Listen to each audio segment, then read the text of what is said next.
Good morning, everyone. Hope you're all doing well today. I think I've got everything set up properly this time. I mean, we'll see shortly because I tend to forget stuff, but yeah, it is what it is. Okay, so today we got a pretty good stream coming up because we're finishing off season one, and there's a lot of good stuff that happens in these last three episodes. I know I've been saying that at the start of the past several streams, but there really is just an increase in quality around like the last quarter of this season. So I am personally quite excited to get into this. Again, I watched it over the week, and yeah, I really liked what I saw. There are a few little things I'm going to bring up, and then some interesting things they did in relation to the way the books handled them. So we're going to talk about that as well. Oh, there we go. Let's go. Okay. I did not have a chance to check that out this week. I really did intend on doing that, but it just didn't. It might make more sense to do it after finishing off the season anyway, but if I have time again, I will try to check it out this week. It's just the last couple weeks things have been a little crazy on my end. Like recently I've been having to do the watching and then putting the timer on the screen and stitching the video together. I've been having to do those on like Saturday evenings. So I'll try to do it next week. We'll see.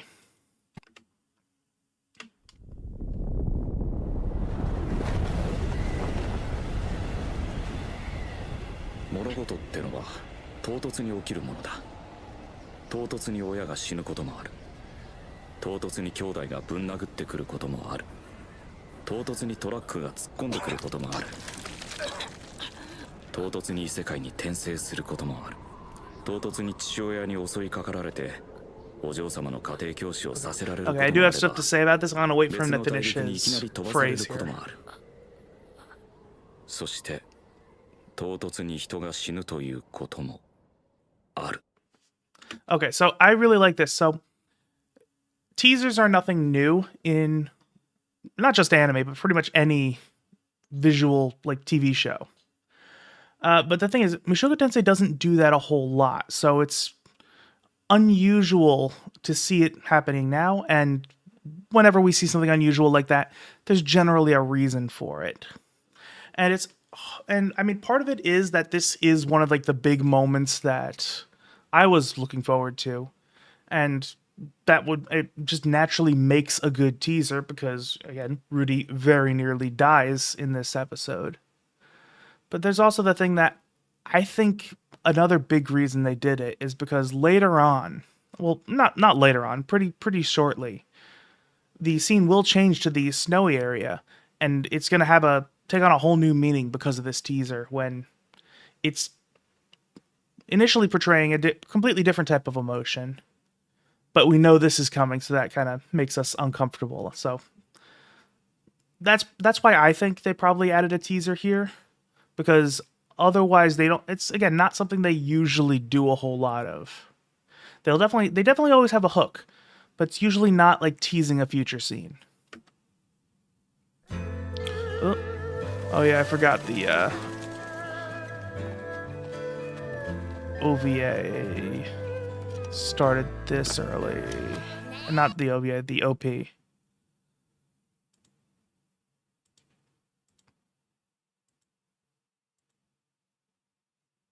Yeah, good morning, Eduardo.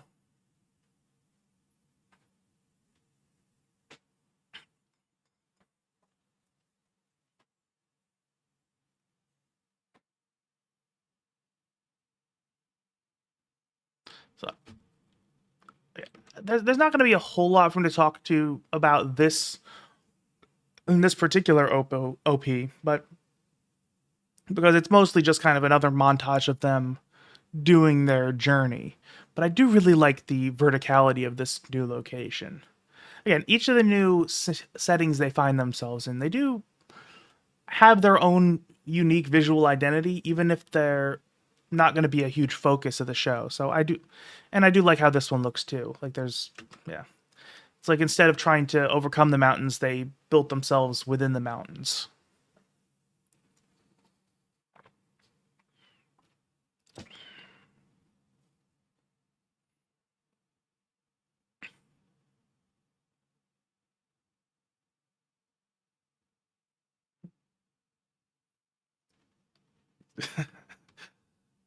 Yeah.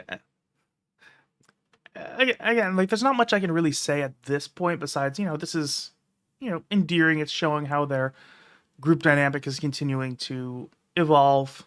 How Eris, despite growing up in many ways, becoming a very strong person, as we'll definitely see in these coming episodes. But she's also still has some of that like childish stubbornness about her, but in a way that doesn't hold her back as a person anymore.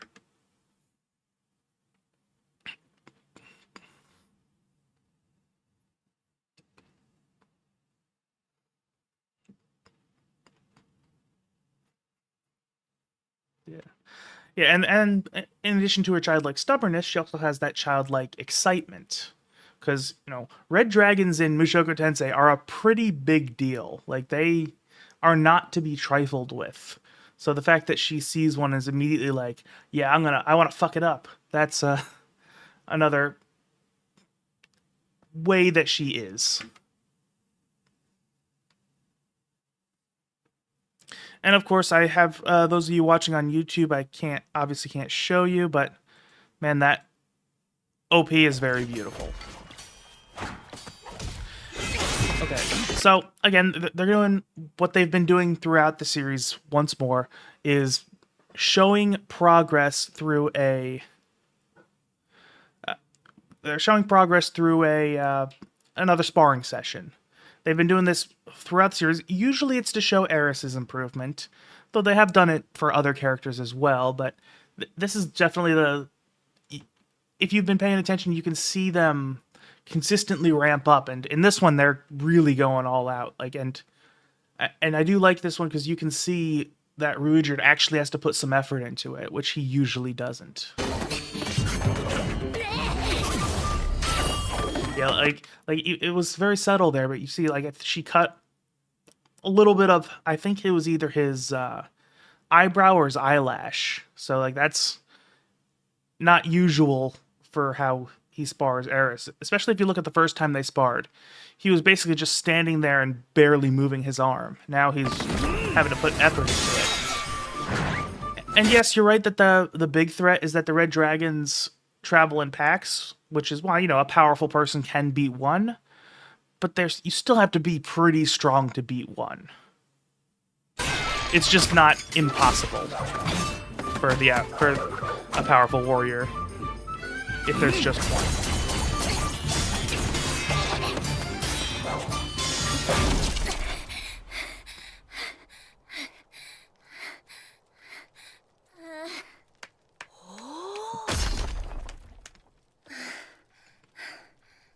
Eris, ありがとう。はい、ルイジェルドさん。おう。エリス。何？お前は今日から戦士と名乗っていい。それって。Okay, so this is going to be a neat scene because I noticed a very interesting thing that they did coming up, and it probably happened in the books as well, but I mentioned a common theme, not a theme of Mushoku Tensei, but something they do a lot of is tonal shifts, where they'll have a way of amplifying a certain emotion by contrasting it with a different emotion and playing them right in front of each other. They're going to do this as well in this scene. Not quite as intense of a tonal shift as they usually do, but it's going to be a serious moment here. Then there's going to be a joke, and then they're going to jump right back to a slightly different serious moment. So they're kind of trying to convey two different things. And I think aside from just amplifying the emotion of the scene, the joke is meant to also kind of break them up so that it gives us a smooth transition from one to the next. And And also, the joke itself is one I remember from the book, so it's very funny to see. The animation gag that they do, I think, makes it funnier. And there's a cat on my desk. 一人前だ。 Okay. でもまだルイゼルドに勝ったことないじゃない。 And also interesting, because I'm not sure 100% of the timeline, but Ruijerd might have actually be meaning a little bit more than just that she grew up in an emotional sense. She might actually be a legal adult at this point. 問題ない。 The timeline isn't お前はすで 100% に clear. 選手として申し分ない力を持っている。エリス、おめでとうございます。 Yeah. ルーデウス。 I don't know that it was definitely one or the other. I think he knew that it was around. This is going to be around the time she turns 15. I think he was really just acknowledging her skills more than anything. But it could be that she's also grown up in the legal sense as well. And I know she doesn't officially become a sword saint until she makes it to the sword sanctum. Although I would also argue that she has for quite some time been at that level. 夢じゃないかしら。ちょっとつねってみて。つねっても殴りませんか？殴らないわよ。 So that animation gag makes this scene so much funnier than it was in the books. And it was funny in the books. The humor from the books came more from the fact that Rudy was just so nonchalant about it in the narration, where he, described pinching her in the tit as if it was just the normal thing to do. But I think, the fact that she punches him and he literally spins around makes it so much funnier here. つまんでるのよ。失礼。でも夢じゃないですよ。夢ならこんなに痛くないはず。そう。先生。 Yeah, and again, that's why I think that this is what that joke was meant to do. I definitely agree. The animation, it gets really good coming up. But so, we saw how this ended up progressing. So it started with Ruijerd acknowledging Eris as a warrior and Rudy congratulating her, where they're kind of just like, her companions are proud of her. Then they break that off with a joke, and then she immediately pivots to accepting it for herself. Not just being proud of herself, but realizing that, yeah, she actually did accomplish this thing she wanted to accomplish. And she's actually internalizing it. And it's also not a coincidence that the fist she's looking at is the one with Ghislaine's ring on it. だがうぬぼれるな。 Because even though Ruijerd was the main teacher that made her improve long term, Ghislaine is also a very important figure in her life, was her first instructor, and is somebody that she continues to care deeply about. もう子供扱いはしないという意味だ。わかってるな。はい。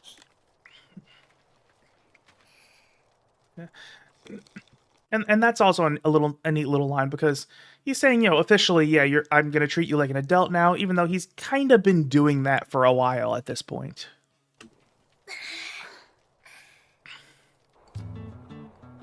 Okay.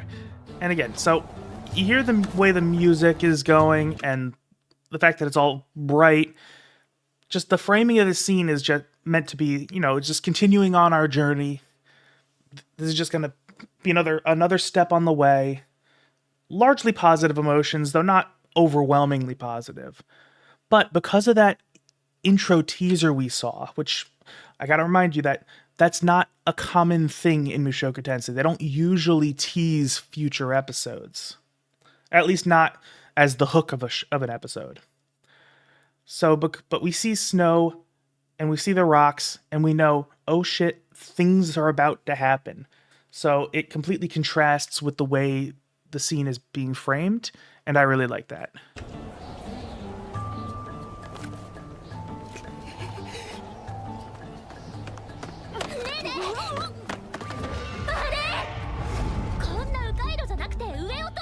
Yeah, that's true. That she does get kind of humbled a lot of times when she builds herself up, although that does kind of lead into what happens at the end of the season. Or no, it happens at the end of episode 11. So like it makes sense because she needed something to push her into leaving. And the fact that she gets, just through bad luck basically, gets knocked down every time she builds herself up. Yeah, that's just a big part of it. But that's also kind of true with Rudy. It's not going to be super obvious now. I think season 3 is when we're going to see that a lot. But Rudy also, so, he suffers from his low self-esteem. It doesn't show so much in the anime just because we don't hear it in his voice very often. In the books, the way they do it is that Rudy is a bit of an unreliable narrator, and he just unconsciously downplays himself as he's describing events that happen. Where he'll, like he said, that being a saint tier magician is something that's really impressive, something to strive for. And then by the time he becomes one himself, the way he describes it is just as, a normal thing. And that happens throughout the series. And a lot of times when he builds himself up, that's when he throws himself against a powerful opponent, someone who he's just not capable of handling at that point. Yeah, exactly. Because he was such a failure in his past life, he views himself as not really having any intrinsic ability, any intrinsic worth. Like he doesn't think of himself as quite as the same as his old self, as this destroyed person. But he also doesn't think of himself as anything special. He doesn't think that he really has any outstanding qualities. And also, I'm not going to spoil the details of it, but in season 3, Rudy's going to prepare for a very big fight. And like the thing is, he pretty much plans it like a suicide mission, where he is kind of aware that he has a very small chance of winning. And he, even with the help of his allies, and he does all this stuff, like he creates magical armor for the fight. He comes up with strategies that are like basically like Batman. Rudy excels when he has prep time, and he's doing all the prep for this fight, even though he knows there's like a 1 in a million chance of actually succeeding even with all that prep. And then he loses the fight. And even though the person he was fighting was actually impressed by how well he did in the fight, like unusually well, he still kind of gets humbled by the fact that he got his ass kicked, and he's just like, doesn't even realize how impressive what he did actually was. So this is a constant theme with Rudy too. It's just a little bit more explicit with Eris. And that also makes sense because it's supposed to lead into what she's going to do later on. Like that's a little bit more immediately important. 無茶を言うな。ルーデウスならいけるわよね。無理だと思いますよ。赤竜はとてつもなく強いと聞いてますし、なおかつ群れをなす種族らしいですから。ねえ、ルイジェルドさん。ああ、そうなの？おそらく海の七大列強でも道半ばで引き返すことになるだろう。え、七大列強って聖剣街道で見たあの石 Yeah, 碑？ and that's does go to show just how strong red dragons can be. Because I think that, again, the fact that they're in flocks and that their real big threat is, something that seems immediately obvious. But also, when you think of how absurdly powerful some of the seven great powers, all of the seven great powers actually are, it's like it actually means a lot that one of them wouldn't necessarily be able to fight all of them, because like they're fucking strong. 人たちですか？ Even though, yeah, those of us who are just watching the anime haven't really been able to see that. そんなに強い人たちでも赤竜を相手にするのは簡単ではないんですね。一匹ならともかく、あんなのの群れを相手にできるのは七大列強の上位陣ぐらいだろう。へえ、そうなんですね。確か今の序列だと1位が疑心、2位が龍神とかでしたっけ。世の中には強い人がいるんですね。 Okay, so I really like this moment here. どうしたんですか。 Yeah. Yeah, that's true. Because I mean, I know how absurdly powerful the top four are. I mean, three of the top four, because in the books you never actually meet the technique god. He's just kind of fucked off, and nobody really knows where he is. But yeah, I am aware that there's like a big gap from the top and the bottom, but the bottom is still absurdly strong on their own. But so this moment right here I really like, because both Eris and Ruijerd immediately freeze because they can sense Orsted ahead of them. Now, this is likely the fact that they're so scared, like they're petrified at the moment, is because of his curse. While Orsted is a scary person, the visceral fear you see people have upon meeting him, that's due to his curse, making people fear and hate him. But it's kind of being played off here as, these guys are just powerful warriors. We saw Ruijerd just recently acknowledge Eris as a warrior.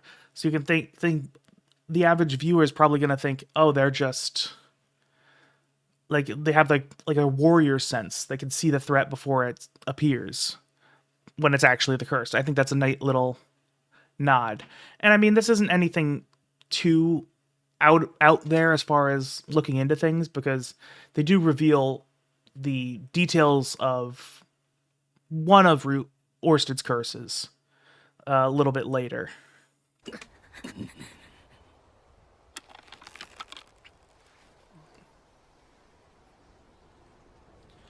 Yeah, that's true. I mean, well, the thing about Rudy is that he is very intelligent, but he's also pretty naive at times. He doesn't really understand how people work yet. He's getting better, but he kind of sees the world in a certain way that most other people just don't. And that causes a bit of disconnect at times. Sometimes that's a good thing, like when he helps somebody with no clear reason to help them aside from that it's the right thing to do. But also in cases like this where he doesn't realize that, hey, I should just leave this alone. And also, I'll explain it when it goes down, but the books handled things a little bit differently. And that, I think, just slightly changed the flavor of this scene.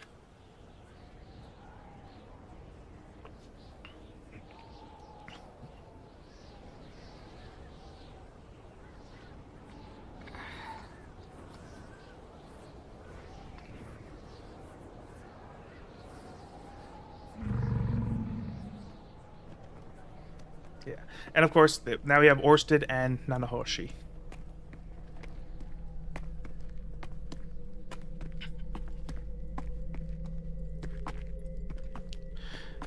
And I will say, as much as this scene does kind of feel like a one-off almost, both of these do become really interesting and exciting characters as the series progresses. Like I was looking forward to this scene because it was one of the big moments from the books, and I do like all of the characters involved in this scene quite a bit.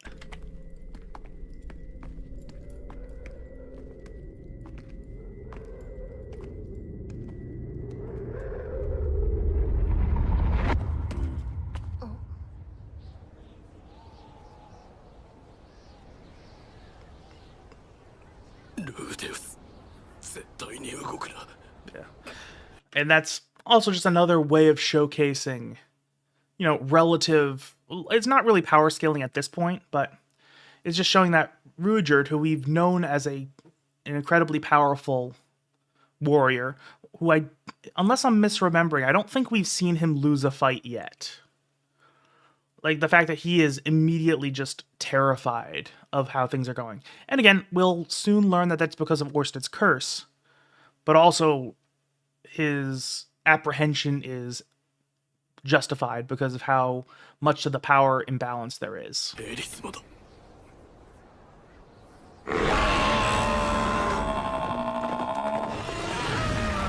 And then, of course, yeah, that just kind of breaks the immediate tension while also just, again, showcasing how powerful Orsted's curse really is, that it made the animal kill itself.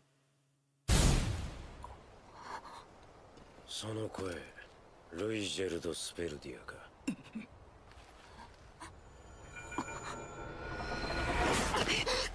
そっちはエリス・ボレアス・グレイラットだな So I will say, first of all, I really do like Orsted's voice actor here. I think it's not what I really pictured in my head when I was reading the books, but it really fits. お前は知らない顔だな And another thing, so I'm not going to spoil the actual reason this is the case, just because I think it's going to be a big reveal for the anime onlys that I don't want to ruin it for you. But every line in this scene that Orsted says, once you learn more about who he is, how he works, what his motivations are, and what he's been through, every little thing he says takes on a completely different meaning in this scene. Like, the fact that he immediately recognized Eris and Ruijerd, even though we'll show that they don't know him. And then the fact that he sees Rudy and is like, I don't know who you are. Like, there's a reason that throws him off so much. And it's really neat. And, like, it just feels like this scene is just like a huge Easter egg for people who know what happens later in the story. 貴様は何者だなぜ俺の名前を知っているなんで私の名前も知ってるのよ奇妙なところであったが And also, even there, this is an odd place to encounter you. It means so much more when you know what's going on in his head. まあいいいいの今の時点では仕方がない邪魔したな待ってください Yeah, and of course, Rudy has to screw it up, but I think part of it is, Rudy is a little naive, and he can tell they're not inherently hostile. Like, they're not like bandits or anything like that. So he doesn't kind of see himself as in danger. And of course, he's also not affected by the curse. So he doesn't have the visceral fear of him. And again, even though Orsted is a pretty scary person on his own, he's not like cower in fear the moment he approaches scary if you're not aware of who he is and what he can do. なんだお前はどうもルーデウス・グレイラットです。グレイラット家のものかはい。まずあなたのお名前はオルステッドだオルステッド。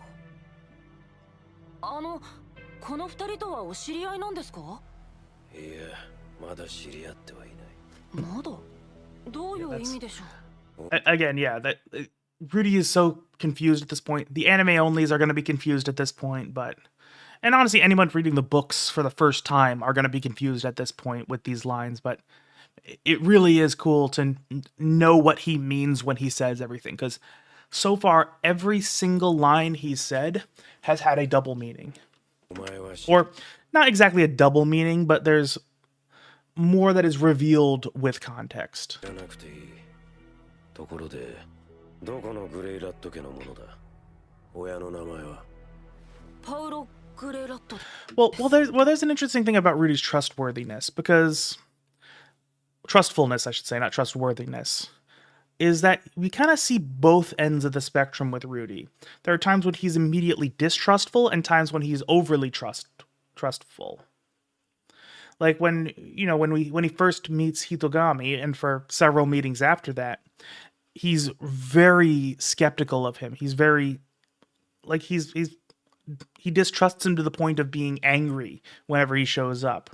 He's like, what does this guy want? What's his game? Even though, at this point in the story, Hitogami has done really nothing but help him.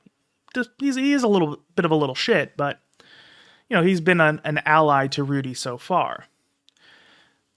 But yeah, also, there's a lot of times when he runs into people, and he, like with Orsted, he is more trusting of him than he should be. So it's just interesting how Rudy can kind of...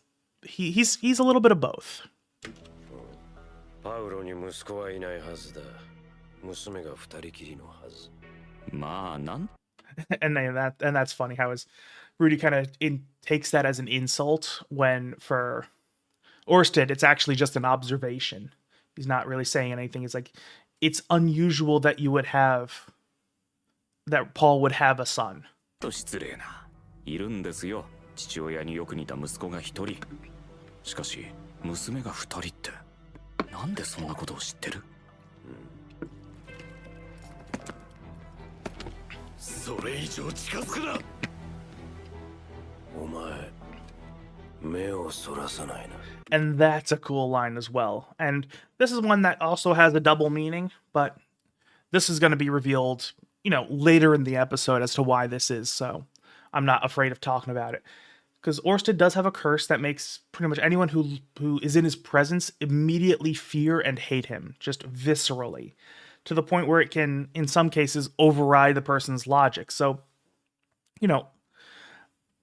even if somebody had been prepped to meet him, had been told about the curse, and would be an ally to him, a lot of them will still feel the visceral hatred to the point where they'll think, oh, this feeling has to be right. It can't be that my logic is more correct. So it can turn people against him even. Yeah, exactly. That's what I'm trying to do. Because, I mean, let's not also forget that Eris and Ruiger did feel his curse before he showed up. Yeah, and again, it's not like the curse can't be fought, essentially, if somebody is able to know that he's an ally to them. But it's a very difficult thing to do. But yeah, but Orsted is surprised that Rudy is able to look him in the eyes, because, you notice nobody else, Ruigerd and Eris are both not doing that. And probably the only person Orsted ever met who, at least in this current era, would be Nanahoshi. And the reason that she can do it is the same as Rudy, is that she was isekai'd. So this is just, it's very unusual to Orsted to be seeing this. 目つきは怖いので今にもそらしたいところです。まあいい。それで何の用だ？あの魔力災害のこととかも何かご存知かなと思いまして。知らん。そうですか。Yeah, and also again, it takes on a double meaning that Orsted just kind of gets pissed that there's something he doesn't know, and there's a very good reason for why he not only doesn't know what the teleportation event is all about, but that he's annoyed that he doesn't understand it. 呼び止めて申し訳ありませんでした。お前、人神という単語に聞き覚えはあるか? Okay, so this is an interesting moment right here, because I had meant to double check the books, but I just didn't have the time for it. I think this is done this little moment here about, oh no, does the name Man God mean anything to you? Yeah, Dragonfolk, I mean, possibly. I would say probably, although there aren't very many of the dragon race left in the world. I know there's Orsted and Perugius are the ones that I know we definitely meet. I'm not sure we actually meet any others throughout the series, but I could just be forgetting. But back to this bit. So one of the things that Rudy has done that was cut out of the anime, and it's a fairly minor thing, but it does kind of change how this scene plays out, is that earlier in the series, it had been, Hitogami had pointed out that if Rudy mentions the name Man God to somebody who knows about him, that'll kind of provoke a bit of a reaction. Because, people know about Hitogami, but they don't call him Hitogami. That's just what he calls himself. So they say, normally when people mention me, they'll say, the God of Man or the God of Mankind. Hitogami is my name, but most people don't really know that unless they've either talked to me or talked to somebody who has talked to me. So that's how so there had been another instance where Rudy had mentioned the name Man God and gotten a reaction out of somebody. So, and he kind of realized there's something a little bit deeper going on there, that a lot of people who are powerful, who kind of are important, know who Hitogami is and have some and can potentially change the dynamic of their relationship with Rudy by having this mutual understanding. So if I'm remembering correctly, which I very well may not be, when Rudy meets Orsted in this place, I'm pretty sure he's the one in the books who brings up Hitogami, because he's just like, I wonder if this guy, he seems to be kind of operating on a different wavelength. I wonder if he knows this person and can maybe shed some light on the situation and be a little bit more willing to give me information. And then, of course, it completely backfires. So it's a little bit unusual to see Orsted being the one to bring up Hitogami, although it's also, it does make sense, once you kind of know what Orsted's motivations are, why he would bring up Hitogami. Yeah. Oh, was he? Okay. Okay, that makes sense. Again, it's been a while since I've read the books, so I didn't remember the details. But I do remember that there having been a previous moment of Rudy talking about Hitogami, and that kind of changing things, and that he was going to do it again here. So, okay, so that makes sense.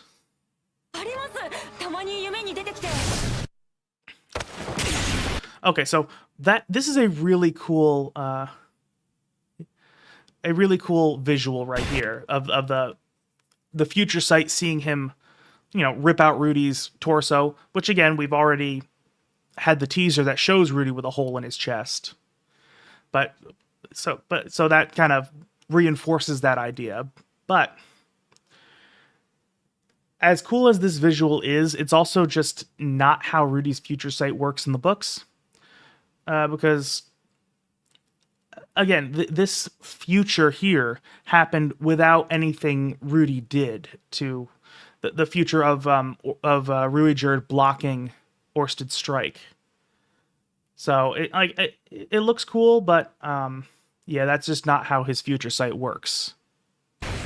Because it shows the future that's going to play out, and any deviations are based on what he might do through his knowledge of the future.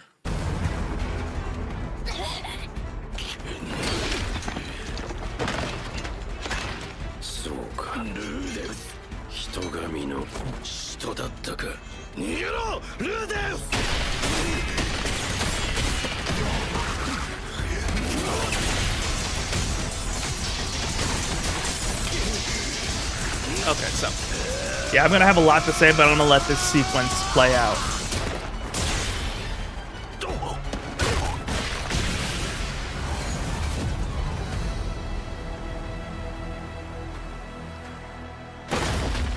Okay, so the point of this moment here is obviously to show just how strong Orsted is, because we've seen Ruijerd be an incredibly powerful, and yes, the animation is incredible in this fight. But so we've seen Ruijerd be very powerful, and unless the chat has lied to me in the past, Ruijerd is roughly at Emperor level in terms of skill, although obviously he doesn't use one of the standard 3 swordplay styles, so it's probably impossible to definitively give him a rank. But we know he's powerful than most. He has pretty handily beaten anybody he's gone up against at this point. Even Eris, who is most likely at the level of Saint at this point in time. He still beat her without too much effort. So the fact that he gets his ass absolutely handed to him just shows how strong Orsted is. Although, you do eventually learn how strong he is, like for real. And the fight shouldn't have even lasted that long.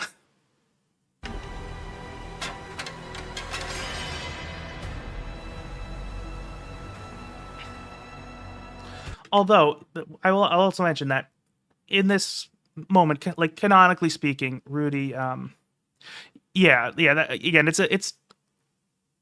it's a rough equivalent, just because, again, because spears aren't really a thing that anybody uses except for the supered, because, the supered made them taboo. There's not really a proper ranking system. Okay. Oh yeah. Okay. That makes sense. That he. Yeah, I do remember that Rudy. He's perceptive in that way, where he's like, something here just doesn't quite add up, and he figures there's more going on, and he's correct. He just didn't know the reason he was so correct, and he would have changed courses otherwise. But yeah, no, it is interesting, because one thing we learn about Orsted later is that he doesn't use magic unless he really has to. So in this fight, he's not even operating at full capacity, basically, because he's just using his physical abilities, and even still, he just completely dominates Ruijerd and all that.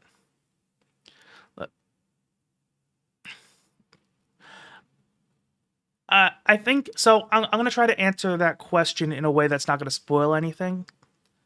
I think with Orsted, the way he kind of operates things is that he's definitely curious about what's going on, but due to his experiences, he's not exactly pressed for time. And if something is strange, he has the opportunity to later go back and kind of look at things, do some tests, and given enough time, he will eventually figure it out. I mean, obviously it's going to be a little bit different in this scenario, but he doesn't know that. So I hope that answered your question without spoiling anything for the anime onlys.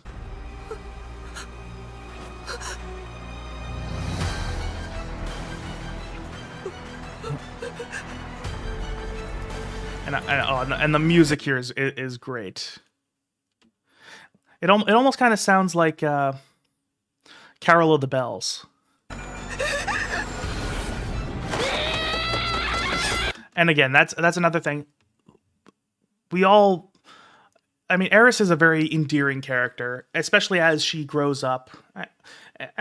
She does kind of keep on to a lot of her previous aggression and childishness, but once she kind of develops a sense of maturity and purpose and drive, that's when she starts to be really likable to the average audience member. And I really love that. And Rudy is the one thing that really just overrides her logic in just about every capacity. Where, she saw that Ruijerd, who she can't beat, not even like by blind luck, despite the dozens of times they've sparred so far. She saw that her instructor get his ass kicked, but she doesn't even think about that. She immediately charges in the moment she sees that Rudy is in danger.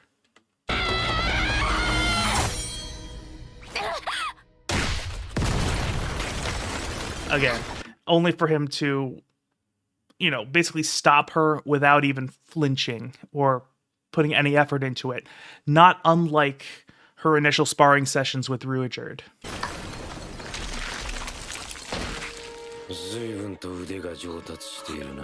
Yeah, and again, I always thought you had potential, but you lack polish. You're uncustomarily adept.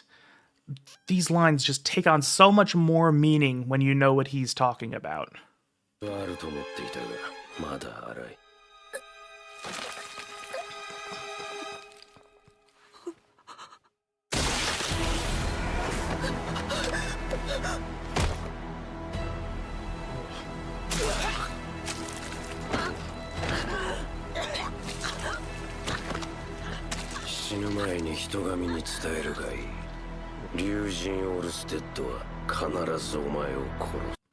And I will say this is another interesting line here, because one thing about Orsted is that, now that it's revealed, I'll talk about the fact that Orsted's entire purpose is that he wants to kill Hirogami. And there are reasons for this. I'm not going to reveal them right now. But one thing we learn about Orsted is that he is overwhelmingly logical. He is a very matter-of-fact person. He doesn't really think about any kind of emotional concerns. And when you learn a little bit more about why is the way he is, it'll make sense, because just his experiences would make it very hard for him to connect to other people. It's strange to me that he would want to send Hitogami a message. Because that seems like a kind of emotional thing to do, to threaten him ahead of time. Because at this point, I'm not sure if Hitogami knows about Orsted. And, I've read Old Dragon's Tale, so because of the stuff that happens in that story, Hitogami would know why Orsted wants him dead. But I don't know if he would know at this point that Orsted is actively trying to kill him or not. It's an interesting question, but actually, the more I think about it, the more I think that, with the context from Old Dragon's Tale, it actually makes a lot of sense that Hitogami would likely know that Orsted is after him. But even so, it seems weird for Orsted to show his hand to Hitogami in this way. Because, it almost seems like Orsted would like to not throw away the element of surprise.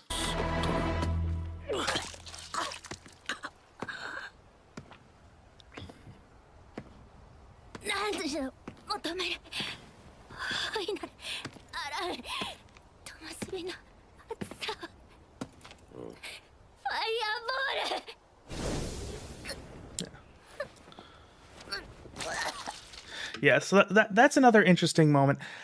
It's not really said, but I bet this is another thing that kind of throws Orsted off. Because I don't think that without Rudy, there's any chance Eris would have been able to cast magic on her own. He mentions that she's a competent swordsman, but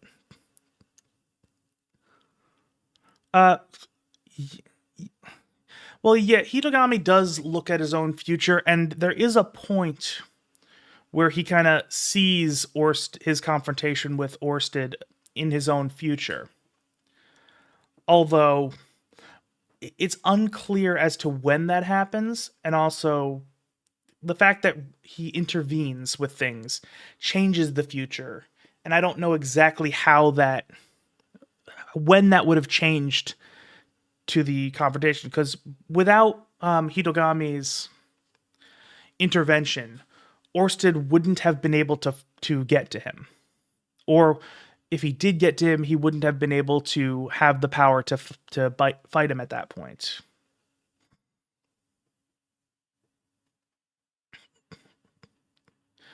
Okay, yeah, that makes sense. That he would know.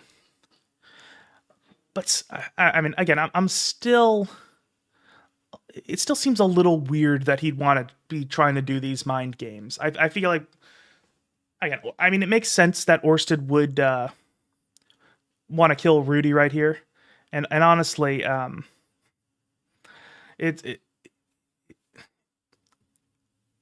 when you learn about what Orsted is thinking, it actually makes complete logical sense that he did what he did, and if I was in Orsted's exact position, I probably would have killed Rudy too.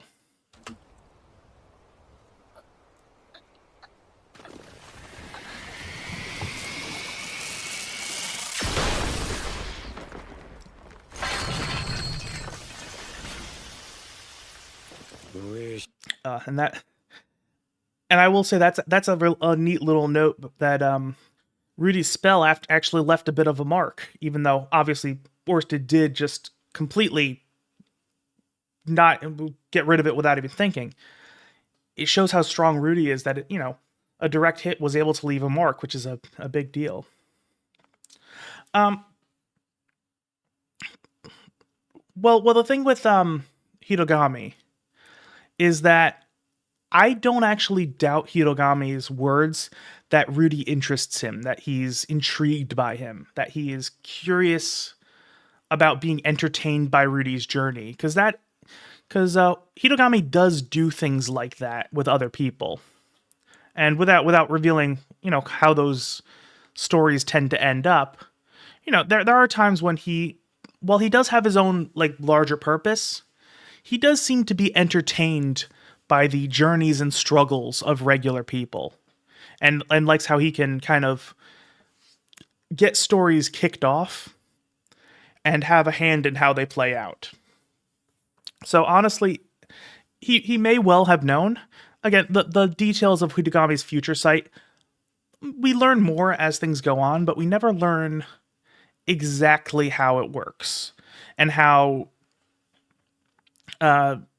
many of the different possible paths he can see and how far he can see them. And one thing that has not been revealed yet is that, I wouldn't be surprised if he's bored, because he's kind of stuck in his realm. Because, I'll mention in Old Dragon's Tale, because Old Dragon's Tale is like a very long prequel to, not a long prequel, but prequel from way beforehand, and Hitogami used to be just walking around the world until he kind of got forced into his plane of existence. And he may have. I wouldn't be surprised. Again, it's hard to say, and we also will learn much later on, probably in season 3, or maybe even season 4, that because I don't remember exactly when this reveal happens. But one thing is, Hitogami is only able to look at a handful of futures because he spends so much of his energy looking at his own future constantly. So, like, he would normally be able to look at like hundreds or thousands of futures, but he really wants to know what happens in his own future, so he's constantly looking. So that limits how many people he can interact with at any one time. But so I mean, again, it's hard to say, because in the books we see a little bit of how future sight works with Rudy, because he can see up to a couple of seconds in the future, depending on how much mana he puts. Although, as we mentioned, the only reliable thing he can really do is about a second ahead of time. And again, I'm really annoyed that they skipped the sparring match between Rudy and Ruijerd, because even though it was funny in that moment when they skipped it, just cut to him being all bruised and battered, it completely skips over how Rudy's future sight is limited, where, when Ruijerd went to strike him, Rudy thought, oh, I'll just use my future sight to see where he's going to strike and deflect it.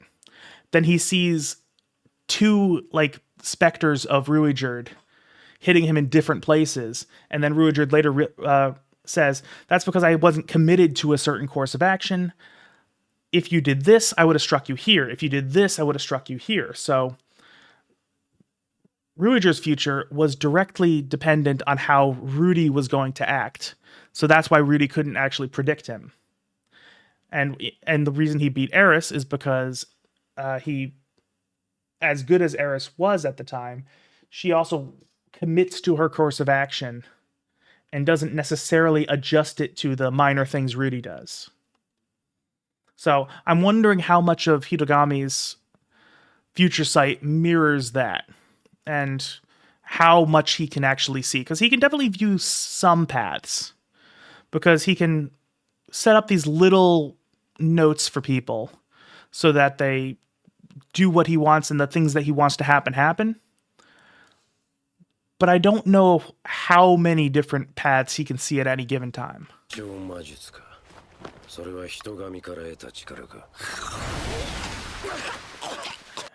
And that's another interesting thing, because he said, oh, did Hitogami give you silent spellcasting? First of all, that's another acknowledgement that Rudy's ability is very unusual, but also it's interesting because I don't think Hitogami can do something like that.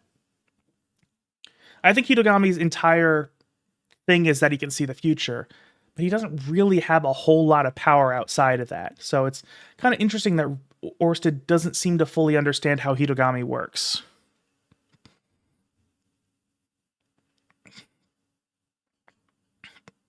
Yeah.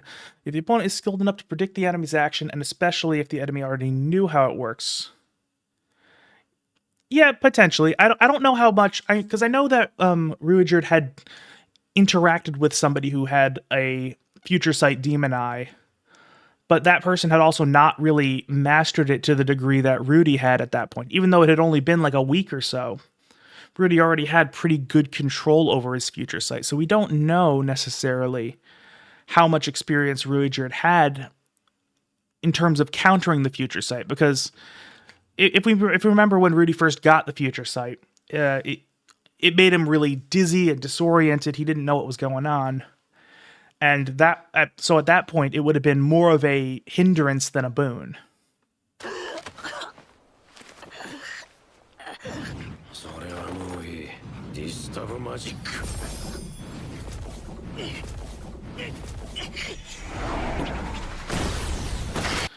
Oh, he does? Okay. I didn't remember that little moment.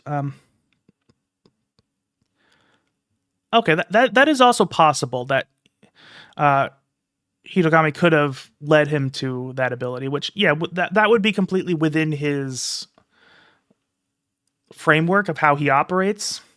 Although, I'm wondering what the scenario would be that somebody could be given that an opportunity to learn that based on Hitogami's interactions. Because with Rudy, he developed his silent spellcasting from, early on, he learned his magic that way. And that's kind of how he developed it. And the thing is, Orsted knows how this all works. He is one of the foremost experts in magic in the world.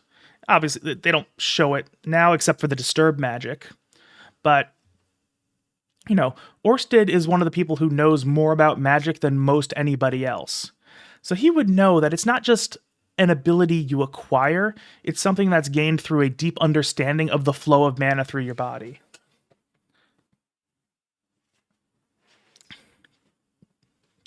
Yeah, Eduardo, what you're mentioning is another way that the future sight is not entirely clear. Because the fact that we don't know if the gap in Hitogami's future sight is like an explicit gap that he would notice, or if it's just kind of filled in with something. Or I mean, who knows? But also, we also got to remember, even though that Hitogami wouldn't have seen Rudy's future at this point, or at least the fact that he got countered by Hitogami, we do see that Rudy survived without any intervention here. So, yeah, I mean, I will say it probably doesn't make a whole lot of sense if Hitogami could just look for where the gaps are to be able to predict Orsted's movements. And that's why he kind of has to operate through relays from people he's in contact with. Yeah, so I wouldn't be surprised if also just because I completely forgot to start up Epic Pen again because I need to draw on the screen. Okay, come on. Give me 1 second for this to... There we go. So, I mean, again, so when it comes to most depictions of how future works, we kind of see, here's the present, and then here's the path forward, and then, somebody who can see the future can influence it. They make a decision here. One decision will go this way. Another decision will go this way, this way, this way, this way. And then there will be more decisions on each of these paths.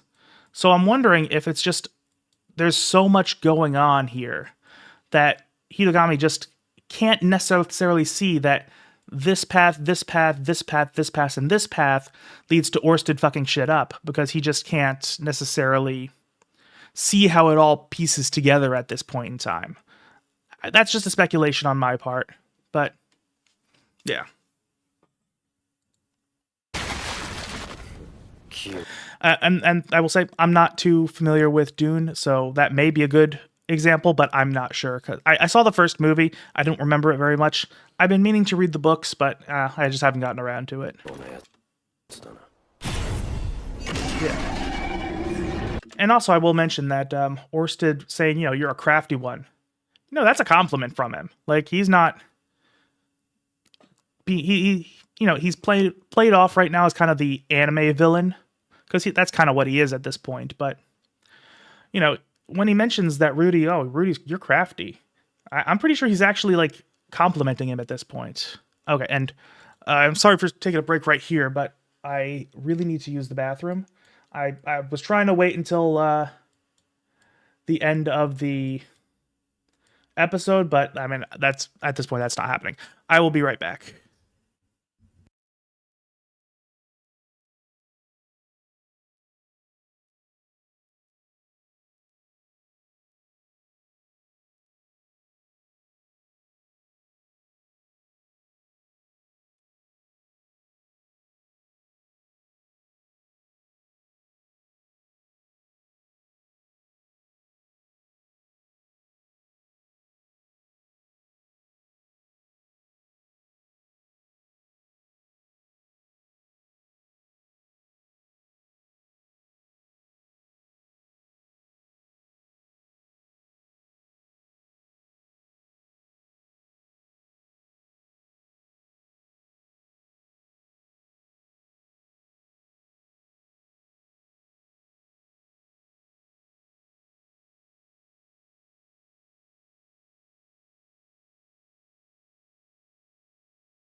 Okay, I am back. So I will say, I don't think Orsted doesn't know how to silent cast. I think one thing is he doesn't use a lot of magic in general for reasons that will become apparent in most likely season 3. Again, it's hard to say because I don't know exactly when in season 3 certain events are gonna shift, because I know we learn more about Orsted after that event. But I would imagine that Orsted does know how to silent cast, and I'm pretty sure one of the few times we see him use magic, he does actually silent cast. And also, we just know that, well, we don't know it at this point in the story, but canonically, Orsted has done just an absurd amount of training to the point where he is divine level in everything. So, I would be very surprised if he didn't dedicate training to magic and being able to completely master it. And honestly, when it comes to disturb magic, they don't explain it really here, but disturb magic is only really possible if you understand the flow of mana like a silent caster would. So, and that's one thing that I don't know if they actually mention it later on in the series. But when Rudy eventually kind of masters disturb magic, he does it by kind of examining the way mana flows when somebody casts a spell.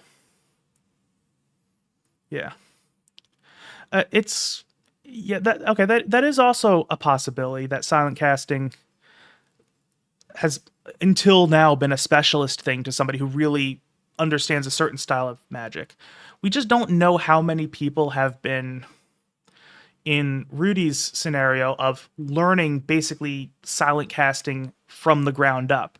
It's kind of like the difference between learning a language, through a textbook and learning a language through total immersion, where, You can study it and eventually come to understand it through a textbook, but total immersion will give you like an intuitive understanding of the language. Because that's how we learn our first languages, where the words connect directly to a concept as opposed to translating in your head.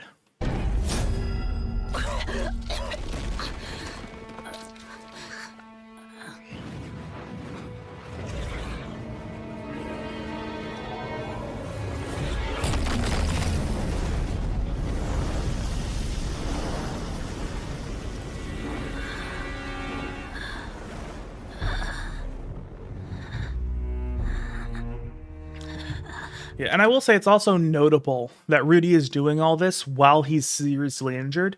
He's probably injured to a similar degree as Eris is right now. And we saw that Eris is injured enough that she just couldn't summon the focus needed to cast a fireball, which we know she can do under normal circumstances. So the fact that Rudy is doing this really powerful magic while his brain is kind of occupied with ouch. It's another showcase of Rudy being a lot more powerful than he's willing to recognize. 開け全流門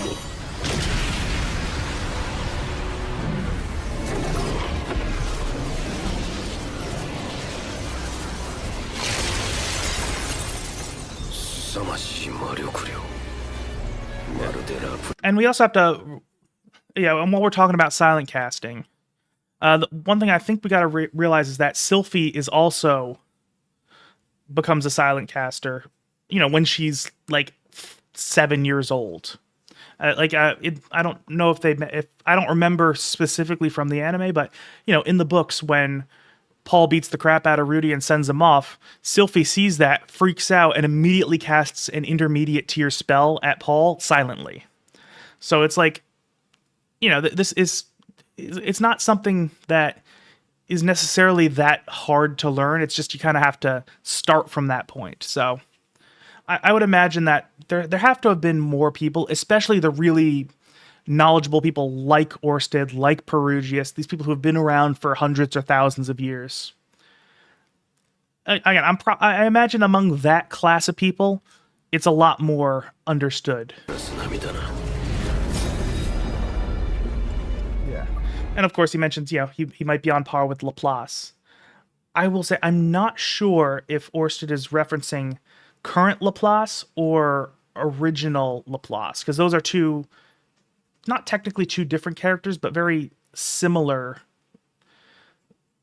They're distinct, I will say, because I don't know if I don't think this is really a major spoiler, but basically, Laplace was originally half, he's a very ancient character who's half demon, half dragon, and he eventually kind of split himself into what I am theorizing is the demon half and the dragon half. The dragon half became the technique god, and the demon half became the demon king Laplace. And I know that the demon king Laplace does have the Laplace aspect, and that part of him is why Rudy has these mana reserves. So, again, Orsted would have not necessarily known the original Laplace, but he would have known of him. So, it is interesting. Well, and I don't know. Yeah, probably the demon god, because I know that the demon god Laplace is one of the main obstacles that Orsted has in his whole journey. And this is, I don't know, technically a little bit of a reveal, but without context, it won't be a spoiler, I would say, is Orsted, one of the things he wants to do on his way to killing Hitogami is find a way to easily deal with Laplace when he reincarnates, because if he has to fight him at full power, he won't have the power necessary to kill Hitogami. Basically because Laplace will weaken him in their fight. Yeah, it's hard to say. I'm not sure exactly when he was split.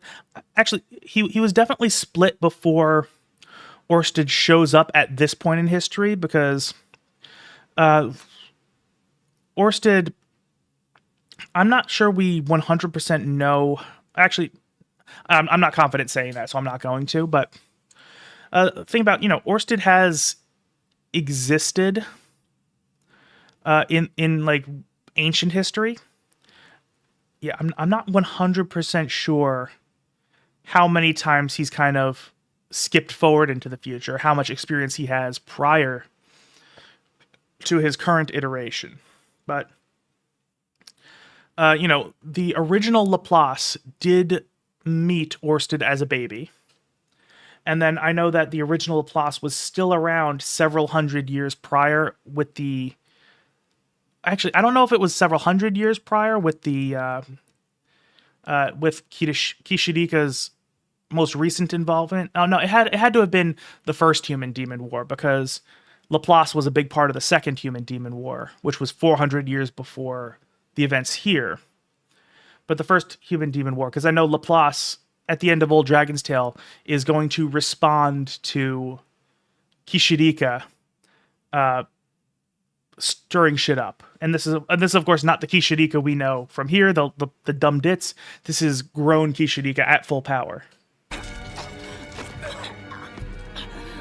But yeah, at that point in the first Human Demon War, Laplace is still normal. It is still himself. He's still combined.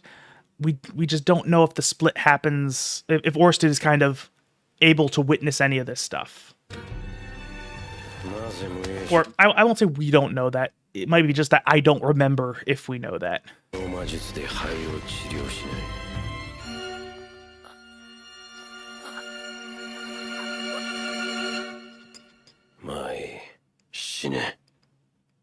And I really do love this moment of...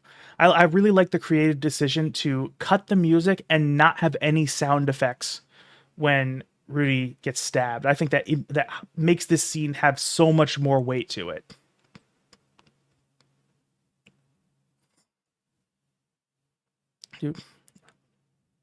Yeah, maybe I don't remember. You very well might be right, Laplace. I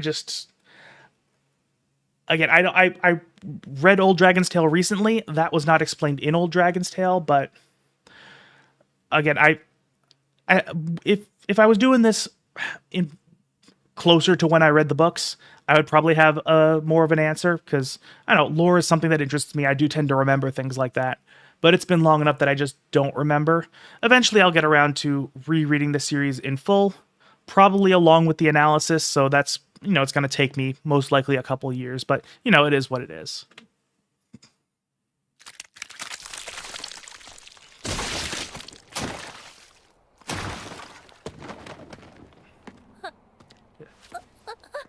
Yeah. And that's another thing I do like, is that, we see Eris has become a lot more stoic. And, one thing I like is that the thing that always kind of breaks through her logic and brings out her emotions is Rudy. That's like the one thing that can do that consistently. And so in this case, she's freaking out because Rudy is hurt and dying at this point.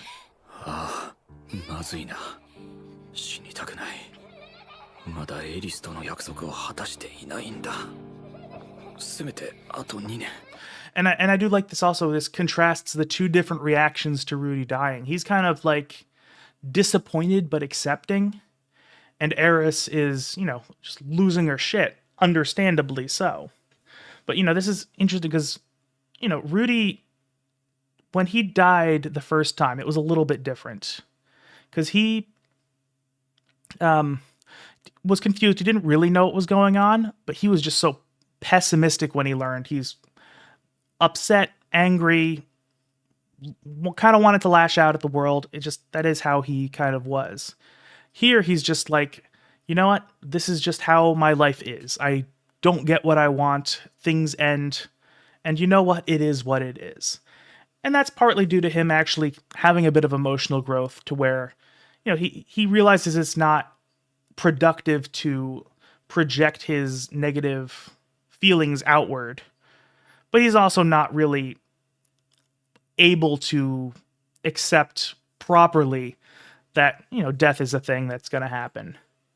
And it's not like, when Rudy's life eventually ends, which I'm not going to say any details, but at that point he is prepared to move on. 2年待ってほしい。そうすれば俺は心置きなく生きるのに。 Yeah. And that's another interesting thing where he mentions that, if he gets to sleep with Eris, he's able to die without regrets. And like, part of him really does mean that. And that is a very big emotional moment for him when that does actually happen. 大丈夫。俺ならできる。ゆっくり魔力を高めるんだ。 Although, and again, even though he is somewhat accepting of his death, he's also, at this point, gotten to the point where he's not just going to say, I'm dying and that's the end of it.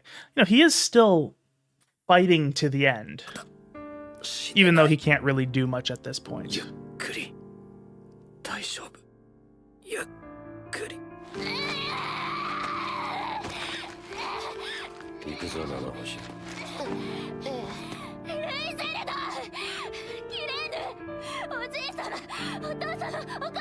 Yeah, and of course we see when Eris is completely like terrified, that's when she kind of reverts back into being a child, where she calls out for the people that she cares about, her parents, her family.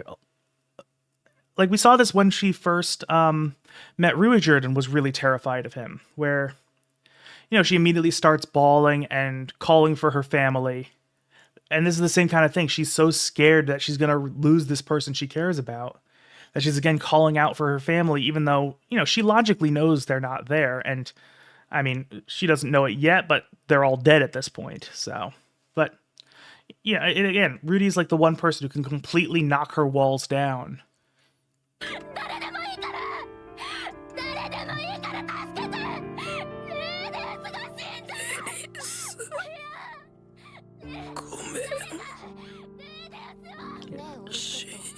And I also like this bit too, because we don't know a lot about Nanahoshi yet. We pretty much just see her as this person in a mask right now. But later on, one thing we'll learn about Nanahoshi is she was also kind of isekai'd into this world. She, unlike Rudy, she was actually physically transported, whereas it was Rudy's soul that was transported to be reborn.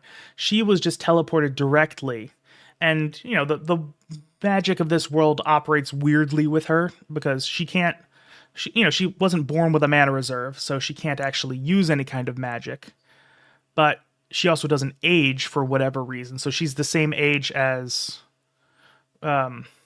Rudy, and presumably she popped in around the same time as him. I'm not 100% sure about that. Or maybe she popped in at the Cataclysm, which would have been a couple years ago at this point. I'm not 100% sure. I know it's mentioned in the books, I just don't remember.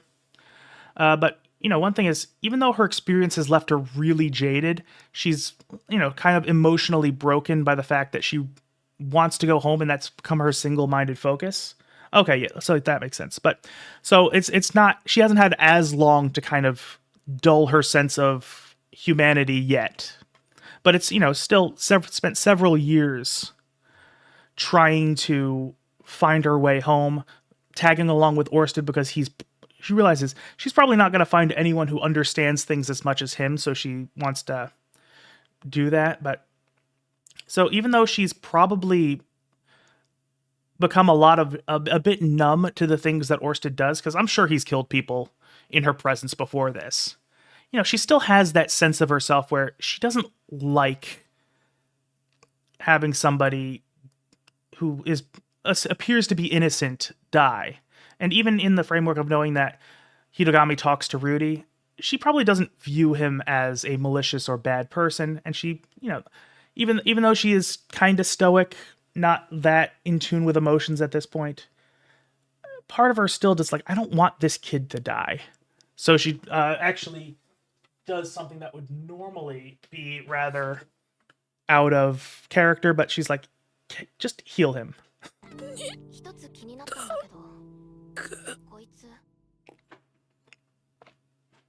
And again, and I know she does give him a logical kind of argument, but for her, it's definitely more of an emotional thing where she's like, she just doesn't want this kid to die.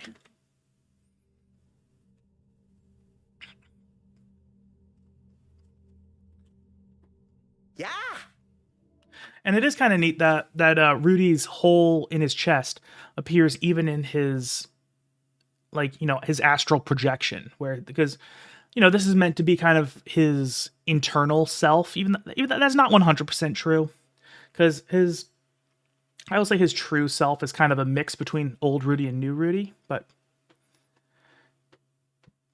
yeah, okay, yeah, that makes sense. Because, I mean, well, Nanahashi is extremely smart. Like, she might be, like, a genius in terms of raw intelligence. So I wouldn't be surprised if that is something she drew that connection. That makes sense. I don't know. I mean, also, again, just because of she knows kind of how Orsted thinks. She knows what he knows. Like she understands fully how weird the situation is and how much it shouldn't happen from Orsted's perspective. So that's probably something she wants to explore more in the future. But then I know also that when they originally, when they meet up again later, you know, they kind of immediately have that connection when Rudy starts speaking Japanese to her and she understands it. まあなんだ残念だったね。ああ、ほんと残念だ。 Yeah, and again, this is also just a very different reaction than we've ever seen from Rudy. So, you know, at this point, he thinks he's dead, which is, to be fair, a reasonable assumption. But, you know, if you remember, the last times he met Hidogami, he was just very hostile. He was part of it was that he was upset at looking at his old body. But also he just really did not trust Hidogami. And he knew that Hidogami had, I mean, ulterior motives is probably the right way to put it, because, you know, Hidogami is helping him, but Rudy was never under the impression that Hidogami's only doing it for altruistic reasons. And realistically, like, we all probably assumed, and I imagine he assumed as well, is that, you know, this is just kind of entertainment for Hidogami. But, you know, he was very angry, very hostile, lashed out, very resistant to his advice. Now that he thinks he's dead, he is just very emotionless, completely nonchalant. And a lot more cordial with him now. Although actually looking at Rudy now, it's hard to see because of the weird visuals that accompany this space. But Rudy actually looks like old Rudy is in better shape than he was initially. Like realistically, he doesn't really look that chubby here. And, you know, granted, I will say that he was never that fat. Even in the books, when they actually referenced, he was about like 220 pounds, which, you know, granted, he was Japanese. Japanese tend to be a little bit smaller, so that's probably proportionally a bit more than I'm thinking of a 220-pound person here. But, you know, even so, that's not like morbidly obese. But and then we see old Rudy. He's, you know, definitely overweight. Again, not morbidly obese. But he doesn't look that way now. You can see, like, his jaw is a lot more defined. Like, he doesn't, it's sharper. It's not rounded at all. You know, he doesn't have that much of a gut. His chest actually looks like, this actually looks kind of like what can happen when you lose a decent amount of weight, where, you know, he lost the weight and the skin hasn't quite caught up with it. So I'm wondering if his internal perception of himself is starting to shift. Yeah, and that's also possible. It might, relative to his traumas and regrets, that's definitely a likelihood.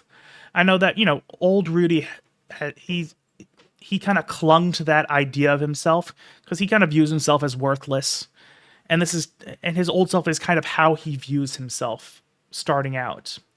But I'm wondering if as he's starting to grow a bit, and even though he never really mends his perception of himself, he does improve. So I'm wondering. Yeah, 250 to 270. Okay, so yeah, so again, that's still pretty overweight, but not like absurdly overweight. Because I'll be honest, I'm overweight, though I'm looking to fix that, and I am, you know, pretty up there, but I don't look. I probably look about the same amount of fat as old Rudy. So, and again, and I don't look that fat. So, yeah. Although, granted, also a lot of things is when it comes to how you appear with weight, there's a lot of stuff that goes into it. Like, for example, my family naturally has a lot of muscle, just genetics. We get muscle bulk. And I will say fat looks very different on somebody with muscle than somebody without. And yeah. So that can also impact things. You know, it's hard to say conclusively. Yeah. Yeah, I wouldn't be surprised. I mean, we also know that Rudy has a pretty complex relationship with his own identity. Because if we remember, when Rudy, I'm questioning whether I should reveal this little fact because it's not a spoil. It's a reveal, but it's not like it doesn't spoil major plot elements. But it's also a really cool thing that happens. Okay, so I'm not gonna say the details of it, but when Rudy is put into a position where magic needs to identify him, where like his name is written down by the magic of the universe. Oh yeah, I'm not saying anything that big is not fat. I'm just saying there's a difference between somebody who is fat and somebody who's like, you know, tubas play when they walk. Like there's different like tiers of fat, I will say. Like and again also just a lot of things can affect your how you look. And again, for example, as I mentioned, muscle. I've noticed that people with a lot of muscle carry the fat a little bit better. It's distributed in a way that it doesn't look as cartoonish. And also and there's just a lot of things that go into it. I know different people distribute the fat a little bit differently. Yeah. It's not that big of a spoiler, but it's such a cool moment that I don't want to think. But okay, so let's say Rudy has his name written down by the universe with magic. And when it identifies him, it doesn't identify him as Rudy, doesn't identify him as his old name. It identifies him as the symbol of the Migard because that pendant just means so much to him. That's kind of who he views himself to be. So he doesn't view himself as Rudy. He doesn't view himself as old self. So, yeah. 胸に穴が開いてるよ。なあ、一つ聞きたいんだけど、いいか？なんだい？オルステッドってやつはなんでお前の名前を聞いた瞬間に襲いかかってきたんだ？ Yeah, and that is also another thing. Height is another big determiner for how fat you look. And so if you're 6'6", it takes more to do it. Because although I will say anybody's going to look fat at 350 pounds unless they're just like all muscle. Although even like power lifters, because, you know, power lifters can get into like, you know, the 300 plus pound range of muscle. But they also have, like, you know, a layer of fat on top of that. I mean, because again, you know, when it comes to raw strength, the bodybuilder physique is not going to do that. But, you know, the combination of muscle and fat for a power lifter, that makes them look kind of fat, even though, yeah, exactly. They do look fat. Not even really. Even then, the composition is different than what you'd think of with a fat person. You can tell they have a lot of bulk. And, you know, somebody who is completely unfamiliar with how the human body works might see that and say, oh, they look fat. But like if you look at a power lifter or any strongman, yeah, you can see that, you know, calling them fat just doesn't feel right because of just the way all of that weight is distributed. Because, like, I mean, I'm a pro wrestling fan. I haven't watched a whole lot of it lately, but, you know, I remember when I was a kid, I would see Mark Henry come on, and he was, you know, he was at one point he won the world's strongest man competition, or I think, and he has some records to his name and all that, and, you know, he's a real big guy, and I know the weigh-ins are not real in pro wrestling, but they said he was around 400 pounds. He's probably a little less than that, but, you know, he is a striking looking person. Yeah.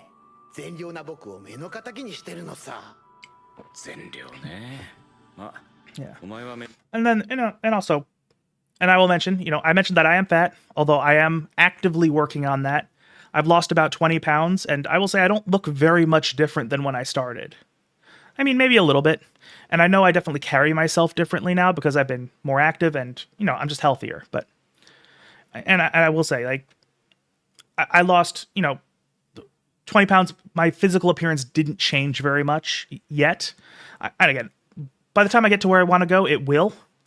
But I know in a previous time I had lost, when I was younger, I was starting out a little bit and I lost a good amount of weight to where I went down to probably about, let's see, so I'm thinking of where I am now.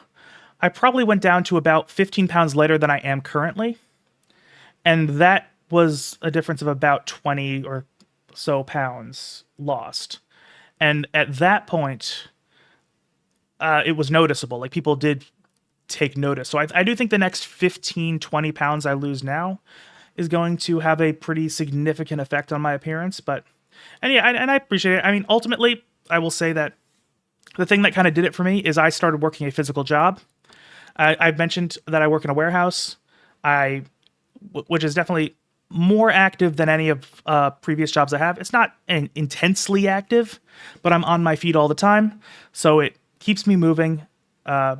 Which just aside from weight loss, that's good for your health, and also I found it's much easier to kind of get into a routine with eating, so it's easier for me to eat more consistently and eat better. So I will say this isn't a whole lot of me doing anything. It's just the circumstances kind of fell into place for me to be healthier. But yeah, I'm happy with where with how far I've come already. But I still got I will still say I'm only about. I want to lose another 80 to 100 pounds.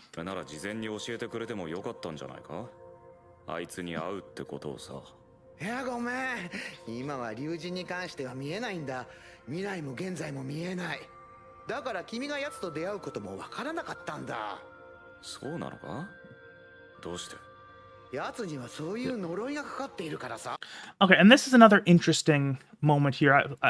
Yeah, let's go back to Mushoku Tensei, but this is an interesting little note, and it's not going to be important yet, and the anime onlys aren't even going to notice it at this point, but Hitogami actually has some misconceptions about Orsted, and it's strange because there's not a whole lot that Hitogami, in terms of raw facts, that he doesn't know, because of just how much he can see the future. He doesn't really understand emotions very well, but that's not really a raw fact thing. But Hitogami's actually wrong about this. It's not the curse that prevents him from seeing his future. It's actually a spell that Orsted put on himself. Because he realized, if I'm going to kill Hitogami, I have to make sure he can't watch my every move. So he actually put a spell on himself to hide himself from Hitogami. So, while Orsted does have a couple of curses on him, that's not actually one of them.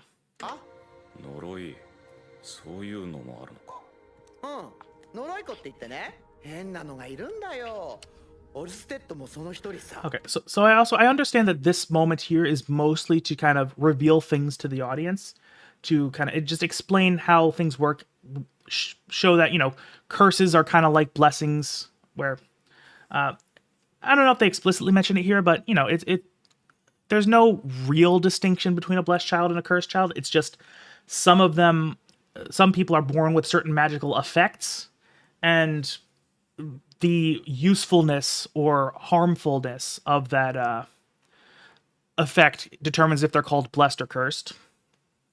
And at this point, Hitogami is mostly just expositing, because I'm pretty sure the talk about cursed children is something that Rudy discusses in narration in the books. I'm not sure and you can't really do that as easily in an anime. So I get that a character has to talk about it. So they kind of dumped it on Hitogami here. I don't know. It feels a little bit off, because I think that it's noticeable that this is not how it was originally done.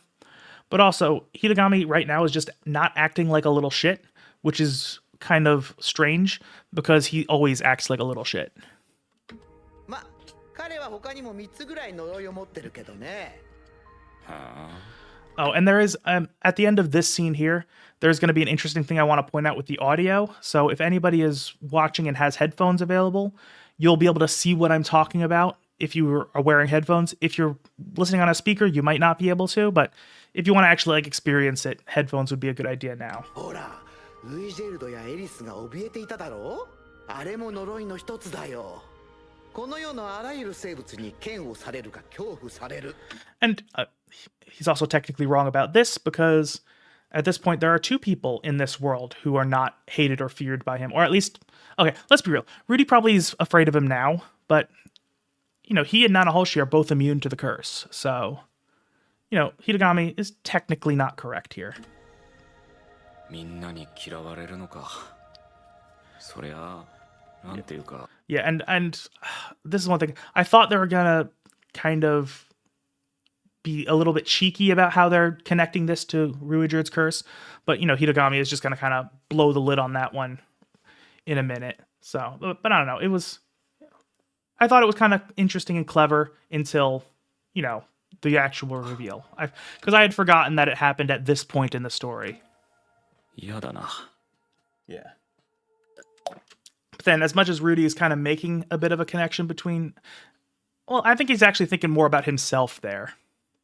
But like, you can see a part of him feels for Orsted, knows how much he's probably feels alone, and you know, as much as he isn't thrilled by the guy who just punched a hole in his chest, he can sympathize a little bit like that, and that's something that Rudy does connect with people over when they have this shared trauma. Like with Sylphie, it was the fact that she was bullied. With Roxy, I mean, this is not the thing that connects them, but they both have this underlying insecurity. And later on, when they all reunite, one of the things that Rudy does make an effort to do is try to make Roxy feel a sense of self-worth. Yeah, and Norn as well. Like, because Rudy, I know Rudy is not happy with the idea that Norn dislikes him as much as she does, because you can tell Rudy really does care about his family later on, even before he's fully accepted by all of them. But yeah, he definitely wants to help her because he kind of knows how she feels. And then, you know, Eris kind of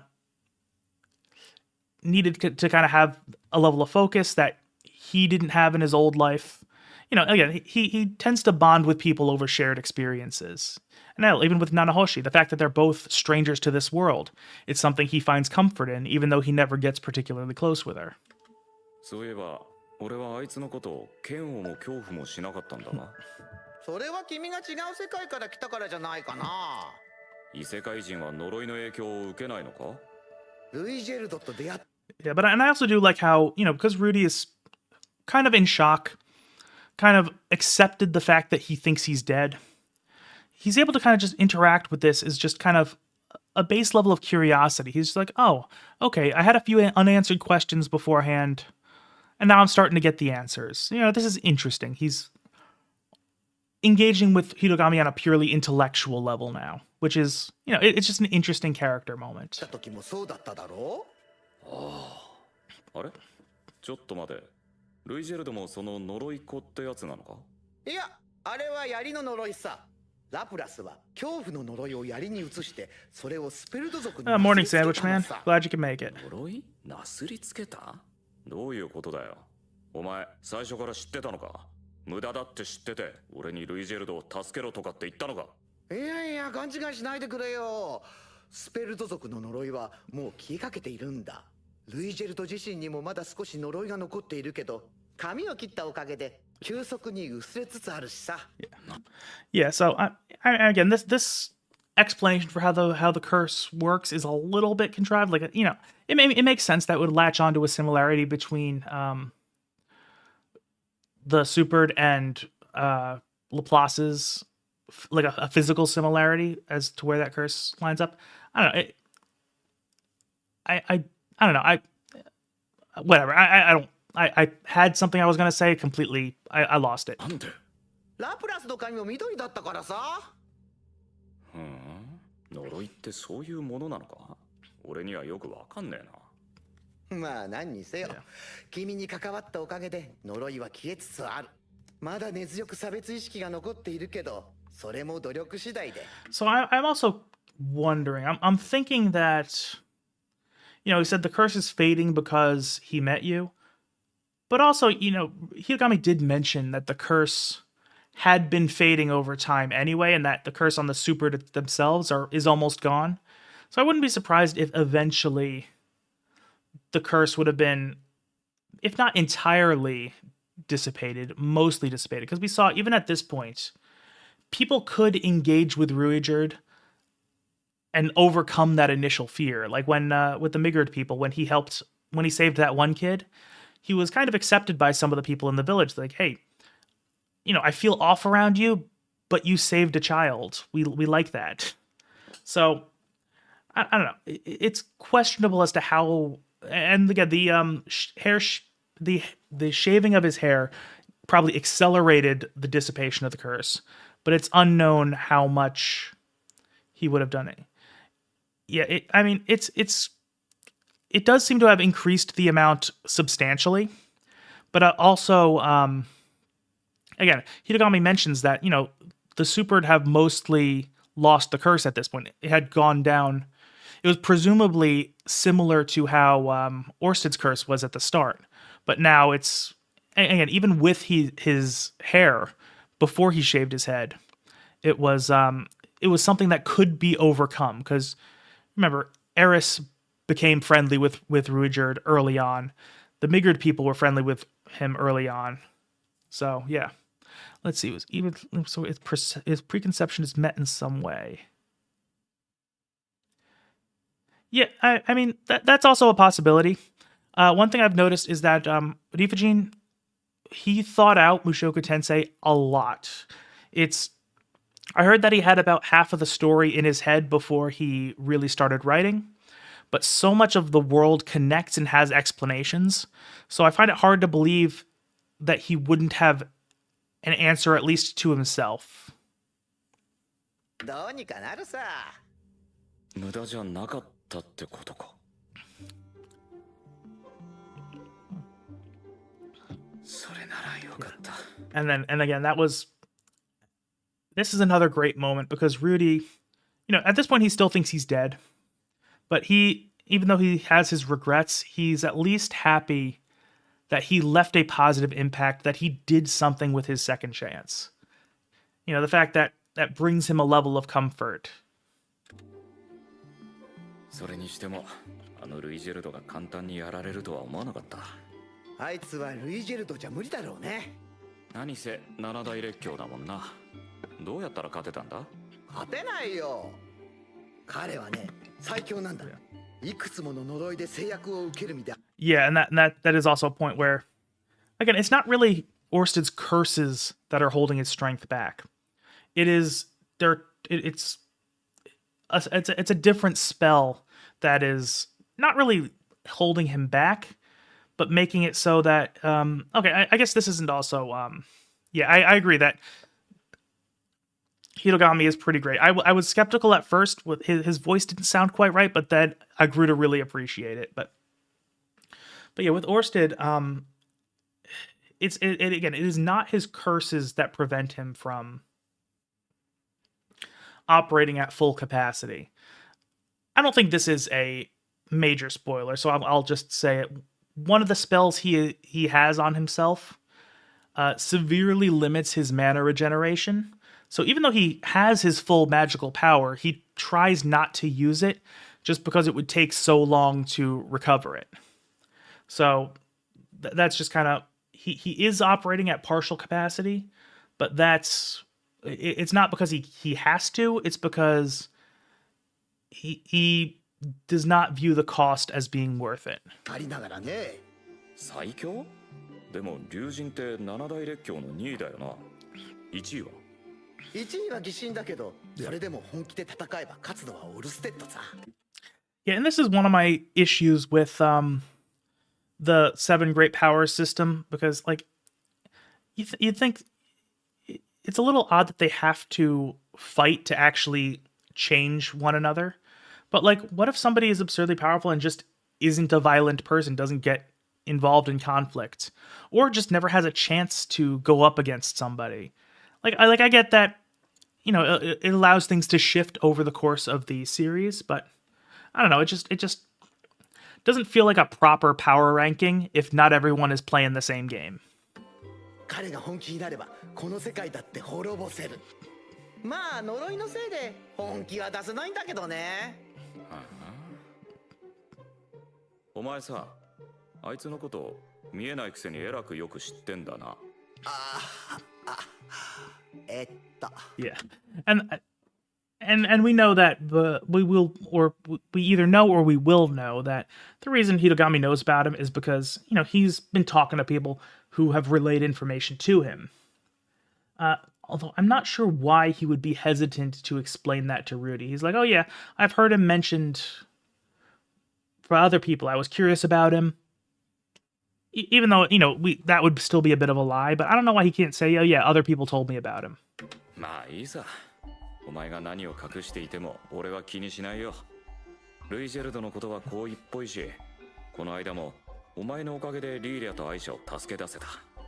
それを鑑みれば多少嘘をつかれたとこ。And that is also an interesting point where, if you remember the last time, granted this was last week when we watched it, but or maybe even the week before, no, it was last week, where he was talking to Hitogami, and Hitogami said, hey, if my advice leads you down the right path, would you consider trusting me a little bit?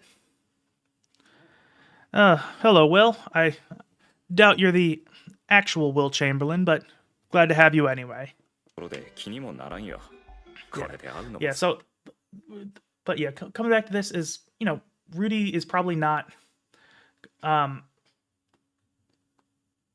trusting him more because of that conversation, but it's interesting how it ended up playing out that way.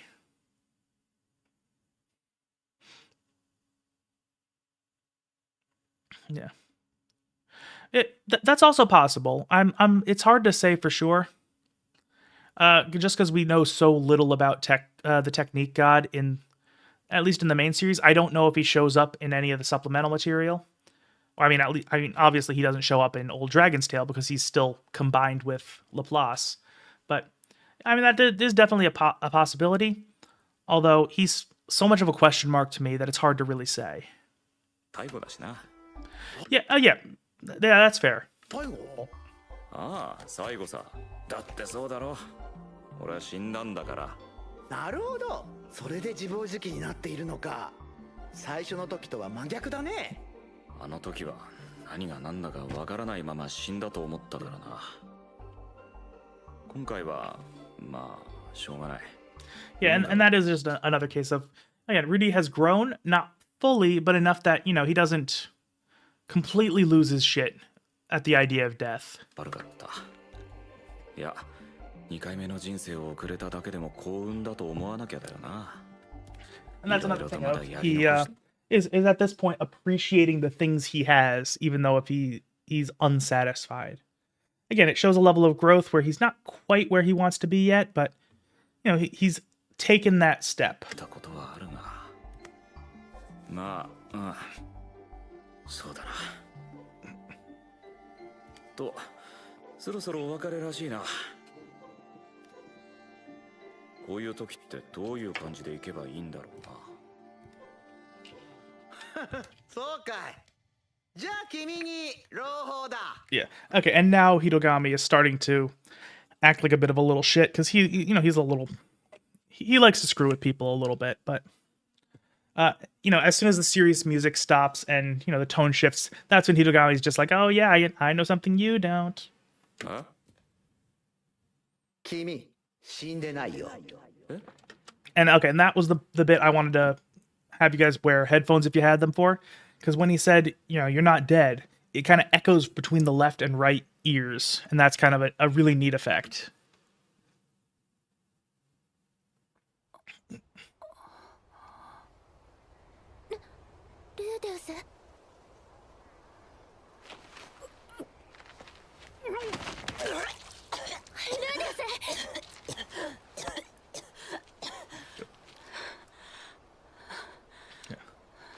Welcome back, Alan.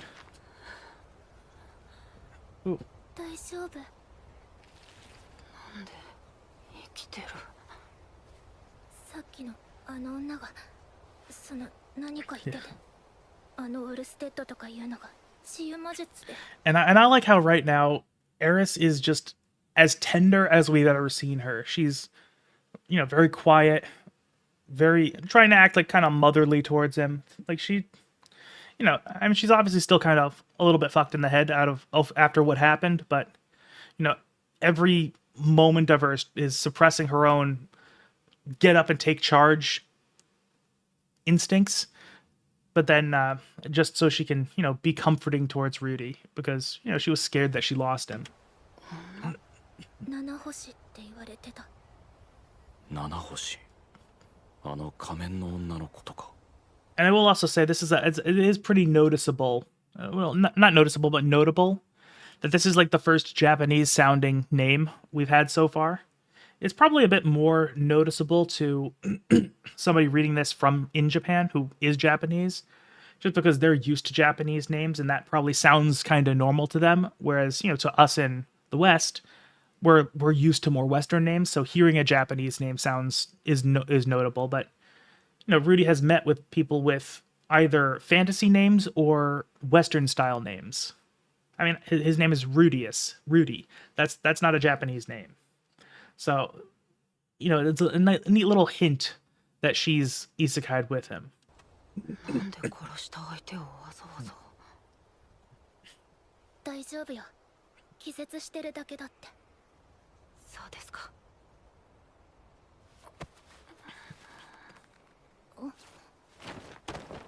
Yeah, and again that's such like that just says everything. The fact that once he's processed everything, his immediate reaction is to jump into Eris because she was his regret at this point with dying. The fact that he couldn't be with her, because again, these are people who have developed this incredibly deep bond. I mean, to the point where they'll say it more explicitly later on, but they are each other's family at this point. ルーデウス、随分と元気ね。なんかね、いろんなものが有り余ってる感じがするんですよ。じゃあ、叩いても大丈夫なの？いいですとも。And that's just cute. The fact that she gave him a little love tap.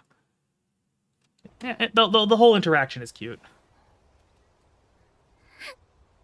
And again, Rudy is the one person that can make her break down. She's usually very stoic now that she's kind of developing discipline, but again, when it comes to Rudy, that's when she lets it out.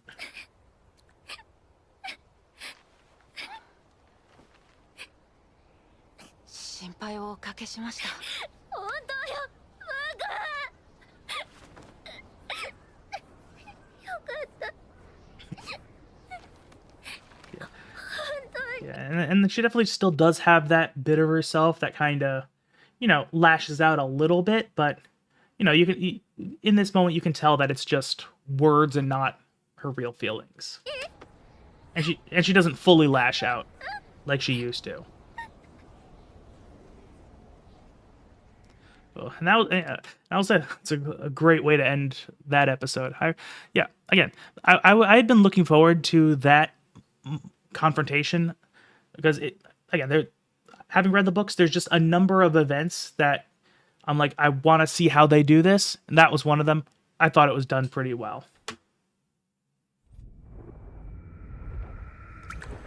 Okay, so I will say I really do like this intro. They're starting to get creepier and creepier, and I like the fake out here where they show that they'll show that it's not blood like it looks, but it's wine, and then it also kind of leads into more of Rudy having a nightmare here, where you can see things are kind of off. Certain things are stitched together in ways that you can tell it's not real, and also it's shot very much like a horror movie, which I like.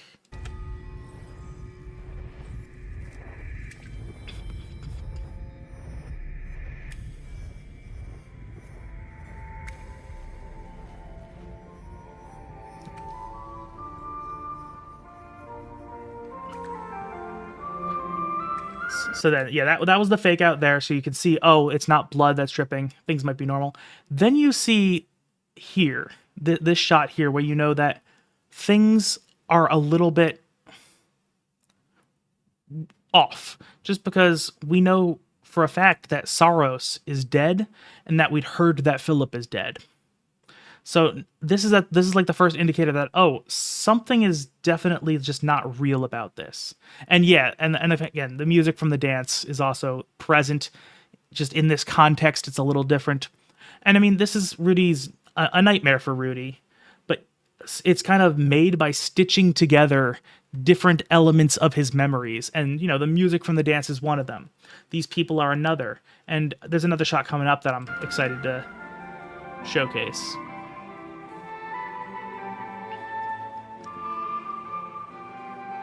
And I can see that this is based on previous memories because Norn and Aisha are babies at that point, even though he has met both of them as toddlers. Or not toddlers, but, like 5-6 years old. 4 to 6 years old, somewhere around that age range.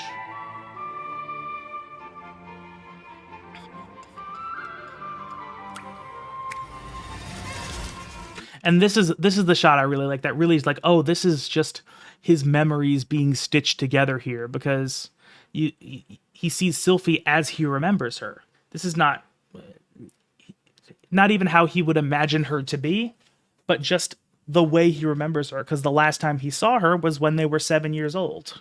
So he sees a 7-year-old girl next to Roxy and the now 14, 15-year-old Eris. Even though, the two of them are going to be around the same age now.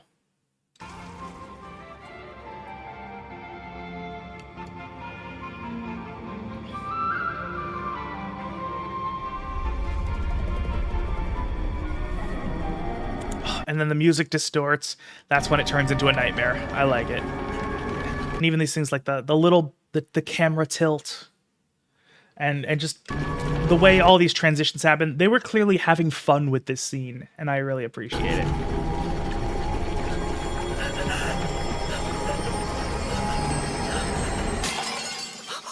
Yeah. And again, the tension being broken by something literally breaking, that's like a common thriller kind of storytelling mechanism.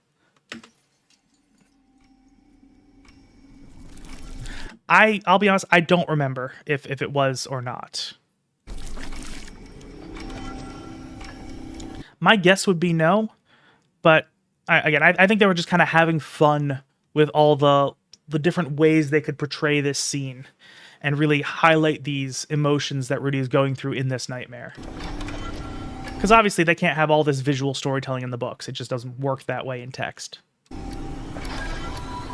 Yeah, and then the tilt being corrected by like the little ticks like a clock, and then going just past that to still be kind of off. These are just really cool techniques that they don't really get a chance to use anywhere else. And of course, the moment it becomes a nightmare is when Rudy turns back into his old self, because to him, that is a nightmare.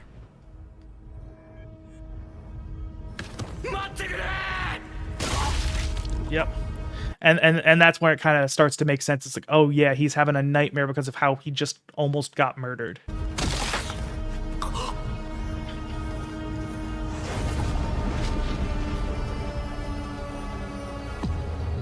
And yeah, and again, even though Rudy isn't affected by the curse, Oris is still a pretty scary dude.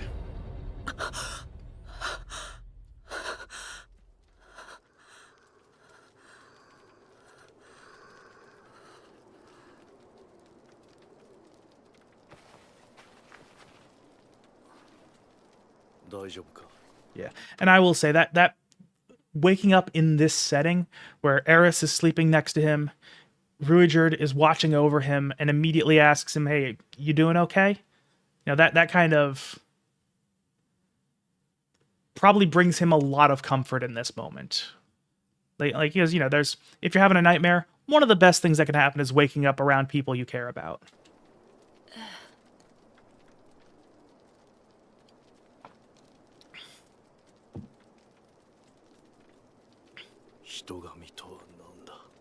Yeah, and And that's a great way, because I'm not sure if this is actually, no, this is probably not the first time they've interacted since waking up. They probably just skipped over some time just based on where they are and the fact that there's a fire going and all that. But it is kind of neat that first thing he's really gets to after checking that he's okay is, okay, what haven't you been telling me?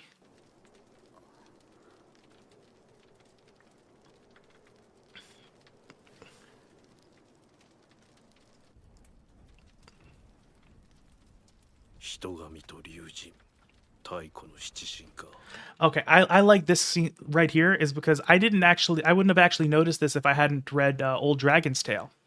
But Ruijerd is actually wrong here.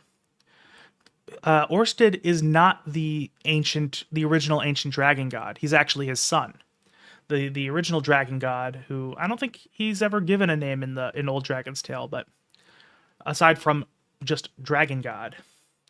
But yeah, so it's an understandable misconception, but yeah, Orsted is actually not the original dragon god, so that's a neat little note there. にわかには信じられん話だ。そういえばスペルド族の汚名ですが、あれは呪いらしいですよ。ラプラスが自分にかかっていた呪いを槍に移してなすりつけたそうです。Yeah. Oh, and that was right there. It's like Ruijerd already hates Laplace for what he did to them, but now he's just like, every problem I have is because of him. And that again is another great Ruijerd face to go along with it. お前には無駄なことをさせてしまったようだな。でもその呪いも時間経過で消えかけていると言っていました。何？髪を切ったことで薄れつつあるって。本当か？ Yeah, and again, it's one of those things there. He's actually starting to get excited about the prospect of not being hated, to the point where he's normally completely in control of himself, but he gets just a little bit excited that it almost wakes Eris. これからの努力次第でそれは取り除けると人神は言ってました。そうか。 Yeah, and this moment here is probably the first time Ruijerd really thought that it might be possible to be accepted, like properly. Like he's seen progress up until this point, but like I think this is where he's first saying, "Oh shit, it may actually not be a pipe dream." Because up until this point, he'd been mostly just kind of humoring Rudy. Yeah, and again, it brings him to tears, which is not a common Ruijerd thing.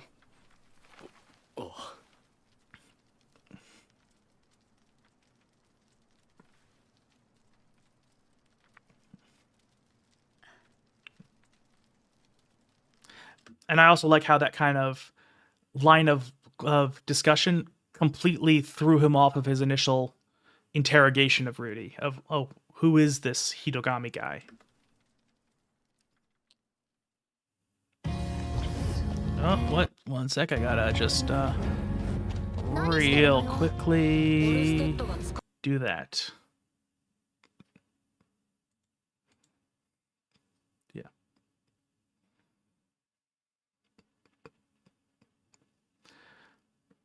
Yeah. And this is another interesting note. They'll kind of highlight this a little bit later on, but one of the things Eris is going to say that she admires about Rudy is that he's already as powerful as he is, and he still works to improve himself. And that drive is something she really respects in him. And Rudy is, I mean, ultimately a case of Rudy saw a weapon used against him, realized he might be able to take it on himself, or at least be able to deal with it when it happens. And he's just like, this is important for me to know so I don't die. But then also that's one of the things that kind of eventually pushes Eris to thinking that she is not good enough for him, and what makes her end up leaving.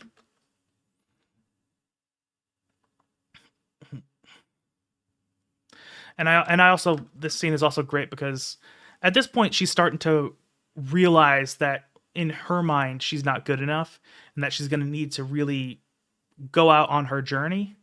but also she's just completely unhesitant about showing affection now.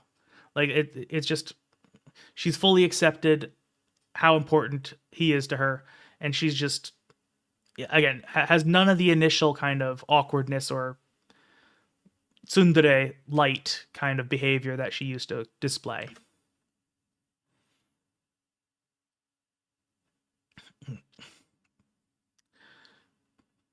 And again, now that we're back in Fitoa, the colors are completely different, because if you remember at all from the original couple of episodes, or any of the times that we were back in Fitoa before the displacement event, you saw it was all bright green, bright yellow, blue skies, very just a lot of color.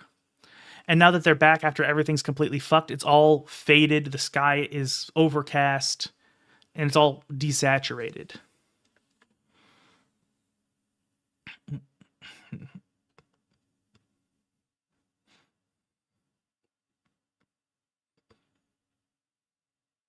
And you know, there is a something to the idea that she does kind of, she is putting him on a bit of a pedestal. I mean, also I think it's the fact that she almost lost him really kind of shook her to be like, because I mean, part of also why she feels inadequate is not just that, you know, Rudy impresses her so much with how much he's growing and pushing himself to improve, but it's also the fact that she tried to protect him and completely failed. And that if it wasn't for somebody else convincing Orsted to show mercy, Rudy would have died and she wouldn't have been able to do anything about that. And, you know, she explicitly mentions that next time I'm going to protect him. That's what she wants out of this. And like, she's just so scared of losing him that she says, I need to be the best that I can be to stand by his side and be an asset to him.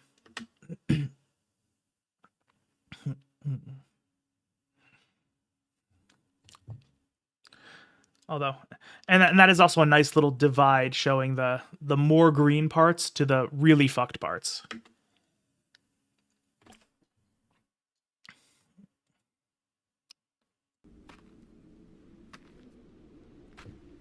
Yeah.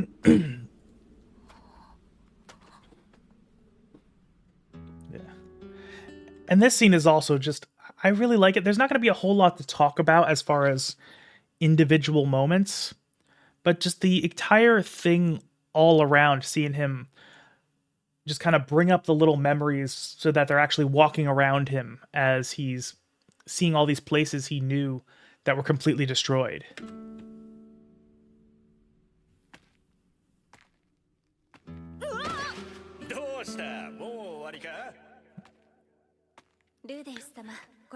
And also the fact that these memories are a lot brighter than his reality is another, you know, just show he's remembering all the good times he had. He's thinking about them positively and saying, oh, he's just also just, yeah.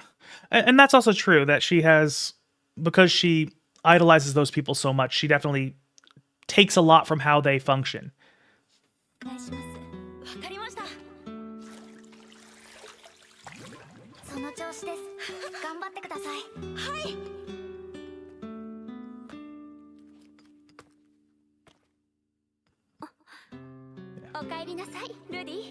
And this is also another pretty big moment. Again, one thing is, at this point, we haven't had a whole lot from Zenith yet.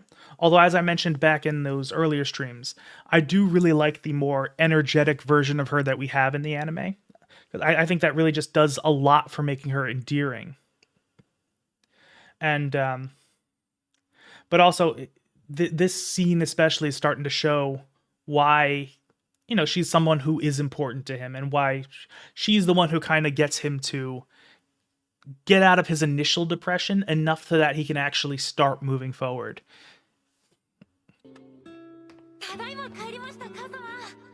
And that right there is also interesting, where obviously these things are just memories, they're not real. He has like a physical reaction to seeing his old self, even though he's not actually seeing him, he's just remembering himself. So I thought that was interesting.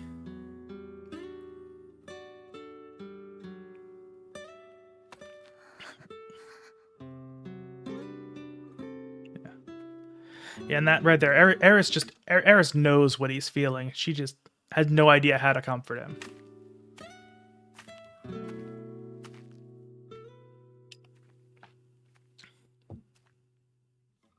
Yeah. And again, and if you remember, this was again quite a while ago, but in the early episodes, when they first show this tree, it's like the same kind of shot panning upward. Of course, then it was just all green and full of life.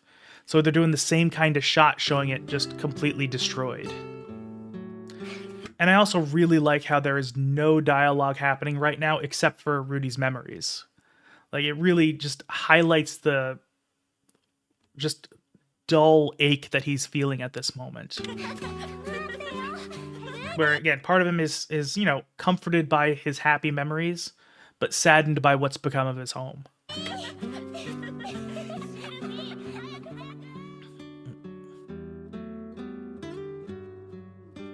ここがお前の故郷か。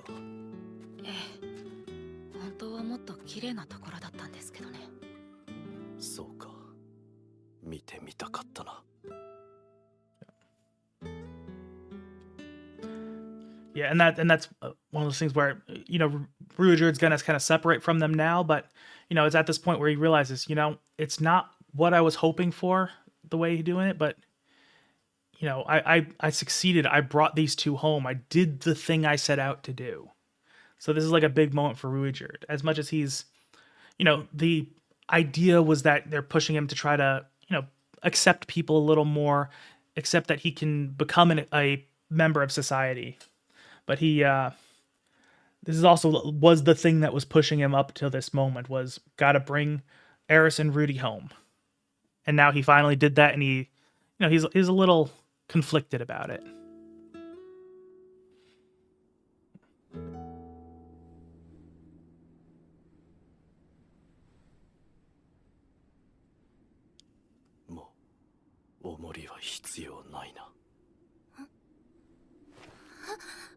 Yeah.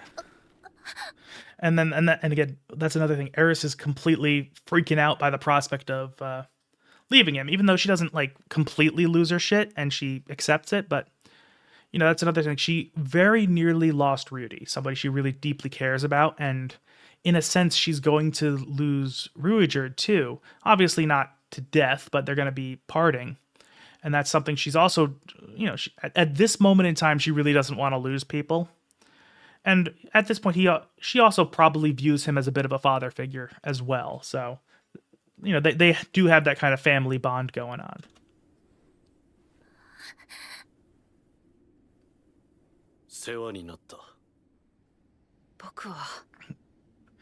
And this dialogue does another really interesting thing that I'll talk about in a second.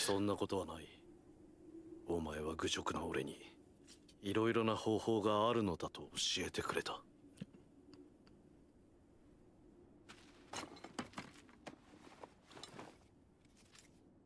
俺はすべて覚えているぞ。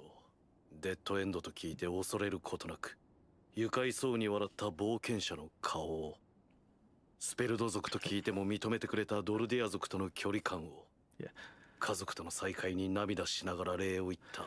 And at this point, you can probably guess how Ruijerd would have felt at these moments, but hearing him say it just really kind of solidifies that.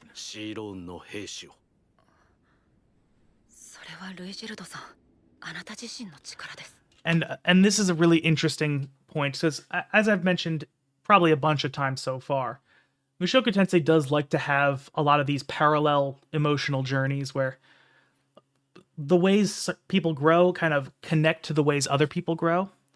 One thing that Rudy doesn't realize here is that Ruijerd is basically telling him that he has grown and improved, and that Rudy did that in pretty much the same way that Roxy initially helped Rudy, and has a very similar emotional impact to that, where, Rudy's one of the big reasons he idolizes Roxy so much is that she gave him that first push to be able to leave the family home. And that's something he carries with him, and he feels like he wouldn't be anything of who he is without that push. And while it's not the same thing with Ruijerd, he basically has a similar response. It's like, you gave me that push to actually see myself as having value. And Rudy just doesn't even see the connection. He's completely rejecting the idea that he had anything to do with it. Yeah. Yeah, yeah, that is true. That what you're talking about. The yeah, well, I mean, with each of them having their own inferiority things, as I mentioned in the past, that all three of Rudy's wives end up kind of identifying, they have this core element to them that kind of defines who they are and changes as time goes on. And they also kind of represent things that he needs to learn. And they also, it's notable that they do take on three distinct kind of roles in the group dynamic, where, I mean, Sylphie ends up being a very capable combatant. Like, I would say she doesn't hold him back at all, even though, you know, obviously she's not going to be as strong as Rudy, but she's still a very capable fighter on her own. Because, again, how many silent casting Saint tier magicians are there going to be? Especially one who can silent cast healing magic, which he can't.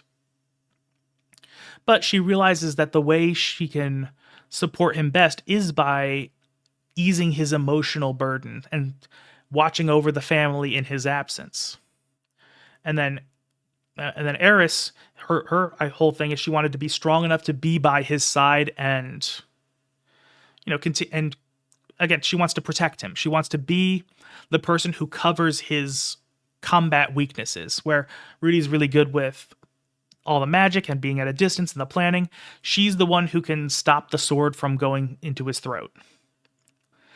And then Roxy doesn't have quite the same thing, but she definitely has the same inferiority, the same type of inferiority complex as Rudy, where she doesn't feel worthy of having inherent value. She doesn't feel like she's accepted by anyone. So that, and that's one thing Rudy does latch onto, where he really wants to try to build her up and make her see herself the way that he sees her. And also a big part of her thing is I really do hope that the anime adapts the hat scene of the scene of Roxy getting a new hat, because I thought that was, I know some people have complained about it, but in the books, but I think that is like an amazing moment to where like a turning point for Roxy, where she really feels like a part of the family at that moment. And if they don't adapt that, I'm going to be annoyed. Like, more annoyed than the fact that they didn't adapt the bit with Ghislaine going apeshit in the forest. いや、俺一人では何もできなかった。戦争から400年、一歩も前進できなかった。その俺に一歩をくれた。でも、それはあくまで人神の。見たこともない神などどうでもいい。実際に俺を救ってくれた。Yes, that's true, and that's another thing.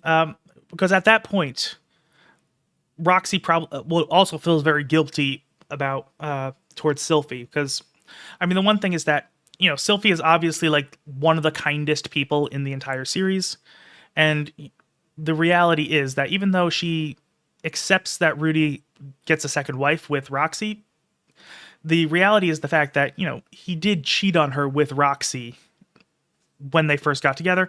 There's obviously more to it than that. There's very emotional reasons for why he was in a position where he could do something like that, but, you know, he felt very bad about betraying Sylphie. Roxy felt really bad about that, and the fact that Sylphie was so kind to them is that makes her feel even worse. Like, oh no, there's like this person, I don't stack up to her. And then, yeah, with the hat, that's when she realizes that, oh, she's not just being nice because she's nice. She really views me as part of the family. And that's like, yeah, again. And that's when they start to become really close. And yeah, it is nice. お前だ、ルーデウス。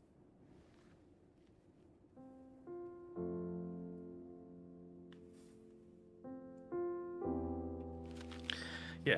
And I will say, it's also another funny thing is, if we're talking about the way that the three of them are different and have their own kind of elements of what Rudy needs to learn is that it actually also expresses itself in, at least in the books. I don't know if the anime is going to do the same thing, but when Rudy describes sex with all of them, like at how they're different, he mentions that Rudy is very emotional, loving, and warm, whereas Roxy is kind of interested in technique and trying to make it the most enjoyable experience possible just through like skill, and Eris is just aggressive and passionate. So it's interesting that there are 3 personality differences and how that all relates to everything, even expresses itself in sex.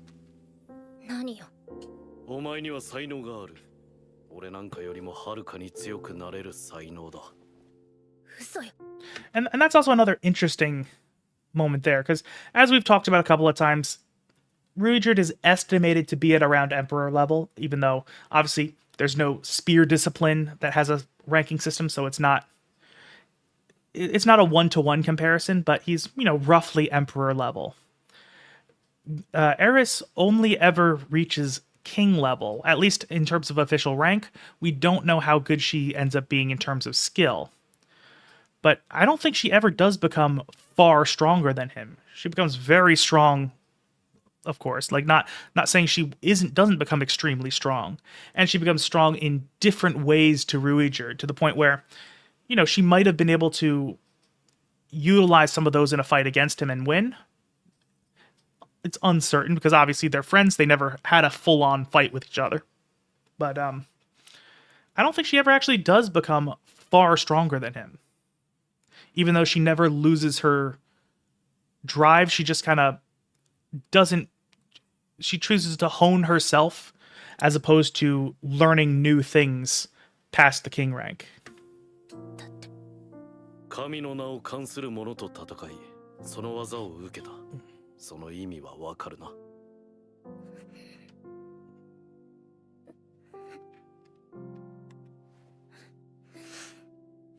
かったわ。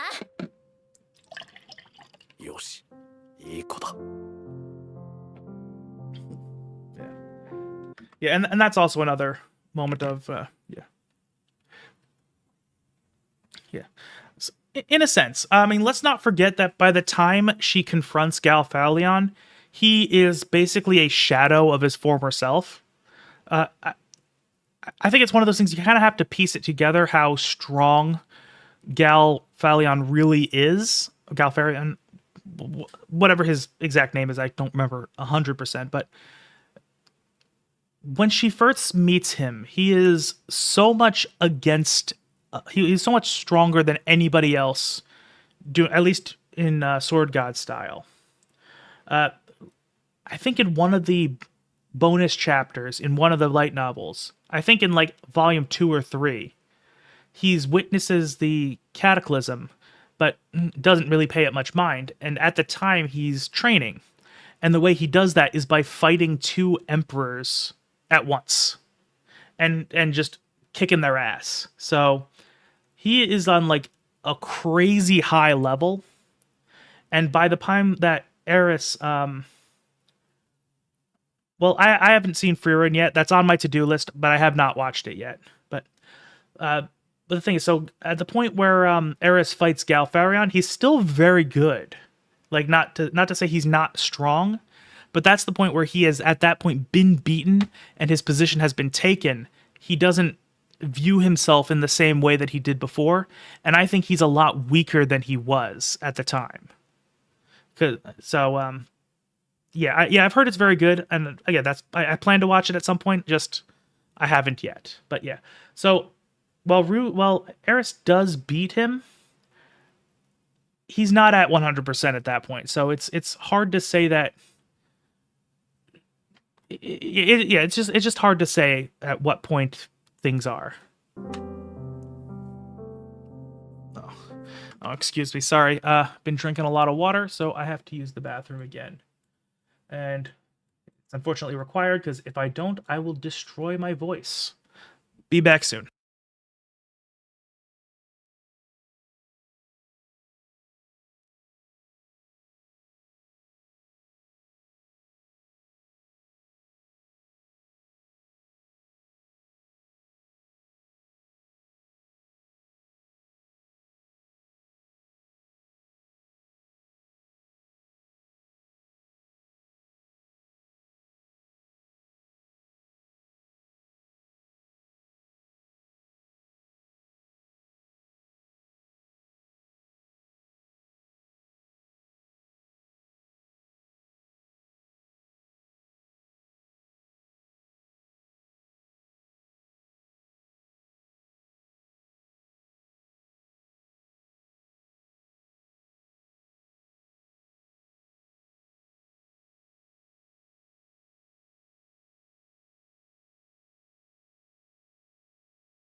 Okay, I am back. Now, at some point, I do need to figure out a way to protect my throat without drinking. Again, literally, I drink 3 liters of water by the time I finish these streams. So, at some point, I gotta find a better way to protect my throat that doesn't make me have to pee like a racehorse. 最後にお前たちを子供扱いするがいいか。 Yeah, and that is also just highlighting, as much as this is an emotional moment, again, highlighting that he does kind of view himself as a father figure and that they've accepted him as such. Like, again, there's a different kind of bond going on with them. Yeah.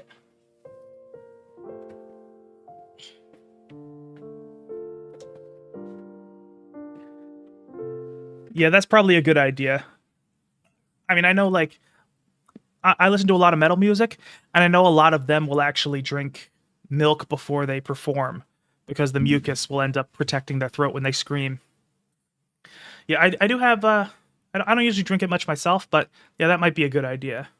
I did grab a cough drop with honey in it, so I'm gonna see if that helps. But yeah, but that is a good idea. Back when I was in high school, I did like a lot of chorus and theater stuff, and tea with honey was like a go-to for everyone there to protect your throat. Although we kind of did it, it wasn't a case of, hey, we're gonna do this one big performance and we need to protect during that, as opposed to here where I'm just kind of talking like normal, projecting a little bit more than I usually do, but generally talking for just a long period of time. I'll be honest, man, I don't know how streamers can do this for like 12 hours a day. I mean, I don't get the burnout that people get. I actually get kind of, I'm usually an introvert, but I actually kind of get energized by these streams. But man, my voice is killing me by the end of a 6-hour stream. But and that's the thing is, if the channel ends up kind of taking off to the point where I can actually start to put more energy into it, the streams are going to be one thing I want to do more. So before that time, if it ever happens, I'm going to want to, figure something out.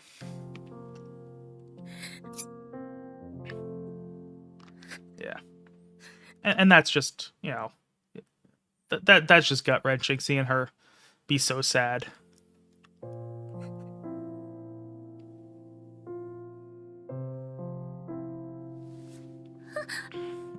Yeah. And then she literally reaches out to him. She does view him as like a father, and again, she just grasps for him. Again, she's almost kind of accepting like that she's gonna be like a child around him. She's gonna be someone who can protect her, and she looks up to him. And she acts in that childish way when he lifts his hand. Like that little motion says so much about her. これを返しておかなければな。それはルイジルドさんが持っていてください。いいのか。大切なものなのだろう。大切なものだからです。 Yeah, and this is just another thing that keeps happening throughout the series is that people will give each other, gifts, something they can wear to remember them by, and that's just something they carry with them both physically and emotionally. That was what the pendant was to Rudy when Roxy gave it to him. And now he's doing the same to Ruijerd, where again, this is something that means so much to him that's why he wants Ruijerd to have it, because as much as he would like to have it, it means more than him giving Ruijerd anything else. And of course, also, Rudy has reclaimed the panties, so he has another memento of Roxy.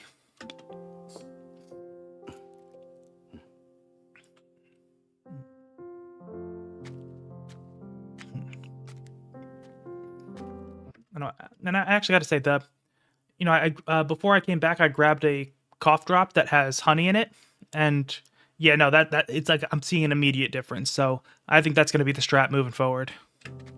ではな、ルーデウス、エリス。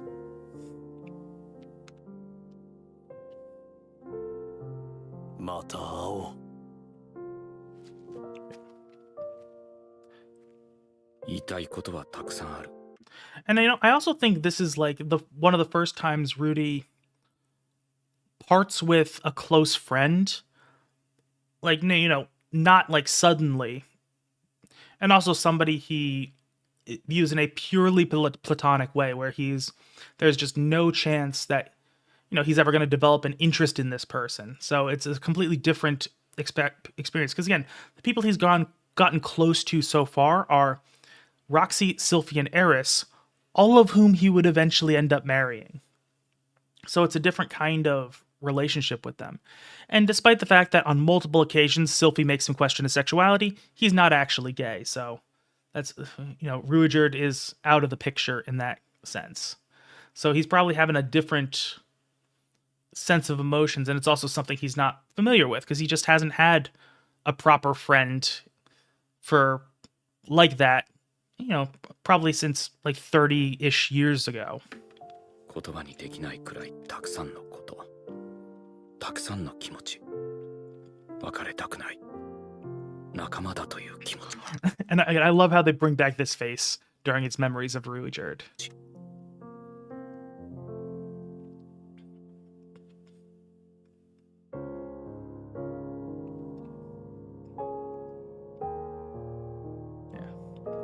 And this little montage here is a nice way of just kind of recapping their journey, showing how far they've come, while also doing a lot emotionally to show, like, oh yeah, Rudy is remembering all the things they've been through.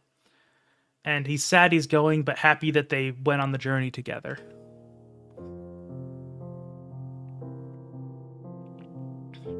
And of course, it's showing all the big moments from earlier.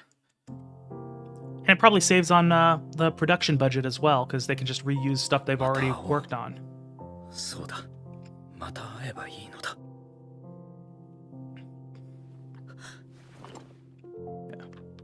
But again, and he's also saying, you know what? It's all okay, because we can see each other again. It's goodbye, but not forever.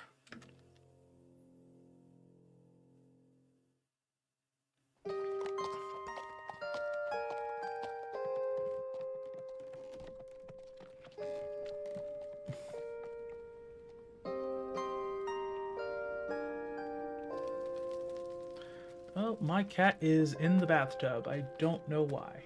I don't know. She's weird.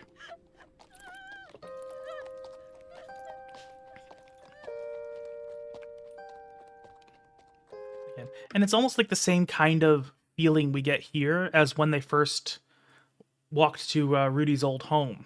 It's like, and it's not the same. It's not like all these things he remembers are destroyed and that's what's coming to him. It's seeing all these people displaced. They're at their refugee camp. They're at a place of temporary stability, but they're still just not even close to going back to the norm for them.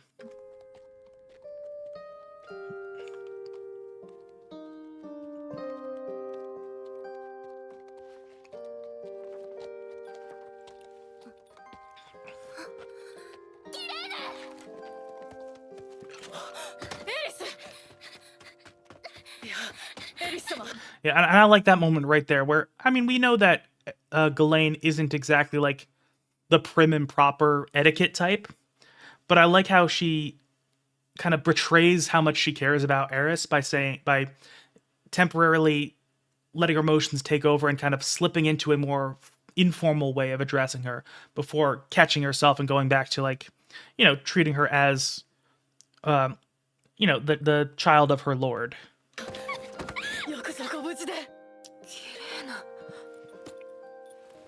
ルーデウスもよく無事でいてくれた。ご無事で何よりです、エリス様。ルーデウス殿。二人とも無事でよかった。 Yeah, and this is also probably kind of striking to Ghislaine right now, because Eris just didn't show this kind of emotion and affection when she last saw her. Because we gotta remember, the last time they've been in contact together was when Eris was, before the teleportation, where she just hadn't done that much growing up yet. So actually both of these two are very different people. So it's probably kind of confusing to Ghislaine a bit here.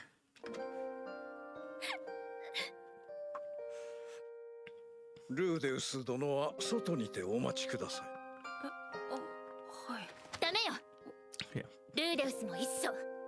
And again, that's another thing is that she doesn't yell, scream, punch like she used to, but she stands her ground and just very calmly asserts control and says, yeah, he's entitled to be here for this conversation.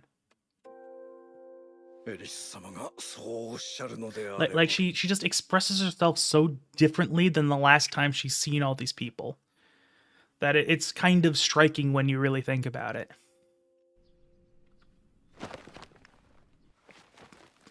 まずはエリス様よくぞご無事に 前置きはいいわ。言いなさい。誰が死んだの？ Yeah, and that's another thing also. She didn't kind of she never shed her distaste for the noble way of life.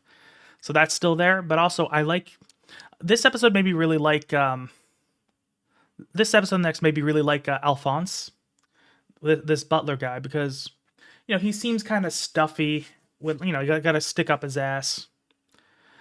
But that's kind of he just expresses himself in a different way to Eris, where he kind of leans into the proper noble etiquette. But then we actually see that deep down he does actually care, even though he seems like he doesn't at the start. So it's just interesting that these two people are just trying to process their situation in different ways. サウロス様フィリップ様ヒルダ様お三方ともお亡くなりになりました 間違いないのね。 And even though she's in a lot of control right now and able to not completely break down, she's definitely, you know, relying on Rudy. And it's, you know, it's cute. フィリップ様とヒルダ様は共に転移し紛争地帯にて亡くなられましたギレーヌが確認しております そう。おじい様は？ 転移事件の責任を取らされ処刑されました そんな、なんでサウロス様が処刑される必要があるんですか？ ルーデウス。 And that's also one thing I like, where Rudy's the one who has the outburst.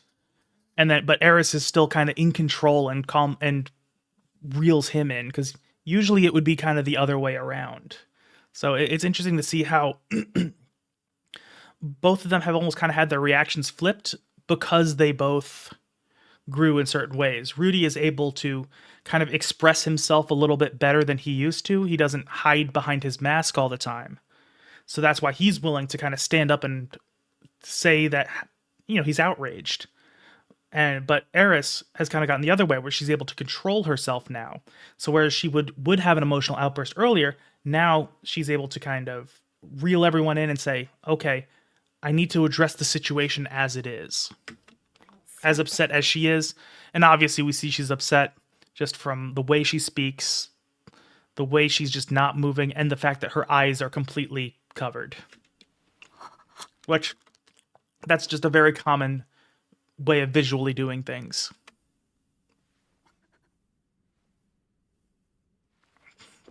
ルーデウス殿お気持ちはわかりますがこれが今のアスラ王国です それでどうするの？ エリス様を妾として迎え入れたいとピレモンノトス・グレイラット様がおっしゃってお And now this time it's it's Ghislaine that gets upset, and I like that because I don't know, just shows that Ghislaine definitely does kind of have a motherly instinct towards Eris, even though she's, you know, a bit rough around the edges, doesn't really know how to, you know, properly process that kind of those kind of feelings. 貴様はあのクズの話に乗るつもりか？クズでも名家ですそんなことなど知らん。お前はエリスのことを考えているのか？私が考えている Yeah, and that's another thing about Alphonse. Again, this makes him seem kind of cold and emotionless, but I do believe that his primary thoughts are trying to help people. He thinks that, and in his logical way of thinking, you know, I think he does also like Eris.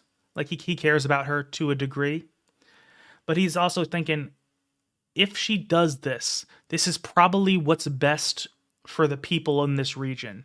So that's the direction I'm going to try to take things.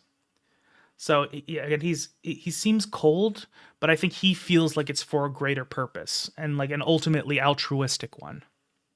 のはボレアスケとフィットアリ And of course, he's still hiding behind his mask of etiquette, so he can't really, he is not showing any of his inner emotions. So that's why he comes across as kind of an asshole. 用のことでございます。そのためにエリス And of course, the fact that he has a monocle also makes him look like an asshole. を犠牲にするつもりか必要とあらば。エリスこんな奴の言うことを聞く必要はない逃げて幸せになる領民はどうなさると。お前が何とかしろうるさい Yeah, and then we see as much as Eris is in control, then she has her first outburst so far, and it's to take charge of everything. And that outburst itself is kind of controlled as well. And it works. Like again, this noble here, I mean he was like the butler, but he's kind of taken charge of everything. He's very refined. And then Ghislaine, who's this extremely powerful warrior. One yell from Eris is enough to immediately grab their attention and calm them down. I really do like that. Like nice little subtle bits of showing how Eris has really started to get a grasp on her own strength. 少し一人にさせて。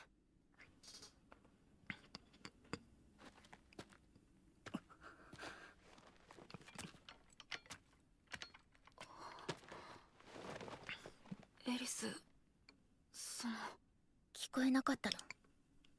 一人にさせて。 Yeah, and that's another big thing. Usually she would lean on Rudy, but I think she realizes this time that this is something she needs to process and figure out on her own. And also she doesn't want to, in this moment, she doesn't want to seem weak, even though, it's just so she can be by herself when she finally lets her feelings out. わかりました。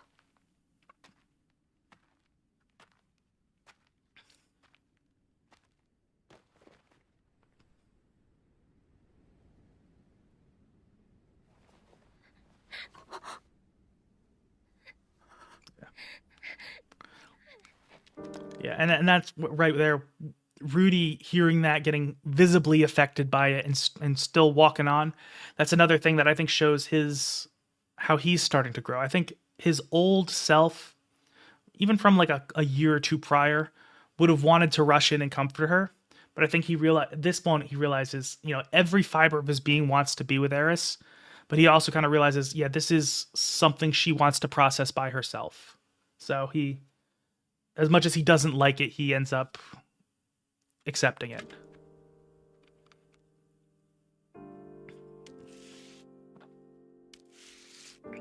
それは行方不明のリストだ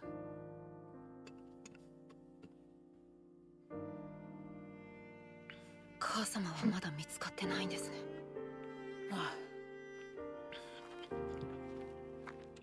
And I will say they do actually build up the idea of, how much Rudy wants to save Zenith. Where, I mean, they did it with the memory to start, and it ends up being a lot more important, that memory, for the audience than it would seem at the start, because then they're going to build on it a little bit more, and that's going to be what kind of is his turning point in the next episode.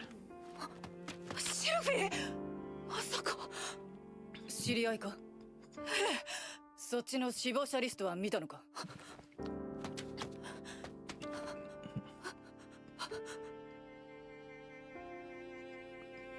ないですね。 Yeah, and that's got to be a tough one where his friend is missing, somebody, and let's not forget that around this time is when they would have met up again had things gone as planned. ならば生きてはいるんだろう Although this is a weird thing to say for Ghislaine, because I don't know if the anime does it a little differently, but in the books they kind of pointed out that there were a lot of people on the missing list, and a lot of them never end up getting found because presumably a lot of them teleported to the middle of the ocean or got eaten by monsters, and then of course a couple of them were kind of captured and sold into slavery secretly. So it's weird to say, oh yeah, she's probably alive, although she might be trying to comfort Rudy. But at the same time, a lot of people who went missing, they don't know if they're alive or dead, so it's hard for anyone to really say. どこにいるかは知らんがな。よかった。Oh, was she removed from the missing? Because, I mean, obviously we can't read the script, but because, I mean, when we saw that they, we saw a name crossed out and a name not crossed out, so I don't know which one he was looking at. But if that's the case, then, okay, then that makes sense.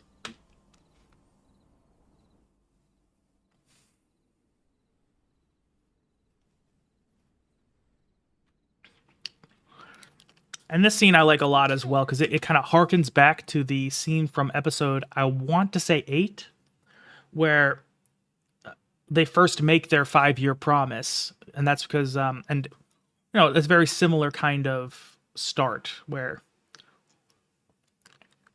you know, Eris kind of appears to him, like, unusually vulnerable. And then, of course, you know, Rudy's drinking something like he was at the time, because he had just left a party. Again, Mushoku Tensei does like to do things like that, where they kind of have scenes parallel each other.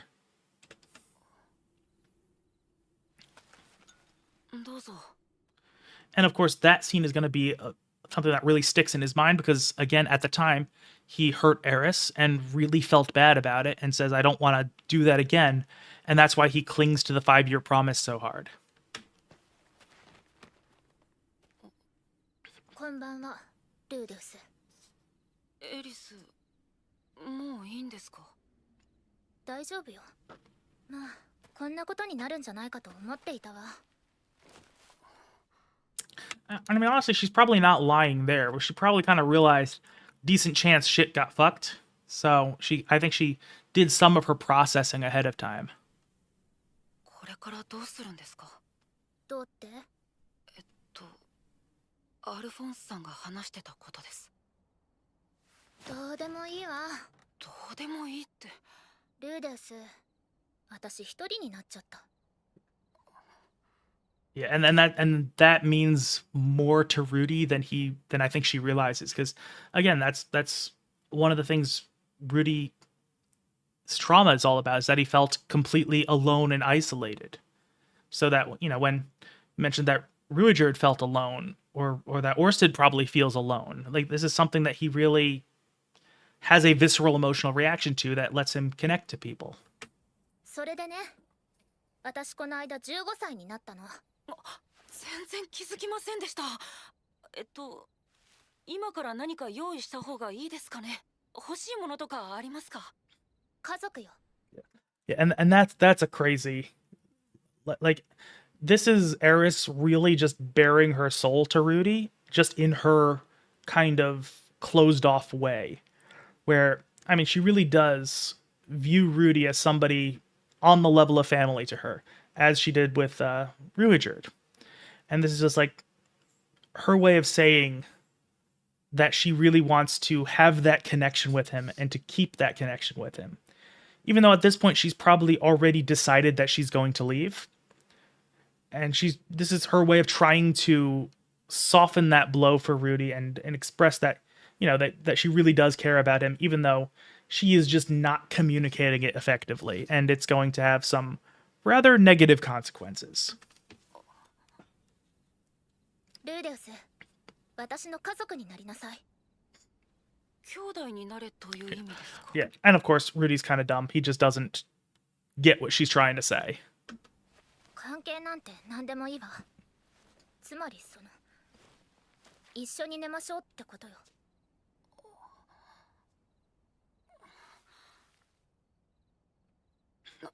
なんで突然？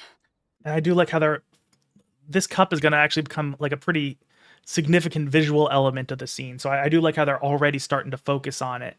And as I'm actually some surprisingly smooth animations for him shifting it around, like smooth enough that it's noticeable. 前に約束したじゃない。あれは僕が15歳になったらって話じゃ。どっちでも構わないわ。一体どういう Yeah, and this is just Rudy feels very uncomfortable here because let's not forget this scene is paralleling the scene from episode 8 where they are in the bedroom together. Eris gives him the partial go ahead and he takes it too far, ends up hurting her, and that's his whole thing. When he hurts somebody, he immediately course corrects, feels terrible about it, and resolves to never do that again. So when they made that 5-year promise after that, that was the thing he latched onto, saying, okay, this is how I will control myself, knowing that I need to wait 5 years to not hurt her. And that's one of the main reason he's so resistant to this here. Even though she's the one approaching him, she's the one who wants things to go in this direction. He still just feels like this is the thing that will hurt her. And he just can't properly understand how he's feeling in this moment. ことだそうだ And again, remember that this is just another sign of Rudy starting to grow, because old Rudy would have absolutely jumped on the opportunity. イリスは自暴自棄になっているのかもしれない。そりゃやりたいよ。でも、まるで弱みにつけ込んでいるみたいじゃないか。I mean, that might have been part of it, but yeah, it's hard to say exactly when she did it. But I think at the very least, at this point in time, she's considering it. Because let's not forget all the stuff that had been leading up to this.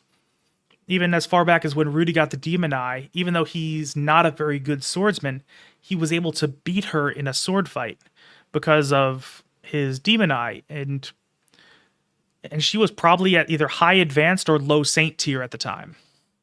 Then there were just a number of other things that kept happening, especially the recent event where Orsted almost killed Rudy and she couldn't do anything to protect him. And this is just something that's been continually piling on to her, where she just feels like she's dragging him down. And then, and again, it may have been that it's solidified in her mind that this is what she needs to do after the scene. But I find it very hard to believe that the thought hadn't crossed her mind before that.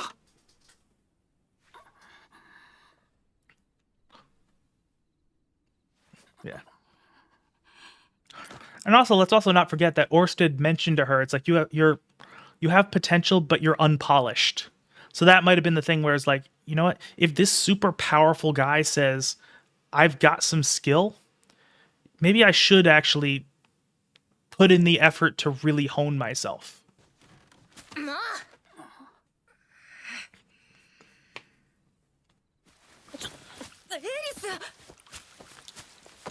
And this is another thing where even though Rudy is definitely a pervert, he sexually harasses Eris a number of times before this moment. But like even despite his, brain being partially controlled by his dick, when it actually gets to the point of potentially being real, this is where he's the most vulnerable, and he's just and she's just he's just uncomfortable by the entire situation. He doesn't really know how to react because, again, it's looking like this is going to become an actual thing, and also it's with somebody he really cares about, so it's more than just the release for him.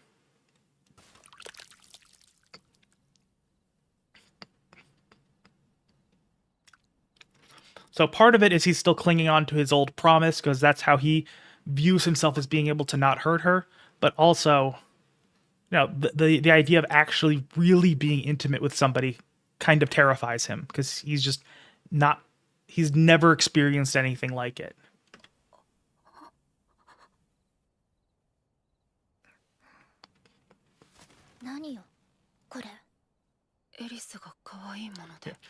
And it is playing a little bit on, this is kind of the way a lot of H scenes end up starting out, where they have this kind of banter going on, where, the heroine will make a comment about how the main character has a boner, and that's like, it's used as kind of a bit of teasing and all that. So I think they are playing on some of those tropes here, but it's also just kind of a way of just showcasing that, as much as Rudy is terrified, it's not for a lack of desire. It's because of all his other emotional stuff going on. And it also shows Eris that, you know, she's not completely misreading the situation. これって興奮してるってことよね。私が嫌ってわけじゃないのよね。さっきから目線がエッチね。 And this is also really the first time he's properly expressing to Eris how much he does care for and want to be with her. Like she's asking him these questions and he's just no resistance saying yes. Like you are somebody I'm interested in. Because even though they've had their moments beforehand, it's never been really laid out quite like this. でもダメっていうの。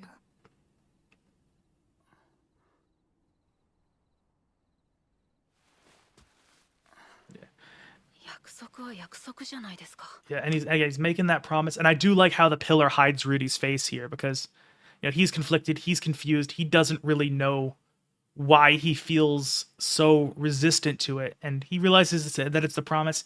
I don't think he realizes that this is just how he's been able to rationalize controlling himself reasonably. Because again, they didn't bring this line in the anime, which I am very disappointed by because I think it was a very funny line that was a lot deeper than it looked. But when he said, Lolita good, touching bad, that was kind of his resolution to keep his hands to himself. And even when, you know, Eris would kick the crap out of him for creeping on her throughout the Demon Continent and Millis and all this stuff, for the most part, he actually does keep his creepiness to just voyeurism. And the only time he actually, like, touches her is during the pinch me scene when she told him to pinch her, although she did make the mistake of not specifying where. But he actually did keep his hands to himself from that point. And the promise was a big thing that was a core emotional focal point for that. He doesn't really understand that. So he doesn't understand that the resistance to having sex with Eris is because he really views that as how he doesn't hurt her. But he does know it's connected to the promise, but he just doesn't understand it. And it's neat to see how he's just completely at a loss for words, which is contrary to how he is normally, because even before he did any growing up, his whole thing was to logically work through things, and his mask would always come up with the words he needed to say in any given moment. When it's actually his emotions, he loses that. 15歳になるまでって。ねえルーデウス、お母様から習ったのだけど、恥ずかしいから1回しか言わないわ。私、ルーデウスの子猫が欲しいにゃん。 And I know that's also meant to be a little bit funny there, because again, they're going back to the Beast Folk thing. It's a callback to when, you know, she was asking Rudy a favor for the initial time, and then she pretended to be a cat, and that whole thing was, you know, funny. It's callbacks to that, so it's a little bit funny here. But I do remember this moment from the books, and she had the same kind of line there. I internally viewed it a little bit different, as like, you know, again, it's also the fact that we're not in Rudy's head right now, which kind of changes the dynamic of the scene. But in the books, it's kind of, Eris kept pushing him, where she's like, this is what I want, you want it too, let's do this. And Rudy's defenses get a little bit less and less and less as it goes on, because his emotions and desires are starting to be stoked. He realizes, and he starts to realize, this is not something that is gonna hurt her, this is something that she actually wants from me. And eventually when she does that line, the kitten's line at the end, that's when his entire resolve just breaks and he jumps on her, essentially. Although also, I will also note that a very interesting thing to note is that with all the people who Rudy sleeps with throughout the course of the series, every single time the first encounter was actually initiated by the woman. So like it's, Rudy is this massive perv. He was this degenerate in his past life who masturbated all day. But when it comes to actually like sleeping with people, actually really like finally getting to that point, every single time it's kicked off by the woman. And I don't think that's an accident, because here we got Eris pushing him into it. And then later on, we got Sylphie during her. Well, again, also, Rudy at that point is going through his impotence. So, and Sylphie is the one who kind of says, this is something I want to do with you. This is, I care about you. I want to be with you. And she's the one who kind of initiates the sex that they have that ends up helping him move on. And then, of course, after the teleportation labyrinth, Rudy is upset, and Roxy's the one who goes to bed with him to try to cheer him up. And even the people he doesn't sleep with but has a chance to, which would be Sarah, she ends up trying to initiate things with Rudy. Even though it doesn't work, she was the one who tried to push for that. And then the prostitute that he almost slept with, who essentially she was interested in going to him because she knew he was having sexual difficulties, and she felt indebted to him for the kindness he had showed her by healing a different, I think it was her sister earlier in that book. So I do think it's interesting that every sexual partner he has and every almost sexual partner he has starts by the woman getting things started. So yeah, I think that just shows how much that Rudy means to other people, in contrast to how he feels about himself. I do think that's interesting, and I don't think it's coincidental.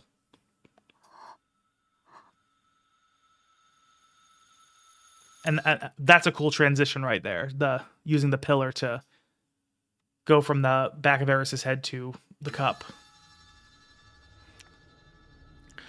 And the visuals of this scene are very interesting. So, the thing about Mushoku Tensei's sex scenes is that it also comes as a bit of a shock to somebody who is reading, because you see how much of a pervert Rudy is. Even when he is not being creepy, he thinks about sex a lot. That's just kind of how his brain functions. It doesn't show it quite as much in the anime, but it's still present. But when there's the sex scenes are all very tasteful and usually skipped over entirely, where I think the way they do it here is actually more of a more explicit. It's not explicit, but it is more direct than the books were, where if I'm remembering correctly, the books kind of skipped over it, except for Rudy kind of just talking a bit about the things he was feeling in the moment. How he was having trouble controlling himself because he was overwhelmed with emotion. How he felt her warmth. How he felt the wetness of her mouth when he's kissing her, and her other wetness. Like, he talks about it in very broad, nondescript terms, because it was all about how he was feeling. And they don't actually and again, they don't show the sex scenes in the book. So it's actually interesting how tastefully it's done, and how much they shy away from anything actually explicit, when you consider how much of a sex. I mean, he starts out as a bit of a sex pest, but just how much sex frames his entire way of processing the world. And hell, even when she leaves him after this scene, he a lot of his issues come from. I mean, this is sexual trauma for him. So it is interesting how they just skip over the sex scenes essentially, instead of doing the thing you would expect.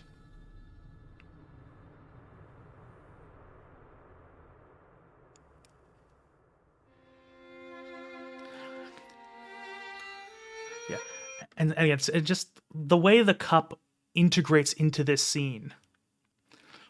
Yeah, I will agree. This is a very tasteful way of doing it. But yeah, the books skip over the sex scenes entirely, where again he kind of talks about them after the fact. But I do love how they incorporated the dropped cup into just all the visuals, and how the cup dinging against the ground is reflected in the music. It's just really cool visuals and sound design. Yeah, and again, and also much like how they had that kind of back and forth flipping with Ruijerd leaving. It's the same kind of thing here where Rudy is just kind of in the moment and also just kind of reflecting on everything they'd been through up to this point.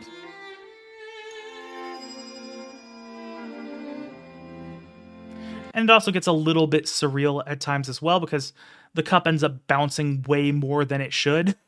Like, but again, that's just for stylistic reasons. And also the fact that, Rudy isn't thinking regular thoughts at this moment. He's overwhelmed by emotion, which, is a thing that can happen when you're in this situation.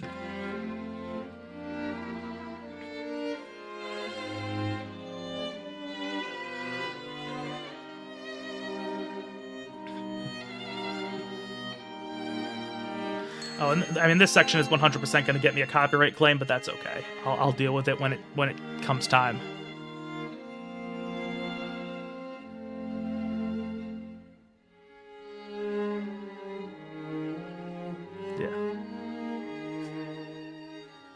Yeah, definitely.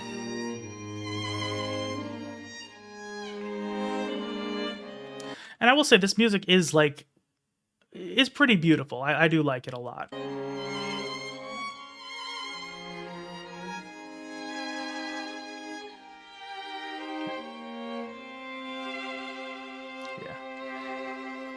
And again, that's also just honestly, it's almost the kiss feels like it's more significant than the sex. Obviously, I mean, the sex is important, and it's especially for Rudy, sex is just such a big thing for him that it wouldn't have the same impact if they didn't have sex.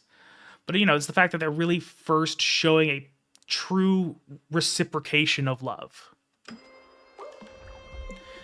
And then, of course, this is also another showcase of how it's not quite is the cup is not an accurate reflection of how things are in reality, because that puddle's not that big. But it's a nice way of capping things off and showing kind of what's happening without actually showing it.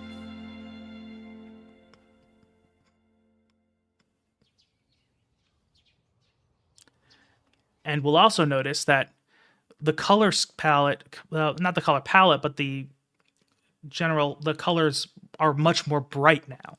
Now that the emotions have changed, Rudy is happy. It's no longer dark. And even though there's not a whole lot of color right now, it's a lot brighter than it was. Again, Mushoku Tensei uses lights and colors a lot, and sometimes it's pretty obvious like it is here. Although, they're also setting up another big tonal shift, so they're going to go kind of out of their way to make this feel as happy as possible. Welcome back, Alan. Good morning, everyone. Ohayo. So yeah, even despite just the coloring, because again, it's all bright. It highlights the whites of the tents, and even the grass is a little bit green and yellow at this point, which instead of just the gray that it was the day before. And then, of course, Rudy's going to have a funny monologue to go along with it, while also seeing happy reunions, as opposed to when they first walked in, which was, the first thing they saw was somebody mourning over their child. And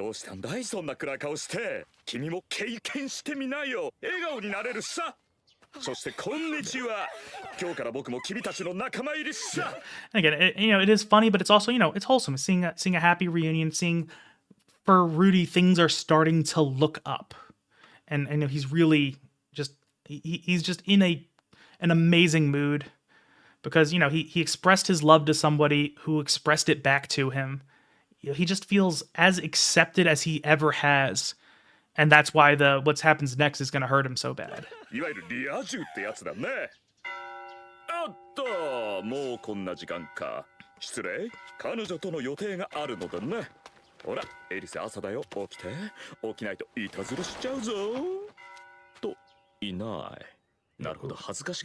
Yeah, exactly.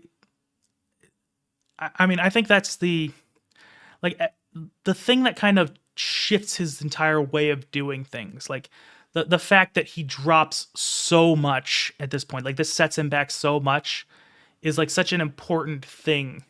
Especially like one thing is we do see Rudy just continue to grow and improve over time, but we do also get to see instances of him getting kind of knocked down a bit, where he takes a few steps backwards sometimes. And this is one of those instances. And again, like when he realizes that she's gone, like it is legitimately sexual trauma for him. He now has the first time he's able to have sex, and it's with somebody he loves. And now that just has a negative emotional connection to him. So that's why he just can't, he just has problems with sex up until he's able to kind of overwrite that with Sylphie, where, you know, he again has another loving sexual encounter with someone who stays by him the next day. And that's what ends up having to heal him. But like it's one of those things where I know they're gonna, and people meme on the fact that, you know, he has his impotence arc, and that's kind of how what defines him in the next major arc. But at the same time, it's like, it's so important that this hurts him so badly. Like it really just adds extra layers to Rudy's psyche, where he finally opens up to somebody, and in his mind, he's betrayed, even though that's obviously not what Eris actually intended. Yeah, and I will also say that this is one of those things where, like, going back to like another bit of connections that this series does. So when Rudy and Sylphie meet up and end up getting together, and that whole thing ends up, that's like, you know, it parallels their initial meeting. And I just completely lost what I was about to say. Okay, I know what I was going to say. I don't know how I was planning on getting there. But, oh yeah, no, now I remember. So the one thing that Sylphie does when she meets Rudy again is she tries to kind of bring back the memories of the bath scene where, you know, he stripped her and, you know, it made her uncomfortable. But he still felt very bad about it. But at that point, Sylphie had long since forgiven him, and in hindsight to her, it's just a funny childhood memory. It's like, yeah, I was upset at the time, but now that I can look back on it with a more objective lens, it was kind of funny. And you know, but Rudy still felt bad about it even all those years later. Same kind of thing happens much, much later, past the point where everyone's all reunited, and past the point where the anime is now. But, you know, Eris is back with the group, and at one point, they're hanging out with another adventuring group that Rudy had made friends with during his time in the Impotence arc. And one of them mentions, you know, how much Rudy has improved since they first met him. It's like, you know, you're much more, you know, you're happy now. You're doing well. It's like, you know, he was, and he addresses Eris, and it's like, you know, he was in a real bad spot when we met him. He was like borderline about to kill himself. But that's all in the past now. He seems to have gotten through it and is better off. We're happy to see you this way, Rudy. And that's one of those things that fucks with Eris so badly. Like, she becomes visibly shocked, withdraws, and just doesn't know how to process it. Because until that moment, she didn't realize how badly this hurts him. It might have been him. It was... I'm really bad with names. It was the adventuring party where he first started using Quagmire a lot. Where... It was the guy who started out being it was, I don't think it was the same guy, but it was the guy, he was in the party with the guy who started out acting like an asshole to Rudy until Rudy lashed out and they started to become friends. But yeah, but then, you know, Eris learned about how much she hurt Rudy, like how substantially she hurt him, and like she's completely broken up about it. Like, this is something she doesn't know how to process. And, you know, even at that point, you know, Rudy understood why she did what she did. He doesn't feel any resentment towards her. Like, you know, she did hurt him, but he understood that she didn't intend to hurt him.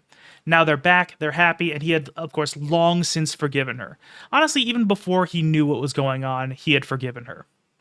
But Eris still feels really bad about it. So that's another kind of parallel to, you know, how Rudy interacts with people and how, you know, Eris interacts with him. And it's also notable because that scene really contrasts with another scene where prior to that, I'm not going to say the details of how this is, but Eris ended up learning that Rudy was isekai'd, and she had just no fucking reaction to it. She did not give a single fuck. She's just like, oh, that's just another fun fact about Rudy. She, like, again, something so crazy, doesn't even care. But realizing that she hurt him, that really throws her for a loop.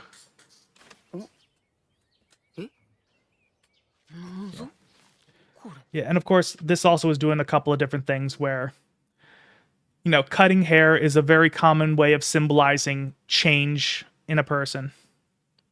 But it's also just showcasing, you know, she left something behind. And that's something that Rudy, you know, literally clings on to.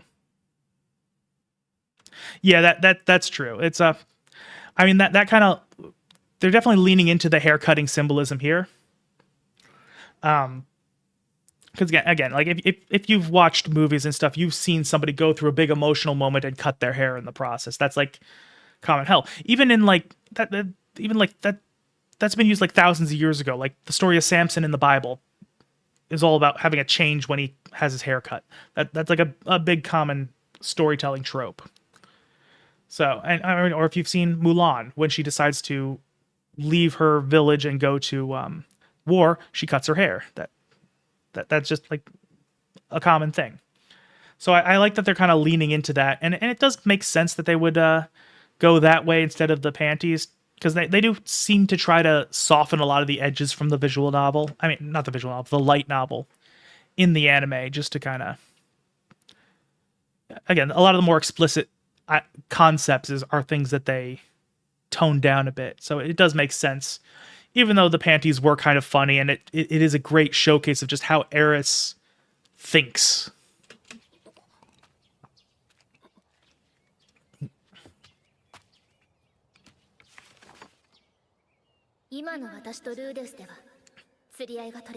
And this line is also a great one because it means two different things to Eris and to Rudy.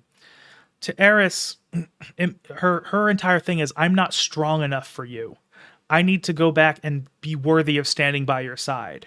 And Rudy sees that as a rejection of like, yeah, we had sex, but we're not, this isn't going to work. I need to not be with you right now. And of course, because of his own self-esteem issues, he still views himself as being completely worthless, having no real value. So he thinks, you know, she left. Why wouldn't it be because I'm not good enough? It's like I opened my soul and she found me wanting.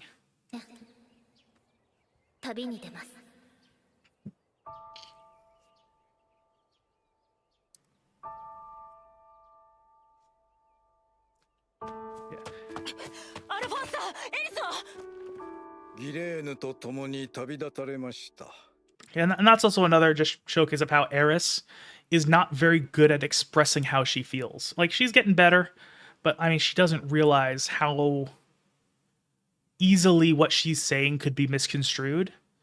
And it's one of those things where things could have been so much different if she had been a bit more thorough in her explanations. ルーデウス殿には口外するなと仰せつかっております。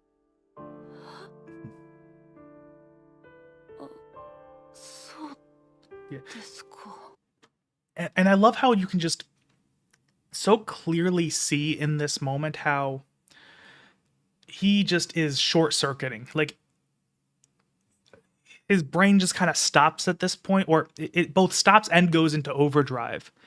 And you can just see scattered thoughts as he continues. He starts just these different things running through his head. He doesn't know how to process it. Like, it's completely overwhelming him. And one thing is, you know, with Rudy, when things get really bad, he withdraws, shuts down, and just kind of, you know, he just loses everything. And this is the first time he's really hurt badly enough for that to happen.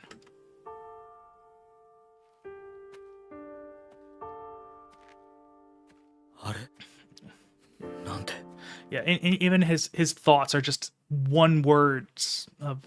Well, okay, that's more than one word, but you know what I'm saying.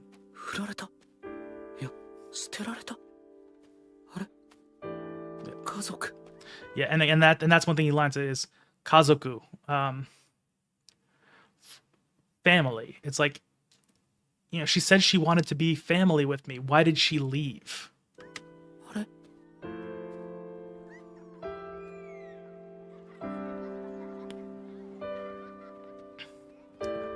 Yeah, and now he sees all of this stuff around him in a completely different light where, people are still happy. They're going about their day, but he doesn't care about any of that anymore. He's like, now they have what I don't.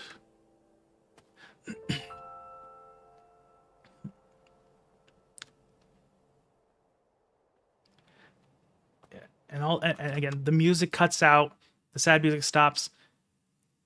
There's like very little sound, just giving us that little bit of tension right here, which I think is so effective here.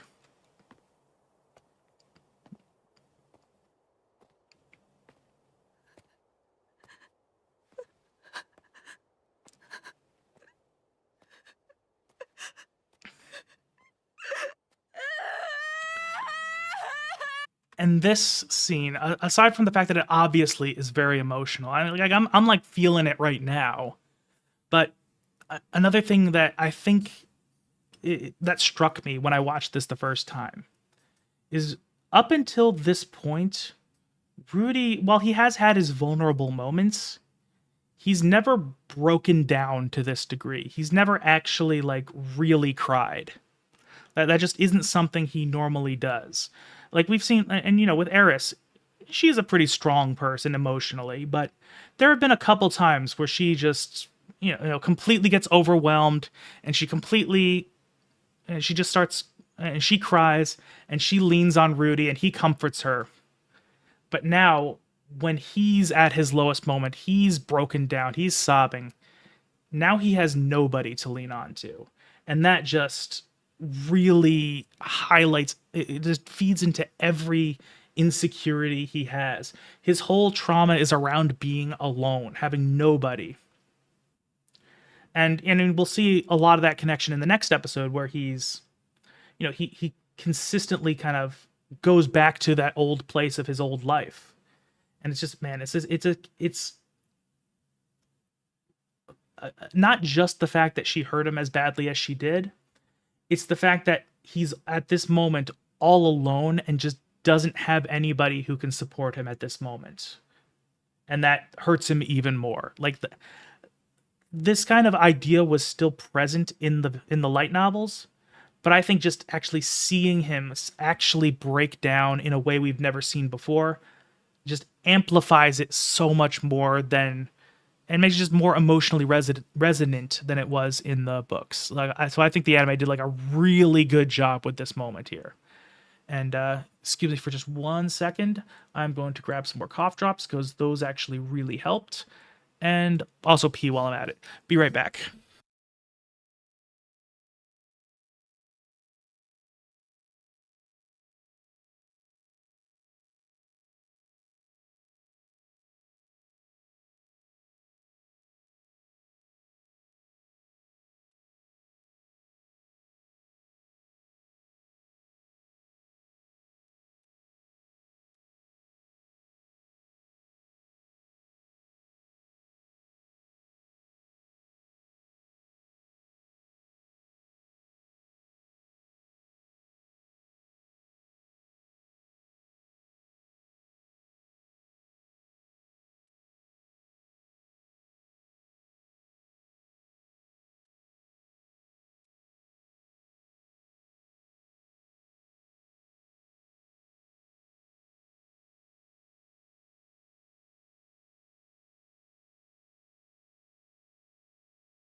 All right, I am back. The cat's being very well behaved today, so I gave her some treats. All right, let's get moving. Yeah, and also the fact that the crying overlaps with the end screen, that also just makes it hit even harder.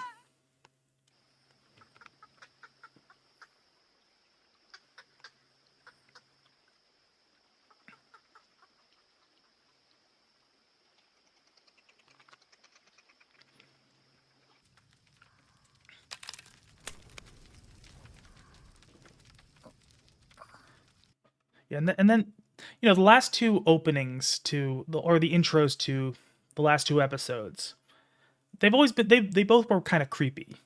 This one is just a little bit eerie, not like a danger sense, but you know, there's just very little sound, no music. And of course we see Eris, who had just hurt Rudy, where I think the audience would reasonably understand that she wasn't trying to hurt him, but are still unsure of her real motivations at this point. まだ寝ていていいぞ。 And also the fact that Ghislaine is there is a bit of a consideration too, because you know, even though she doesn't have the same connection with Rudy as Eris does, obviously, we do know from just experience that Ghislaine does care about Rudy as well. So like, she wouldn't want to be complicit in something cruel. もう夜明けよ。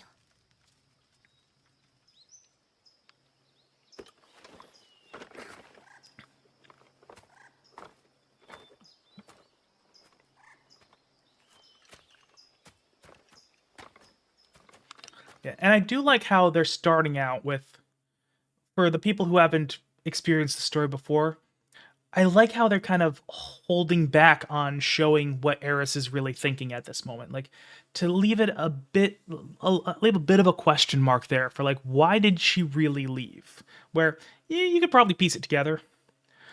But, you know, I like how it kind of, you know, wants to build that tension for the audience.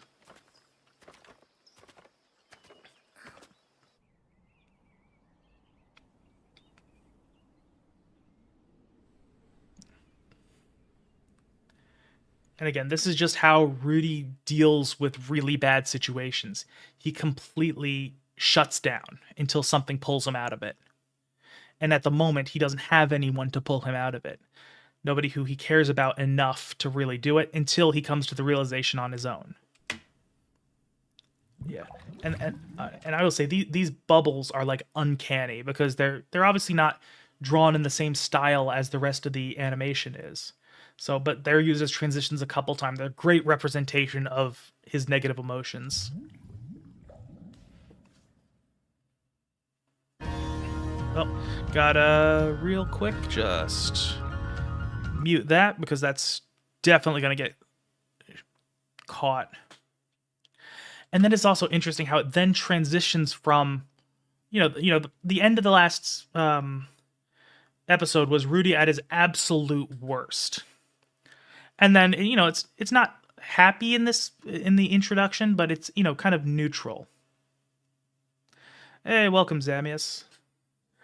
So yeah, it is ultimately a neutral opening, and then it transitions to something happy. So it is interesting how it goes from Rudy being upset to Rudy being happy.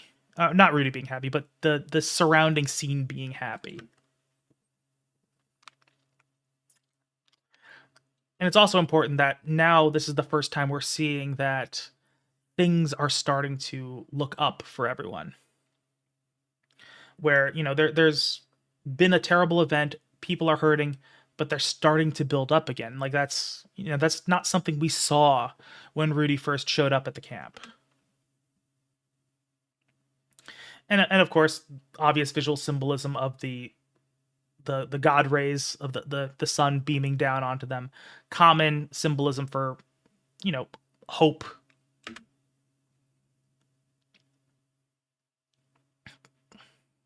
Yeah.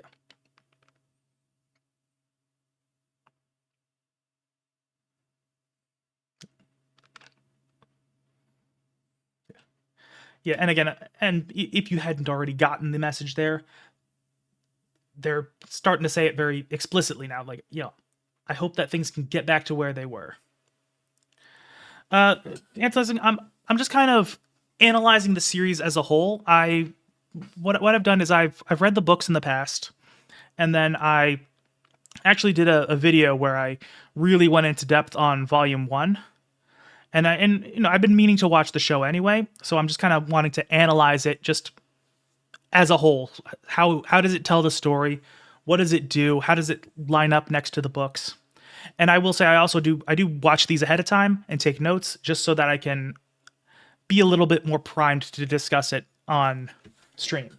And yeah, and I will say you may hear me respond to people. Unfortunately, that's because I am not able to show combined chats on Twitch because they will actually ban me for it. Yeah, hey, honestly, I had wanted to start streaming for a while. My whole thing is that I'm a YouTuber. I do edited video content. So my whole thing is usually scripting, speaking it out, and then editing. That's how I kind of do things. I don't have the personality type to be like a normal streamer. I'm not that entertaining if I don't have something to talk about that I'm knowledgeable on that I can really hone in on. So this allows me to kind of play to my strengths, which is getting my thoughts in order and then expressing them as opposed to just being naturally entertaining. So that's why I do what I do. And so far, I've been enjoying it. And yes, Alan, video essays, that's my main thing. So yeah. And yeah, as I mentioned, I can't show combined chat on Twitch, unfortunately. I would really like to, but it's just not... I'll try to respond to people in a way so that you can understand what the conversation is. But unfortunately, I can't actually show it to you because Twitch is stupid.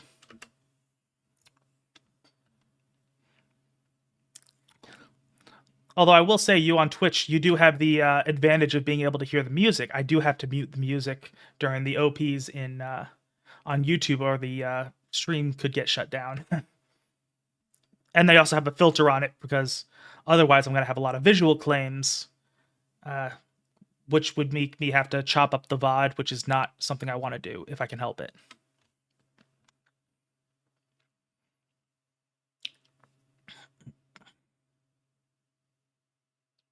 Yeah. Yeah. Well, I think it's just a case of YouTube has the technology to really monitor that stuff in real time. Twitch just doesn't. Twitch is actually like surprisingly behind on anything technological. Like, from what I heard, they don't even have like a real from what I heard, they don't even have like a proper timed ban system. From again, I'm not really a Twitch person. The only reason I'm streaming on Twitch right now is because I figure, why not multi-stream if I can. But from what I heard, when someone's ban expires, Twitch actually needs to manually unban them, which is just weird. But yeah, but YouTube has Content ID. Nobody else really has that kind of thing. But it is what it is.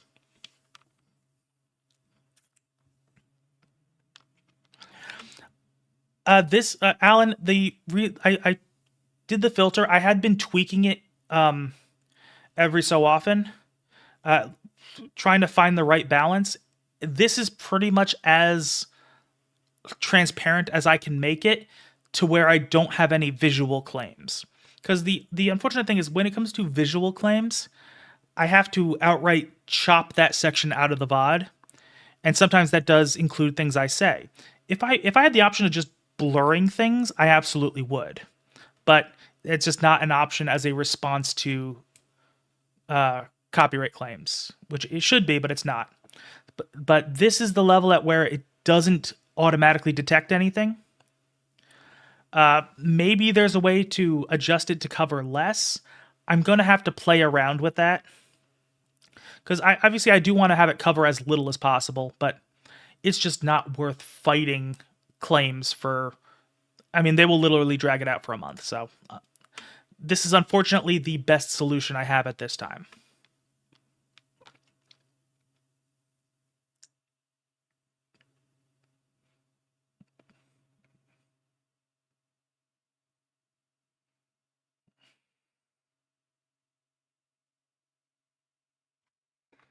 Okay, and now YouTube can get unmuted again.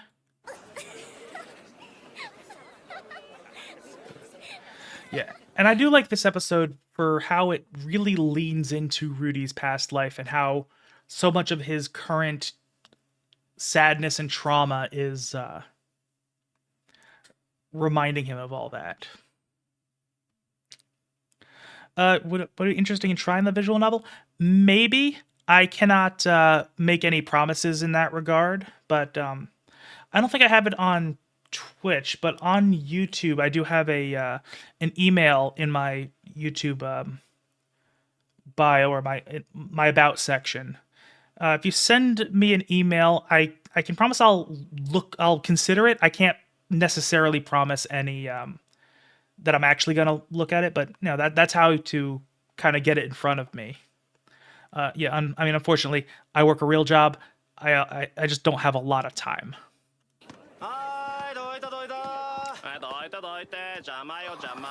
And also, the unfortunate reality of when it comes to YouTube is that it is harder to necessarily justify, jumping on every indie visual novel that gets sent my way, because I do get people sending me stuff to want to get reviews, but unfortunately, the way things kind of are on the online ecosystem is that it's tough to really make content that works surrounding stuff that people don't know. So unfortunately, name recognition is like a big thing on YouTube, and as much as I do like talking about indie stuff, it's hard to do so. So I usually only kind of touch new stuff if it interests me enough that I think, oh, I'm gonna make content that's so interesting to me that I don't even care that it's probably not going to get views. So, like, I'm not saying that to be cynical. That's just kind of how things are. おい、割り込みしちゃいけませんって小学校で習わなかったか？弱えくせに何カッコつけてんだよ。死ねよって。So I will say this is interesting. I do like how this episode is really starting to lean into, again, Rudy's connection with his current depression in his past life. So it's showing a bit more of how the events progressed to lead up to him getting, hung up onto the gate and all that stuff. But I will say it didn't happen quite this way in the books. If I'm remembering correctly, in the books, he kind of ran into some bullies and he stood up to them, but then struck a pose. And that's why they just kind of kicked the crap out of him there and hung him up on the fence. It wasn't like a persistent bullying like it seems to be here. It was just kind of a one-time lashing out that had extreme consequences on him.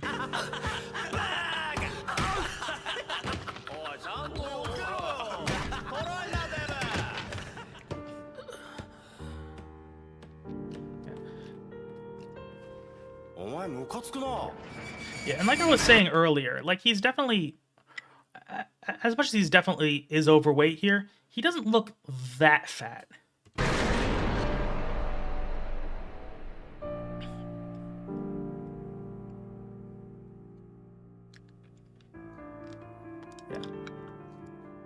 And it's also nice to see that they're like just giving it an extended period of time in Rudy's past life here. Like just how much this is resonating with him in his current stint of depression.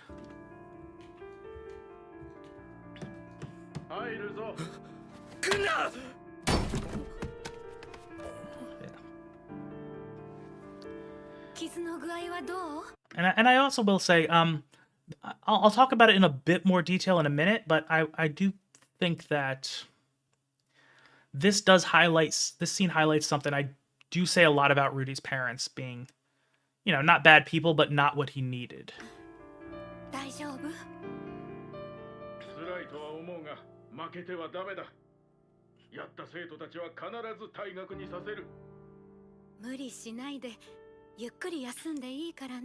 Yeah, and again, this just right there shows the two different approaches his parents have to trying to help him. But neither of them are what he needs. His father, and in the books it was also his brothers, who told him to just suck it up, be strong, and power through this. We'll go after the people who did this to you. And his mother is just pure enabler, saying, you know what, you just need to stay there, process it yourself, and come out once you're better. When realistically, what Rudy needed was someone who could be by his side and comfort him and tell him it's going to be okay, and then to give him a little bit of a push outside of to start getting things going again.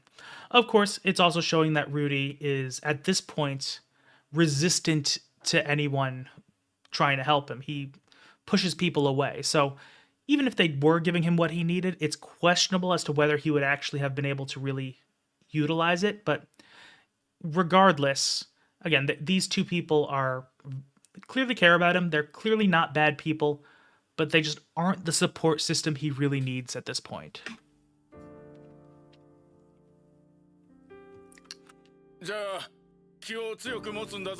And because if we remember that the first big step forward Rudy makes is when Roxy takes him out of the house and just grabs him, throws him on the horse without hearing anything he has to say about the matter, and making him move. That was what kind of gave him his first big push forward that he was able to build off of from there. ご飯ここに置いておくからしっかり食べてね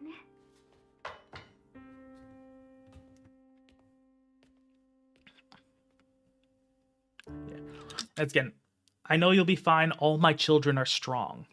It's definitely a kind sentiment, but also Rudy, at this moment he feels really weak. He's like, no, I'm not strong. I'm not living up to what my mother thinks of me. And that's where he's starting to feel worthless. Again, this is just not the messaging he needs at this point. And it probably unintentionally made things worse.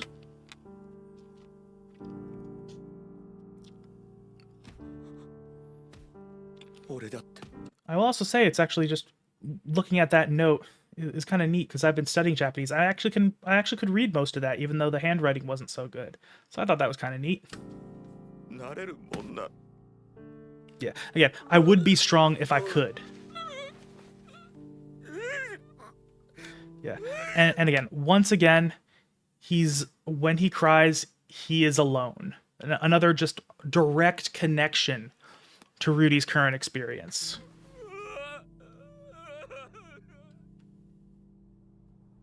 Although, of course, now where Rudy is, the immediate harsh feelings have kind of run their course. Now he's just kind of a persistent, overwhelming pressure that is his sadness. And that's what keeps him just lying in bed perpetually. Like, he's even at this point worse than he was in his past life. Well, even though he was depressed, withdrawn, and all that, he could at least do the things that brought him comfort. When Rudy is at his worst, he just completely shuts down. Nothing. And again, like, even if we look forward to where after the teleportation labyrinth, where Roxy has to pull him out of it, I heard that the anime doesn't do this scene so well, but in the books he had gone weeks for like barely eating, to the point where they were like, this is gonna fuck with his health. Like, we need to do something or he's gonna get hurt. Like, and that's just how much he shuts down. Until either somebody pulls him out of it, or he's given some sort of purpose.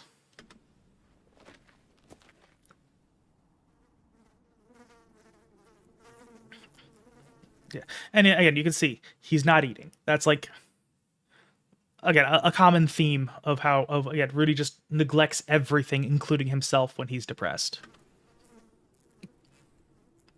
ルーデウス殿、そろそろ起きられてはいかがですか。お暇なようでしたら、ぜひ手伝っていただきたいことがございます。Yeah, and I will say this scene also made me really like Alphonse because, again, he was kind of portrayed as a bit of a stuffy asshole up to this point. And that's kind of the mask he puts on himself. But I think this scene shows that in his own way, he really does care. He just has no idea how to deal with the situation. So he tries to give him a push, a little bit of tough love to try to get him on his feet and doing stuff. And honestly, if he's able to get him out of bed, honestly, that probably would help him quite a bit. Like, to keep him busy, make him help with the rebuilding effort, because let's be real, if he keeps his mind active and not thinking about his sadness, that is going to help him. But he just couldn't get him out of bed, where that's the point Rudy probably needs somebody to pick him up and put him over there and say, nope, go now. But that's not how Alphonse does things. But he does try, and like, So you can see that he's doing the best he can, even though it's not enough. まずは井戸作りですな。ここは川まで少し離れていますので、皆苦労しております。ルーデウス殿にかかればお手の物と存じますが、いかがですかな。それから木材の運搬と住居の建設も。Yeah, and like I think it's notable that right here he's kind of just rapid fire cycling through different approaches to try to get to Rudy. Like, and it's, you know, it's not just that he wants Rudy's help in rebuilding, although it would undoubtedly be very useful because of Rudy's abilities. But, you know, he's just going through several different approaches. He's like, he has the one, he has get up, he has, hey, you have important work ahead of you. Hey, other people are suffering and need your help. He's going to switch into, you know, you're not the only one who has it bad. Like, he's trying, but he just can't do it.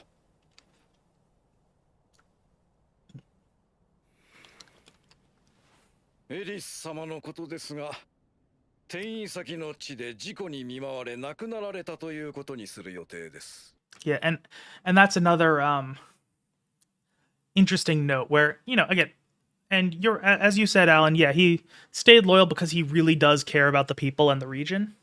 But in this moment, he's showing that even though he was willing to put Eris in a bad position if it would help the people, part of him also is kind of wanting what's best for her. So that's why he's saying, oh yeah, I'm just going to say that she died, that any chance of her marrying this guy are non-existent. Even though it probably would be better for him to say, you know, she left to go do her own thing, so he could potentially maneuver something in the future. So he is looking out for Eris in his own kind of stilted way.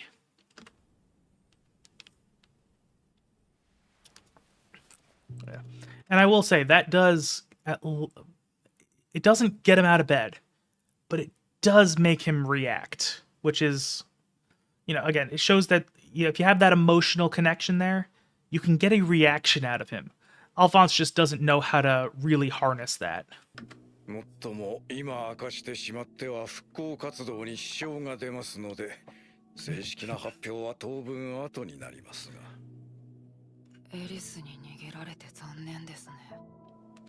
何にせよ、私はフィットワ領を復興するだけです。じゃあ僕なんか放っておいて作業してればいいじゃないですか。エリス様のこともありましたので、今まではお休みいただいておりましたが。And that also does show, you know, as much as Alphonse really does want Rudy's help, wants him to do good for the people, you know, he mentions, you know, he knew he was upset, so he let him kind of just do his thing for a while. Because he was acting out of kindness there, where he thought that Rudy might have needed a bit of time to adjust. Of course, he didn't know that that's like the worst thing for Rudy, but and you know, if he was kind of pushed into doing something day one, and yes, Alan, that is also true, where that was a possibility that essentially they could rebuild the Boreas households with Rudy at the head. Yeah, especially since Paul's actions did kind of, as much as the Boreas family and was all kind of destroyed, the son of Paul Greyrat, who at this point has become highly respected, and even though he's a Nultos Greyrat, if Rudy marries Eris, he becomes a Boreas Greyrat.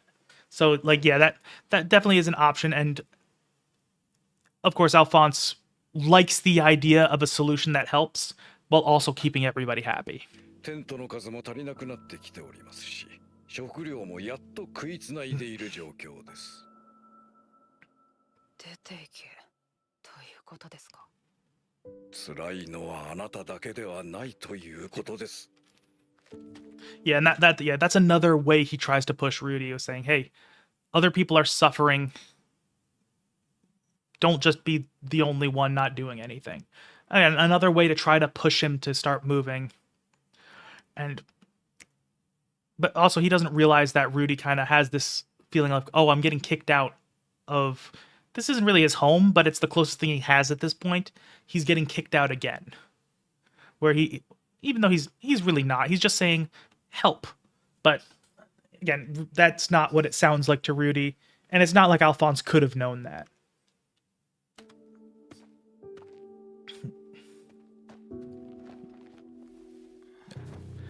And I think at this moment, Alphonse had almost gotten there. He wasn't quite there. I think Rudy just needed one more big push. Not to, like, heal, but to get out of bed and start doing things. Where...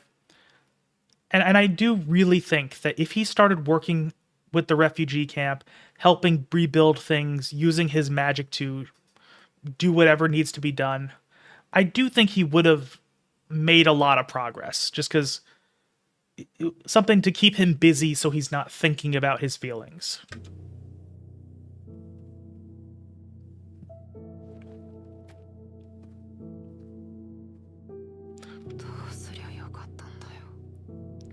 Although I will also say, you know, we're talking about how Alphonse is more caring than he appears on the surface.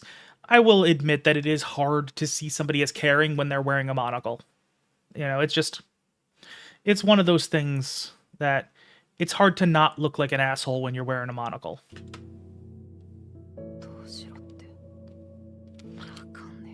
Also, I mean, granted, I don't have any kind of vision correction or any issues with my sight. I have 20/20 vision, so I've never even like worn glasses.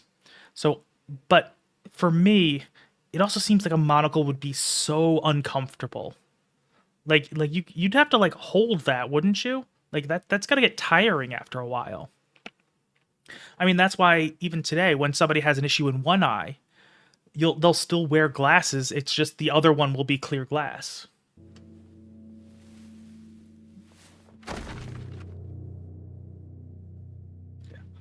And of course, once again, a little bit of symbolism. Rudy is literally at his lowest, drops to the floor, and kind of clings on to, you know, the thing that's hurting him, but the thing that also brings him comfort.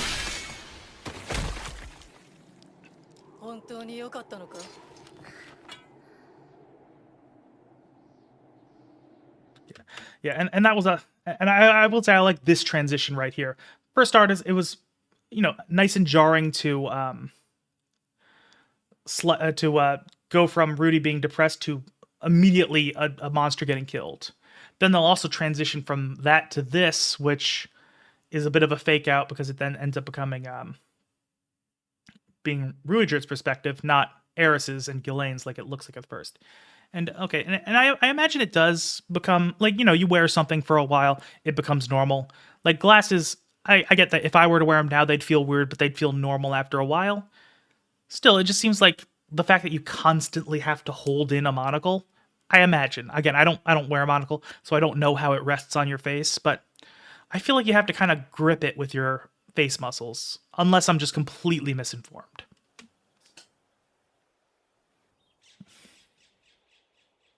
いやありがとうありがとうこのお礼は必ずはあ精ミリあんたが来てくれなきゃもう少しで俺たちは揃ってこいつのクソになってたよお前す Yeah.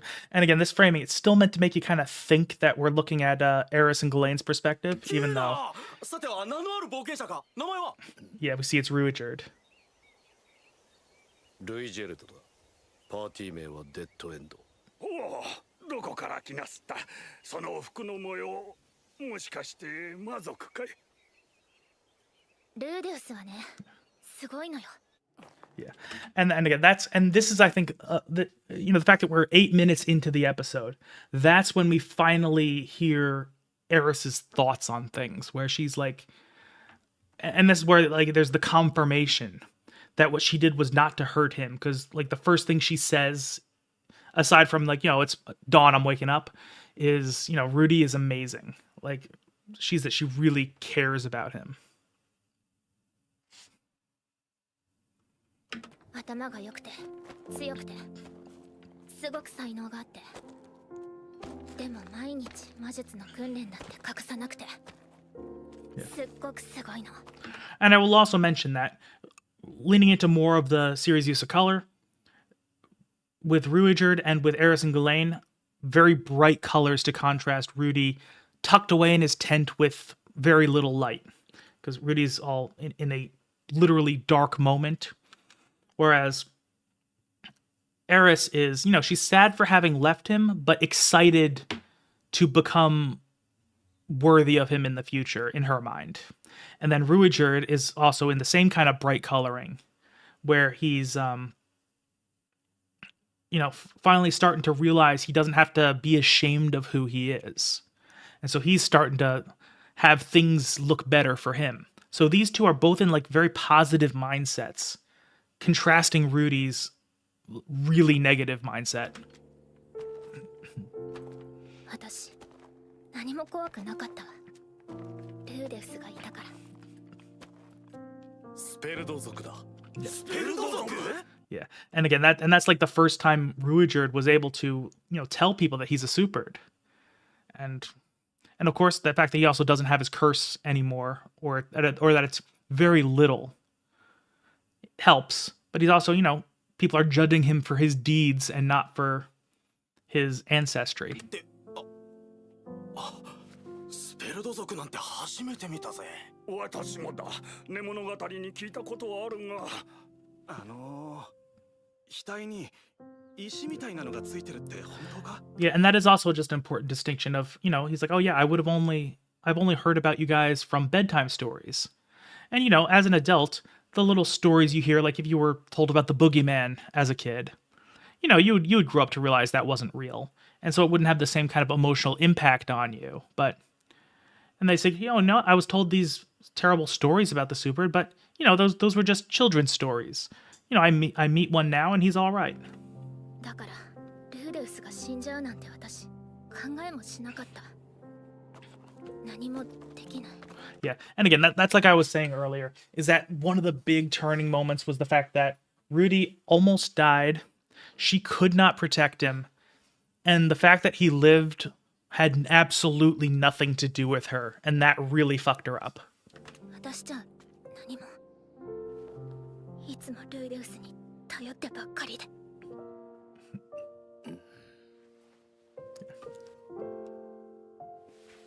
Yeah, and again, and that's another big moment for Ruijerd, the fact that he's able to show people his gem, which he had been hiding constantly whenever he could, and even at one point he was mentioning how, oh yeah, I wish I could have been able to tear this thing out. Now he's actually finally starting to accept that part of himself, and when he's showing it to 3 strangers, they get, they're excited, they're interested, they're like, this is fucking awesome. 思ってたのとは随分違うな。俺、帰ったらみんなに自慢しよう。お前たち、俺が恐ろしくないのか? いやいや、今しがた助けられておいて恐ろしいはずないでしょう。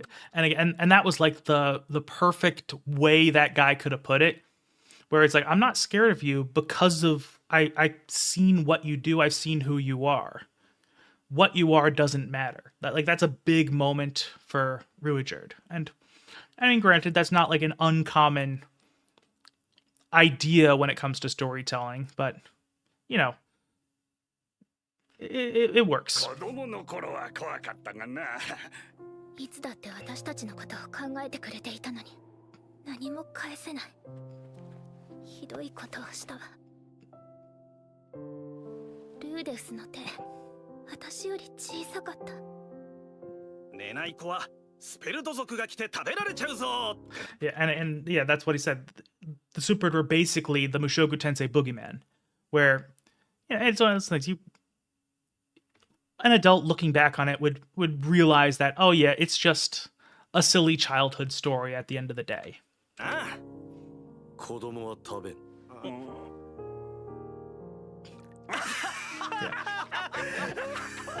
Yeah, and it is funny. This moment is funny because Ruijerd was said that as like matter of fact. He's like, I don't eat children. as just, mentioning that, yeah, he doesn't eat children. But then, they're laughing because it is a funny thing to say, because it does sound kind of ridiculous when you say it out loud.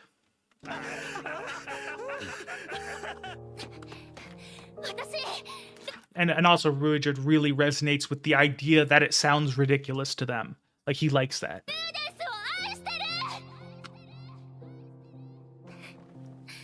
Man. Imagine how different things would be if Eris was able to actually say that to Rudy.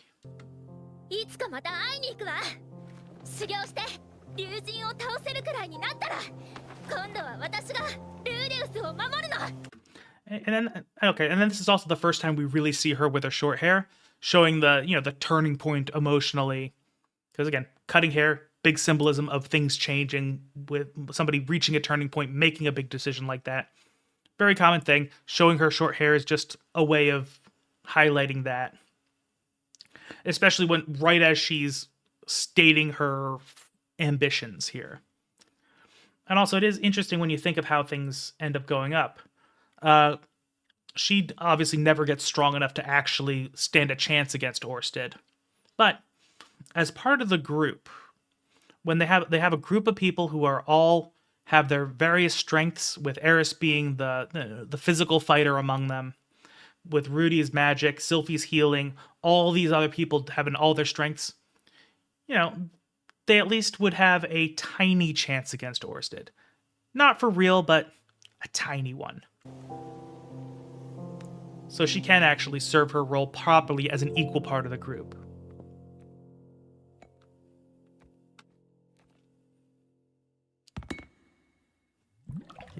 Again, and the fact that there's just those few seconds of old Rudy right there to transition into the next scene.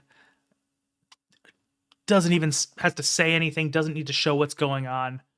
Those few seconds are all you need to set the tone for how he's feeling, in contrast with his companions, who are all, at the moment, very happy.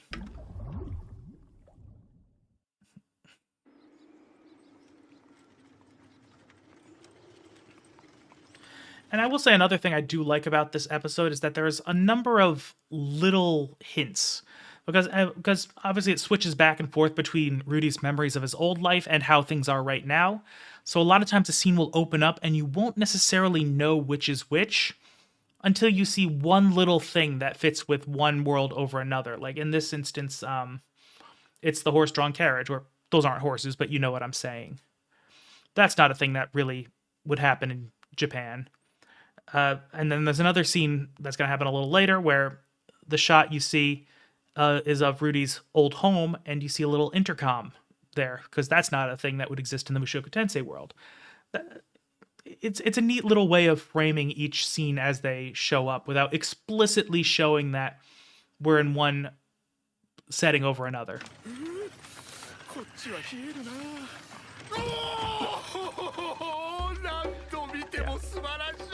And then, of course, they set up the dark tone with Rudy, and then immediately break it with Zenoba, because Zenoba is always he's excellent, and it's also a great way to kick off this little montage we're going to see of the different, just an update on where all of the people they met are in this current time.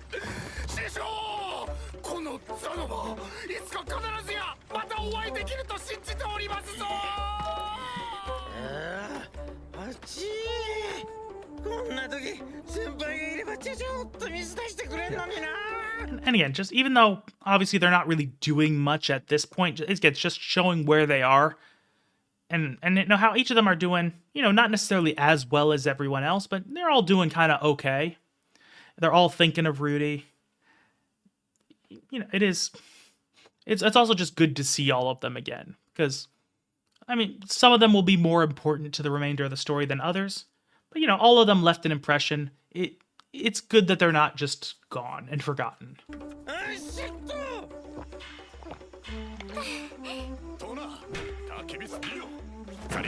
And it's also showing with each of these scenes, it's just showing not just where they are now, but the effect that Rudy had on them.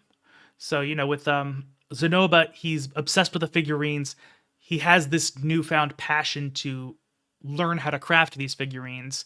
Then Geese, he's gone on this big journey to try to, help with Rudy's family issues and help find people. And then Tona is actively practicing swordplay. Of course, that was more of an Eris thing, but it was part of the group, had an impact on him. And, she's developed a passion for swordplay. Again, everyone is showing how their lives are changed for Rudy's involvement.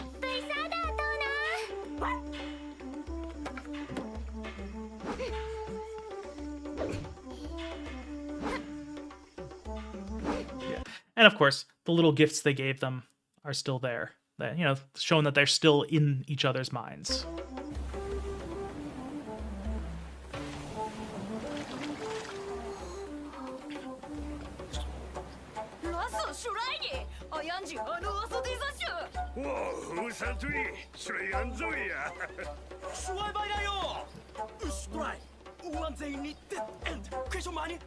Yeah, and again, and with these guys, first of all, it is a nice, simple way of showing that they've come a long way in a literal sense by the fact that they're just shocked by the existence of the ocean. Like they're all excited about the salt water and all that.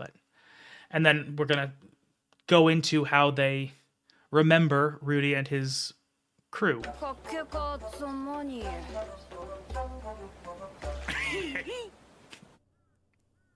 And then again, cuts right back to old Rudy at his worst. Again, I know I'm kind of harping on all this, but like this is just really great use of just tonal shifts. Not the really crazy ones that we've seen when there's like a big moment happening, but just constantly highlighting this contrast between all these people who have interacted with Rudy and are in really good positions because of it, like emotionally good positions, with Rudy, who is just pure suffering at this point.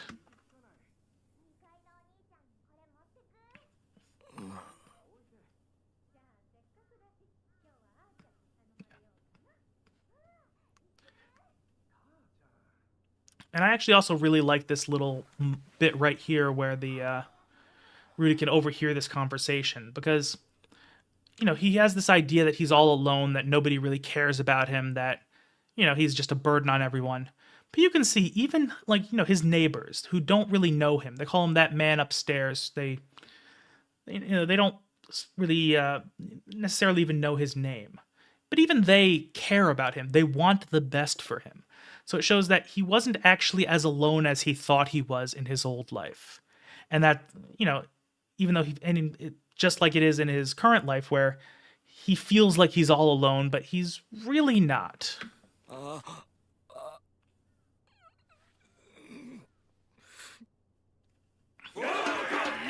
And I will say, I never knew just how much I needed to see a drinking contest between Kishirika and Tall Hand. Like this entire scene is just amazing.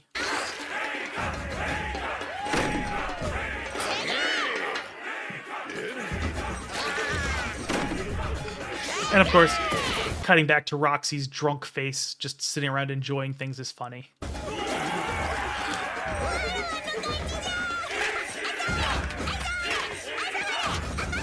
And granted, even a dwarf wouldn't really stand a chance against a demon empress, an immortal demon king. Like, that's a little bit outside their league.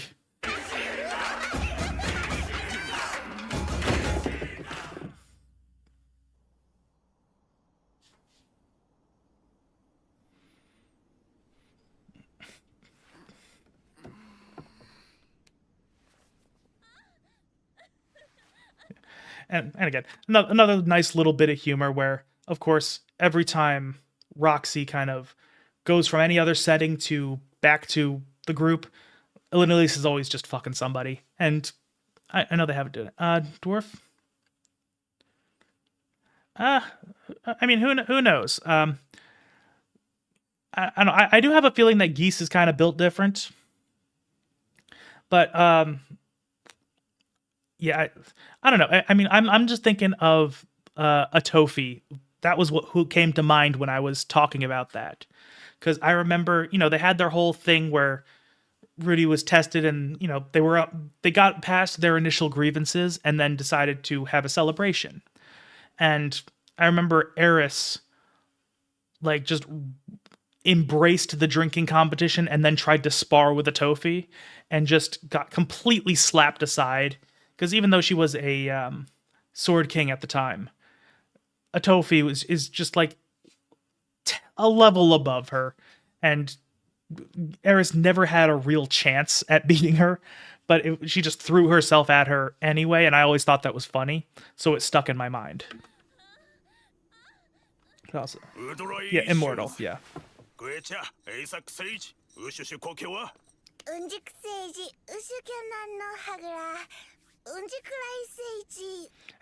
And of course, Kishirika, despite being a really powerful person, I just love how she's this total ditz who just completely incompetent at like every turn.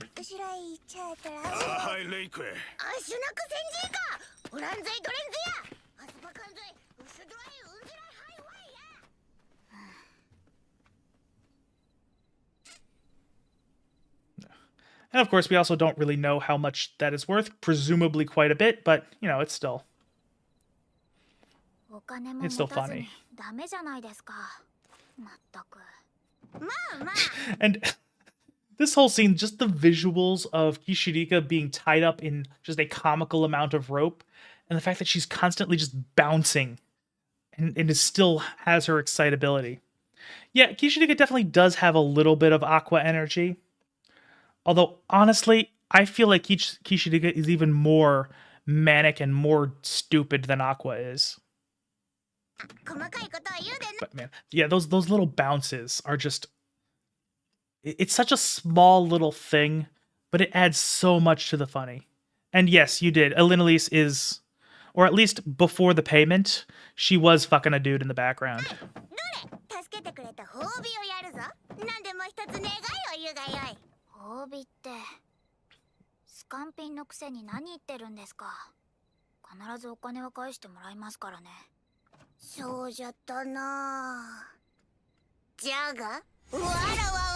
And this scene is also, this little instance is also amazing, just because we remember the scene from when Rudy met her. She had this whole intro sequence with all the flashy animation, and it was silly then, and I just love how we get the same intro animation, but she's all tied up in ropes. It's amazing.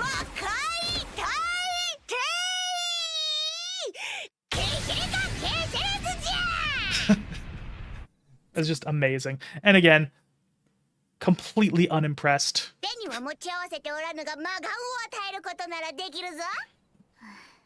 And I do like how Kishirika is one of those people who is essentially a recurring gag, where she just happens to keep running into all the people connected to Rudy and giving them some sort of assistance, where she gave Rudy his eye, Roxy's going to get this information from her, Cliff's eventually going to get his own demon eye. It's funny, she just keeps popping back up and becoming significant, but always as a funny moment. Like even later on in the series when Rudy actually directly seeks her out, it comes with an amazing illustration of her in a prison uniform with a ball and chain attached to her, happily jumping up to grab a donut while Rudy just smiles in the background. She's like, Kishirika is just peak.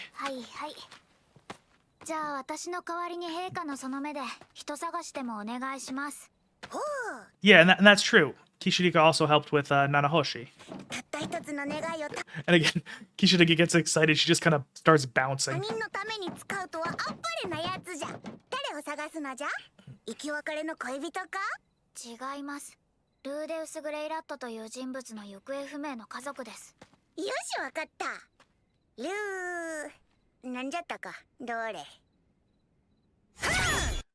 And I also do really like the animation of her demon eye. Every time it shows up, it's neat. It just shows that she's a little bit different.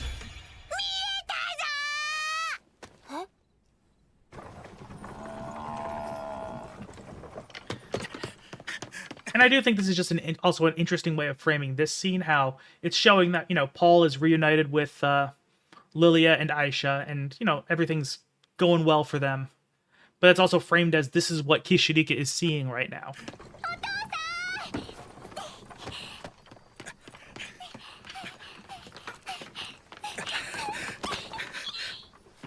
Aisha. 旦那様、お久しぶりです。リリア。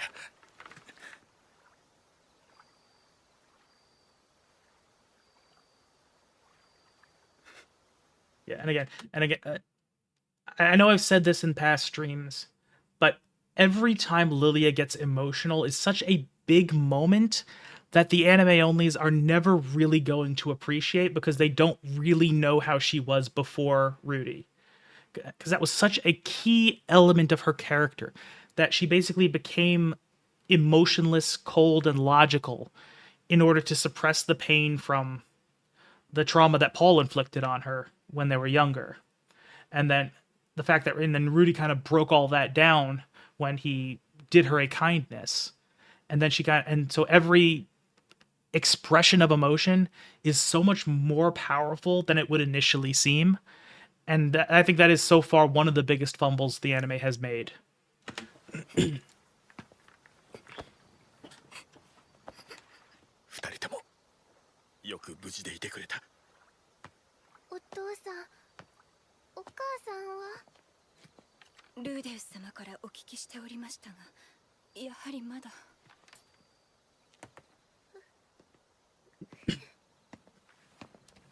ノルン、お母さんはお兄ちゃんを待ってるんだ。 Yeah, and this is also interesting. Norn is probably in a really interesting place with Rudy, because we know she doesn't really like him yet, and that actually won't really happen for another, I want to say 5, 6, 7 years. When she's a teenager and starting to really develop into her own person is when she really starts to accept Rudy. But I gotta wonder what she's thinking now, because part of her is still gonna hate him because she walked in on him fighting her dad, and that just gave her a very negative impression of him. But of course, Paul's probably been talking him up to her ever since, so she probably softened a little bit on him. So she's probably very conflicted at the moment of the idea that their mother is waiting for her big brother, who she doesn't really like all that much. だからきっともうすぐ一緒に帰ってくるよ。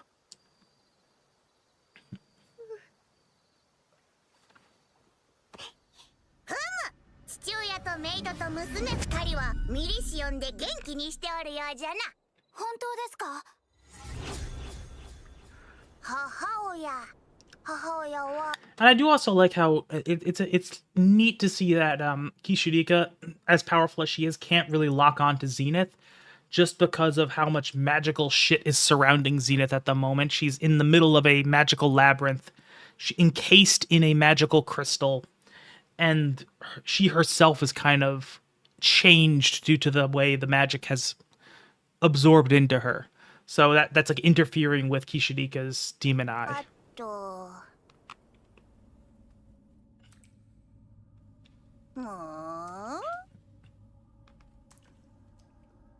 And also, just like we've been showing for a while, is another little bit of way to highlight Zenith at the moment, where her situation is just different from everyone else, so it sticks out in the viewer's mind.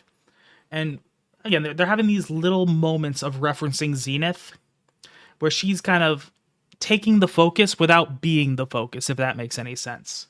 So that when we have this emotional conclusion at the end of the episode, where Rudy kind of gets back on his feet because he wants to find Zenith, it makes it all feel like it flowed naturally to this point, without being obvious that that's what they're doing. Because that actually is an issue that a lot of media has, where you'll know that something is coming because they'll put a lot of focus on something that wouldn't normally get a lot of focus. There is an example that's coming to mind, but it's hard to really think of it.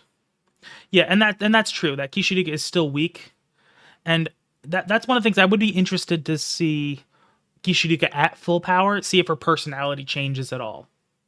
Because I imagine a lot of her current personality is because, she's basically physically and mentally a child at this point. Sort of. Not really, but sort of.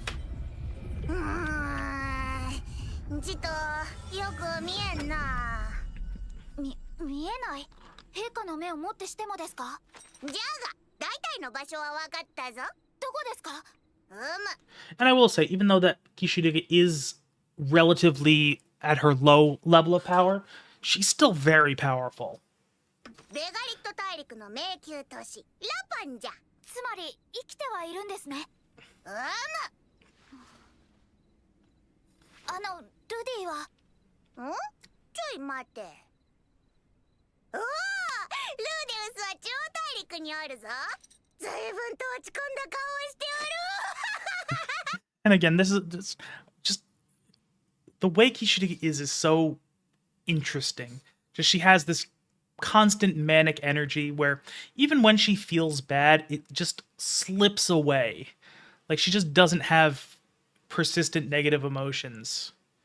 So it's interesting that she kind of laughs at Rudy's sadness because she probably just finds it interesting more than anything else. And also she probably just can't resonate with the idea that Rudy is really feeling bad because she just doesn't feel that same way about things. Yeah. And again, that's her perception of things. It's like he's not actually depressed. She thinks, oh, he's just not feeling great because of some transient event that may have temporarily knocked him off his feet. そうですか。ありがとうございました、陛下。先ほどはご無礼を。いやいや、助けてもらった礼じゃ。では、さらばじゃ。Yeah, and always seeing her leave like that, where she's cackling and goes into a cough, it's just perfect. Kishirika is great.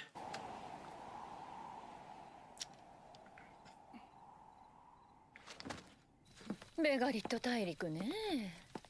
なぜゼニスは生きているのに連絡を取ってないのかしら。わかりません。何か事情があるのかもしれませんね。Yeah, well, Roxy's definitely right about that. パウロの息子は大丈夫なんですの？そうですね。落ち込んでいるというのは少し心配ですが。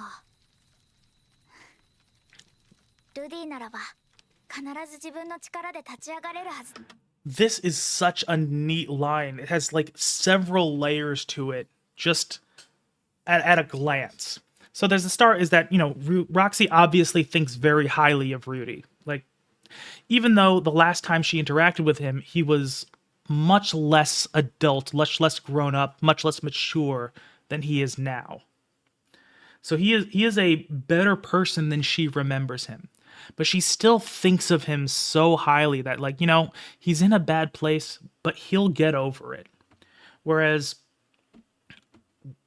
what she doesn't realize is that this is a weak area for Rudy. This is something he struggles with. He struggles with gathering the motivation to pull himself out of these negative spirals. It's just something that normally he can't do himself, and he certainly can't do it without some sort of external motivator. So, but at the same time, he does get back up on his own because he's able to find that external motivator, which is the realization that his mother is still missing. He can't give up while she still needs him.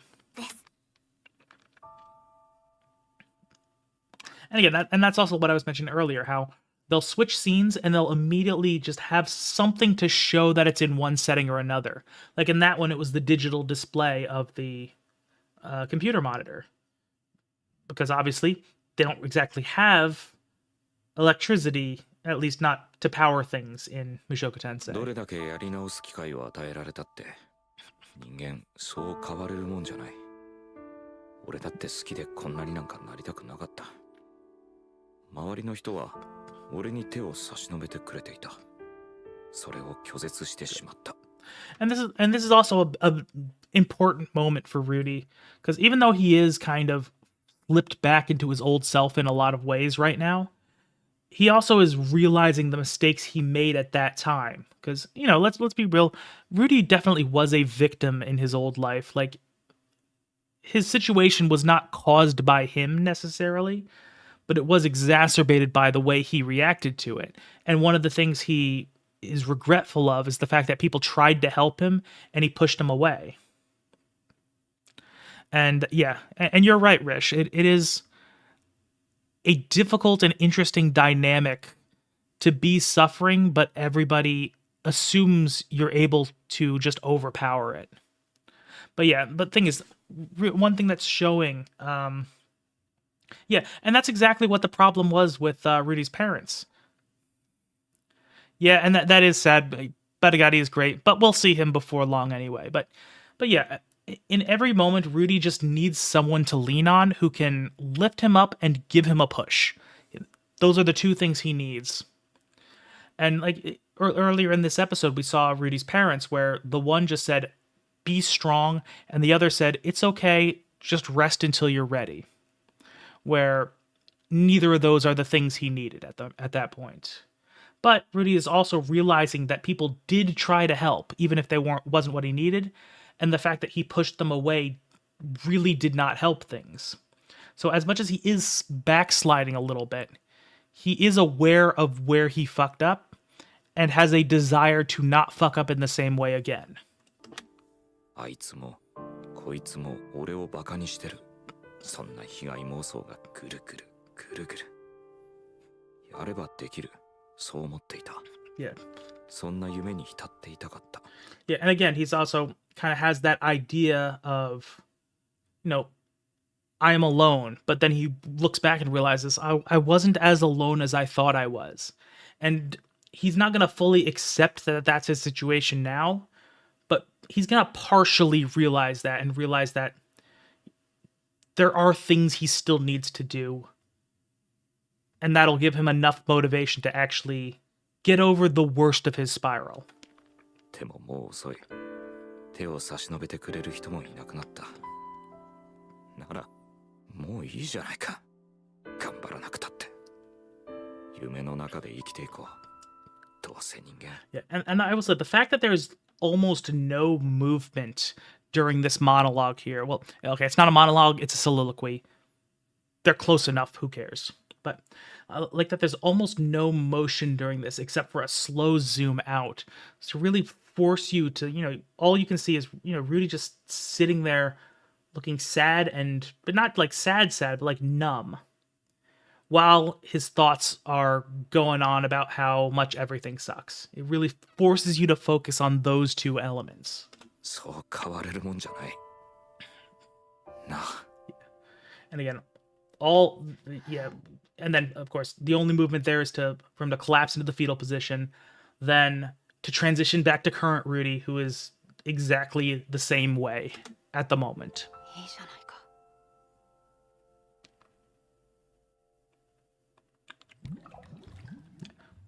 I will say that's one thing is I do think they're representing Rudy's depression surprisingly well here. Like they're doing a really good job of it. Like that's such a core moment of things. Yeah. I mean, it could. I mean, generally speaking, adaptations do have to kind of make concessions and changes. But, you know, it is... They can never really line up one-to-one. I think you're going to kind of just have to take each one as they are.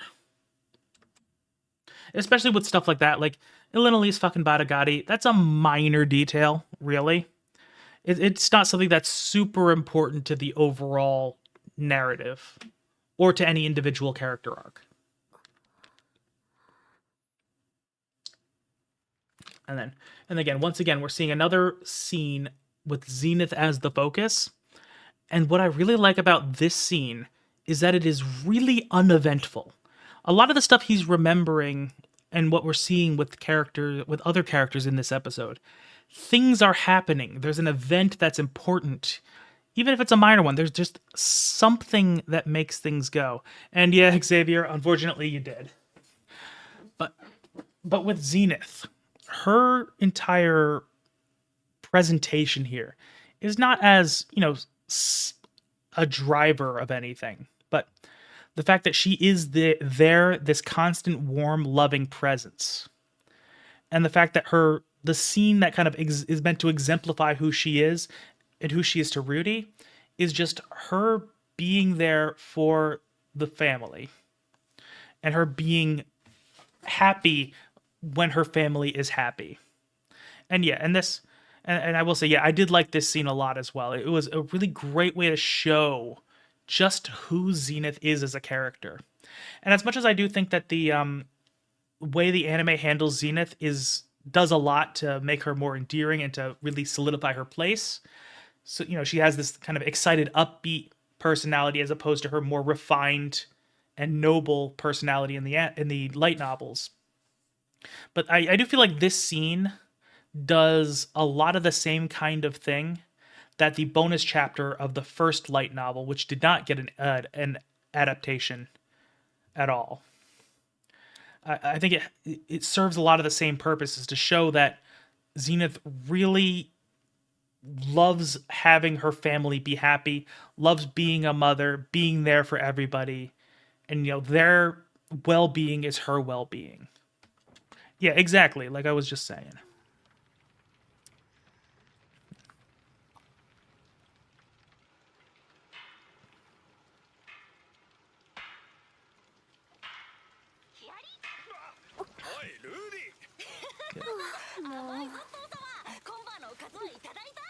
Yeah, I will agree that I will say I really liked the light novel, the way the light novel handled Xena's bonus chapter. Like, it really did set the stage for who she is.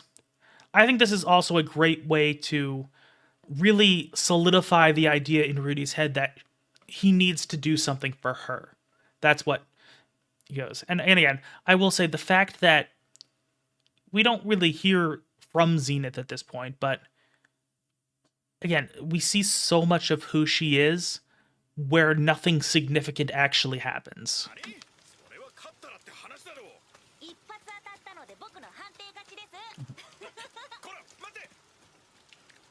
Well, Thomas, that was a great line. I'm not going to say it's not, but I also do like how in this scene, it's not just about her loving Rudy. It's about her loving every single person in that household and what they've all come together to collectively be, her family. Like, that is something that is so central to to Zenith's way of being. And you did see a little bit of that in the bonus chapter of Volume 1 as well, where she breastfed Aisha, and after getting over her initial concerns, she realized, no, I feel happy for this. I almost view her as my own daughter in the same way. I don't have any resentment at all. That's another way of her really just accepting how much she loved everybody in that household. So I do actually like how this scene focuses on the entire family unit, as opposed to her just being grateful for Rudy in the wake of the emergency family meeting. どんな手を使ってでも勝ちを狙えって言ったのは父様じゃないですか。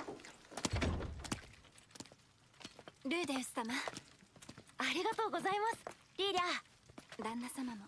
お、サンキュー。もうそんなに汚れて。ごめんなさい。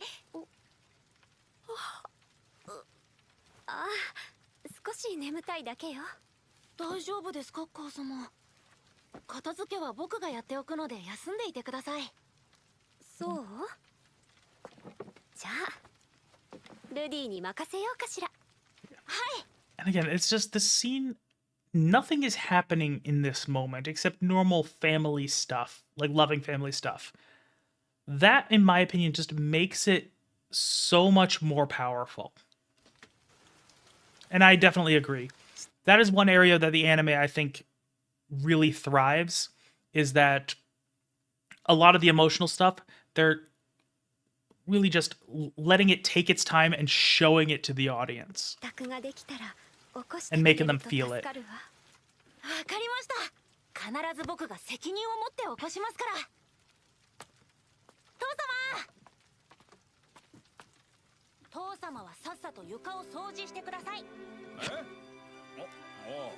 And of course, that's also funny to see Rudy being like that.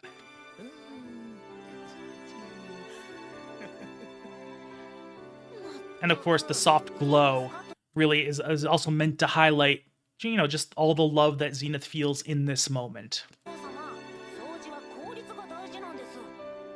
ありがとう、ルディ。いえいえ、当然ですよ。家族ですから。 And once again, family is something that he feels strongly about now. That was one thing that you know, one of the things, you know, Eris said, be my family, and that was, you know, now it has a little bit of a negative impact on him, but also, you know, he does love his family. He loved being part of a family. And I mean, there is some truth to what you're saying. Yeah, old Rudius is definitely different. ルディ。 Yeah. はい。大好きよ。 And again, back to the bubbles, the eerie bubbles that like lead to bad things. Back to current Rudy, who is not better, but he is like starting to get there. And I do love how they blend old Rudy and new Rudy in this scene, and for especially how they're showing old Rudy, but having new Rudy's voice be the internal narration. So I like it, you know, normally it's new Rudy with old Rudy's voice narrating, but now it's kind of like, even though this particular scene doesn't actually happen, it's kind of like showcases a change in Rudy's mindset to say, you know what, this time I'm going to take that first step.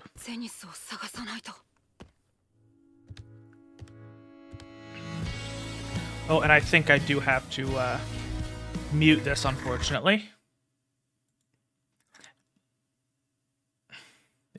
Yeah, and the fact, and I do think it's really neat how they're just continually cutting back and forth to scenes that are like shot similarly.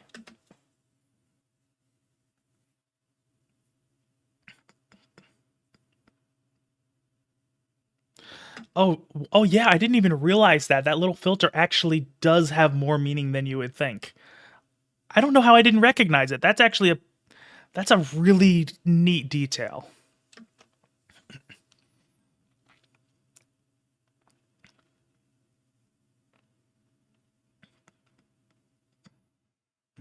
Oh, that's... yeah.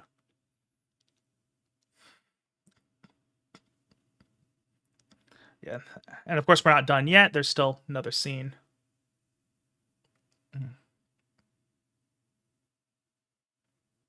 So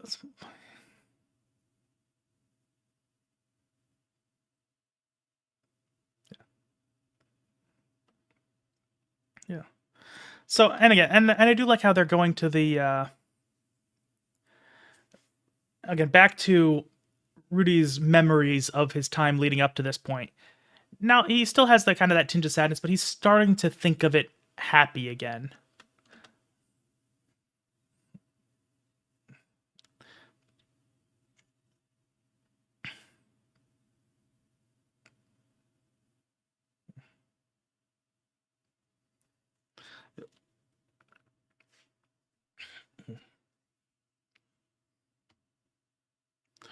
Okay. Yep. And a little bit of hinting that with the journals, because the way the books did things is they strongly implied that the light novels are actually Rudy's journals. I do think that's bullshit, but it's nice to see a little nod to that here.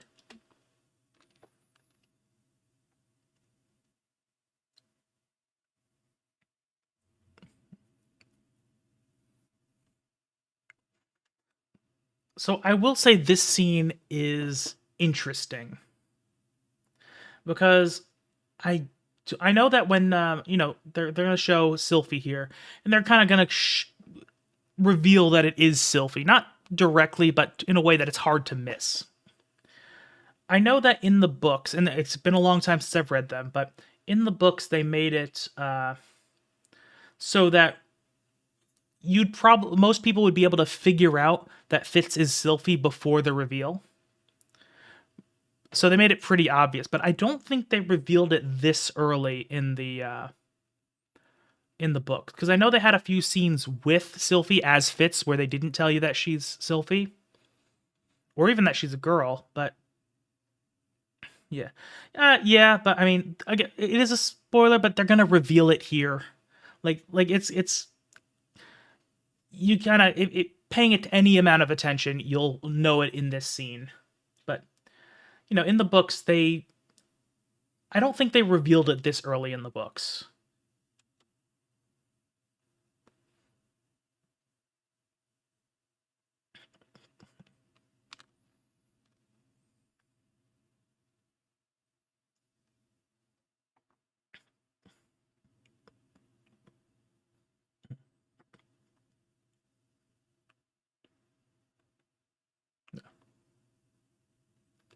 Yeah, and again, it's this line that makes you realize.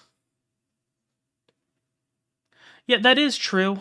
There is some truth to that, but that it is difficult to hide it in the visuals. But also, again, saying that, oh, I would call him my savior, my mentor, or my friend. Like, come on, that can't be anyone but Sylphie. I mean, it also, but it does do something a little bit different, where you can see how she visibly looks different now, because not only is she older, she of course has the white hair now. Yeah, that is true. There were a couple of scenes in the light novels where they showed Fitz showing up in and defending Ariel from a monster, and just a few other scenes of them doing their things. But I mean, it's done in a way that you think it's somebody else who is going to become important later. And then during the school arc, they start dropping a bunch of little hints that it's actually Sylphie, until eventually it becomes really obvious, and then they explicitly reveal it. Yeah, exactly. Like, Rish, I've mentioned this in the past, but the intro with Fitz is a direct mirror with a lot of the same plot beats as the initial introduction of Sylphie with Rudy as a kid. Like, they hit a lot of the same plot beats, and a lot of the times it's for comedy. Like, for example, if you remember back in when Rudy first meets Sylphie, he thinks she's a boy, and then he is shocked by how pretty he is, and then makes Rudy like a little bit question his sexuality. Then until all that other stuff happens. Then later they meet up again. Rudy sees her pretending to be a guy, and then he finds himself weirdly attracted to Fitz, makes him question his sexuality again. He's like, shit, am I gay? And then there's the reveal with another funny stripping scene. It's meant to directly parallel that intro, and I think it's mostly done for funny reasons. Although it is also done to lead into the thing with the stripping scene, and just to showcase how Sylphie isn't angry at him.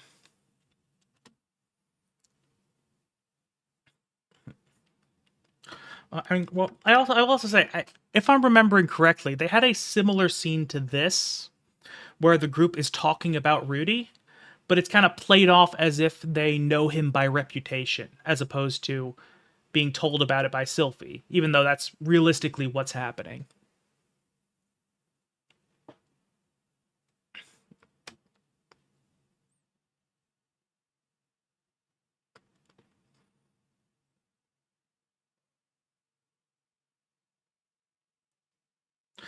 Okay, so, and again, while that scene, again, I do have mixed feelings about revealing things so early.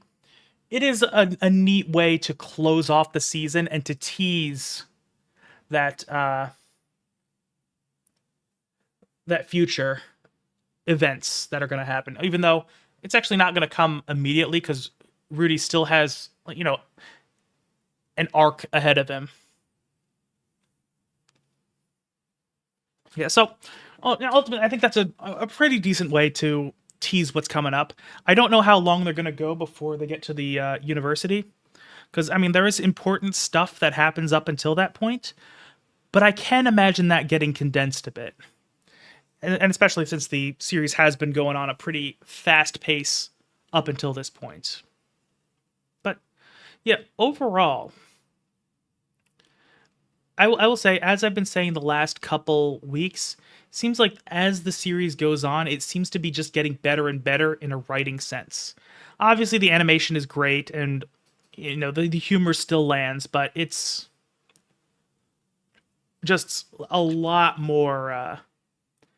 It's just the quality is really shooting up, and I hope that the next season maintains that writing quality. I've heard that there's some people had some issues with the animation, but yeah. I have not seen the OVA yet. I've been meaning to. Just these past couple weeks have been kind of insane. I haven't had a chance to look into it yet. But I do plan on. I'm hoping this week I will be able to find some time to watch it and see if it's something that I think would be good stream content. Because it's one of those things that's not going to necessarily line up one-to-one with something I've already read. But yeah, we'll take a look at it, assuming I get a chance to actually look into the thing. But yeah, that's something I want to try to do this week. Hopefully I'll be able to get it done. I think this would actually be a good point to do that, but we'll see. Yeah, I mean, I know they're canon. It's just, it's not like, it's one of the things that's not directly adapted according to my memory. So, yeah. Okay, so, yeah, you know what? That's actually, that's a... Okay, so if there's two OVAs, the one from season 1 and the episode 0, it might make sense for next week's stream to just be those two, depending on how long they are. Okay, so yeah, I mean, ultimately, I'm enjoying my experience either way. I don't think the approach I take is going to massively change things. Especially since I already know the outcome of everything that's going on. I know what to expect. I've read the books. Yeah. Oh, okay. Okay, so it's one of the extra chapters from the first few volumes. Okay, cool. I'm definitely going to check that out then. Yeah, I don't know off the top of my head how long those two are, but I imagine that, OVA is probably going to be 30 to 40 minutes. That's how usually they can be. So together, that'll put it, a little over an hour, which we usually get through an hour of content on each stream anyway. So I think that'll work out pretty nicely. Even if it goes on a little longer, that's no big deal. Well, that being said, we have gotten through season 1. Pretty long, and they're full episodes. Okay, yeah, yeah. I'll definitely check them out. If they're short. Yeah, OVA is episode 17? Okay. Yeah, I will see how long they go. Actually, if they don't line up to be long enough, I might see about also looking into that fan animation that came out. And again, just so... Because when I start out with Season 2 properly, I do kind of want to just dive right in as opposed to just doing one... How long did it take? No, it took longer than a month. I've been doing... Actually, I can pull it up right now to check. Let's see. This is stream number... Let's see. So I've had... Oh, come on. There we go. So yeah. 1, 2, 3, 4, 5, 6, 7. So almost 2 months it took. Because I've... for the most part, been doing 3 episodes per, what do you call it, stream. And season 1 is 23 episodes. So, although there was one time when I, oh, so the second one does have spoilers? Okay.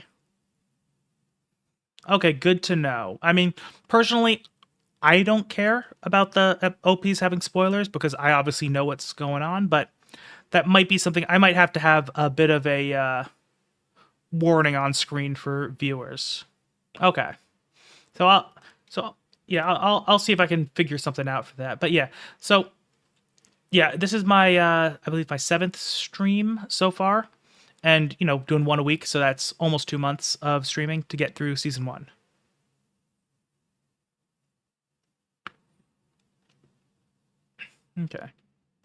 Okay, so yeah, I mean, again, I may or may not watch the fan animation next week. I'll have to see. But if I do, I will do my best to have some sort of warning on screen that spoilers are going to be an issue for anime onlys. But yeah, I mean, I don't want to be completely handicapped by trying to avoid spoilers, but I also don't want to spoil things unnecessarily. Okay. Yeah, I will do that. So next week is most likely going to be the two OVAs, and maybe the fan animation. Most likely. Although there is a chance I might just dive into season 2, but I'm thinking it's going to be the OVAs. Well, I imagine the lyrics are going to be on screen like they are in season 1, right? Like they're going to... If not, I will... doing theirs. I'm probably going to move right on to season 2, just because I want to kind of... I know the Mushoku Tensei is not going to be done by the time we get through it, but I want to kind of keep the things I'm thinking as fresh in my mind as possible, just so I can continue to build on all the stuff we've been talking about. Okay. So yeah, so I will definitely check out the lyrics. If they're not on screen, I will look them up separately. Maybe I'll do that on stream. Maybe I will do that on my own. I don't know yet, but yeah. But yeah, so I'm going to continue with season 2 after the OVAs. I'm not once we get through season 2, I doubt season 3. I mean, season 3 might have started by then, but I don't think it'll be... I'm going to wait until season 3 is fully out to start looking at it on stream. So after season 2, I'll probably move on to something else for a while. I'm not sure what that's going to be yet, but I'll figure it out. But yeah, so yeah, lyrics I'll definitely check out. Either they'll be on screen or I will look them up separately. I think I've been going on enough. I appreciate everyone for coming out. I'm glad we were able to get through the first season. Great little checkpoint in the stream. I've been really enjoying this. I've been not just watching Mushoku Tensei, which I definitely have been enjoying, but also being able to talk about it and talk with all you guys here, and just have something to do to hang out every week. So that's going to be all for today, and I will see you guys next week with most likely the 2 OVAs and the fan animation. But we'll see. Later.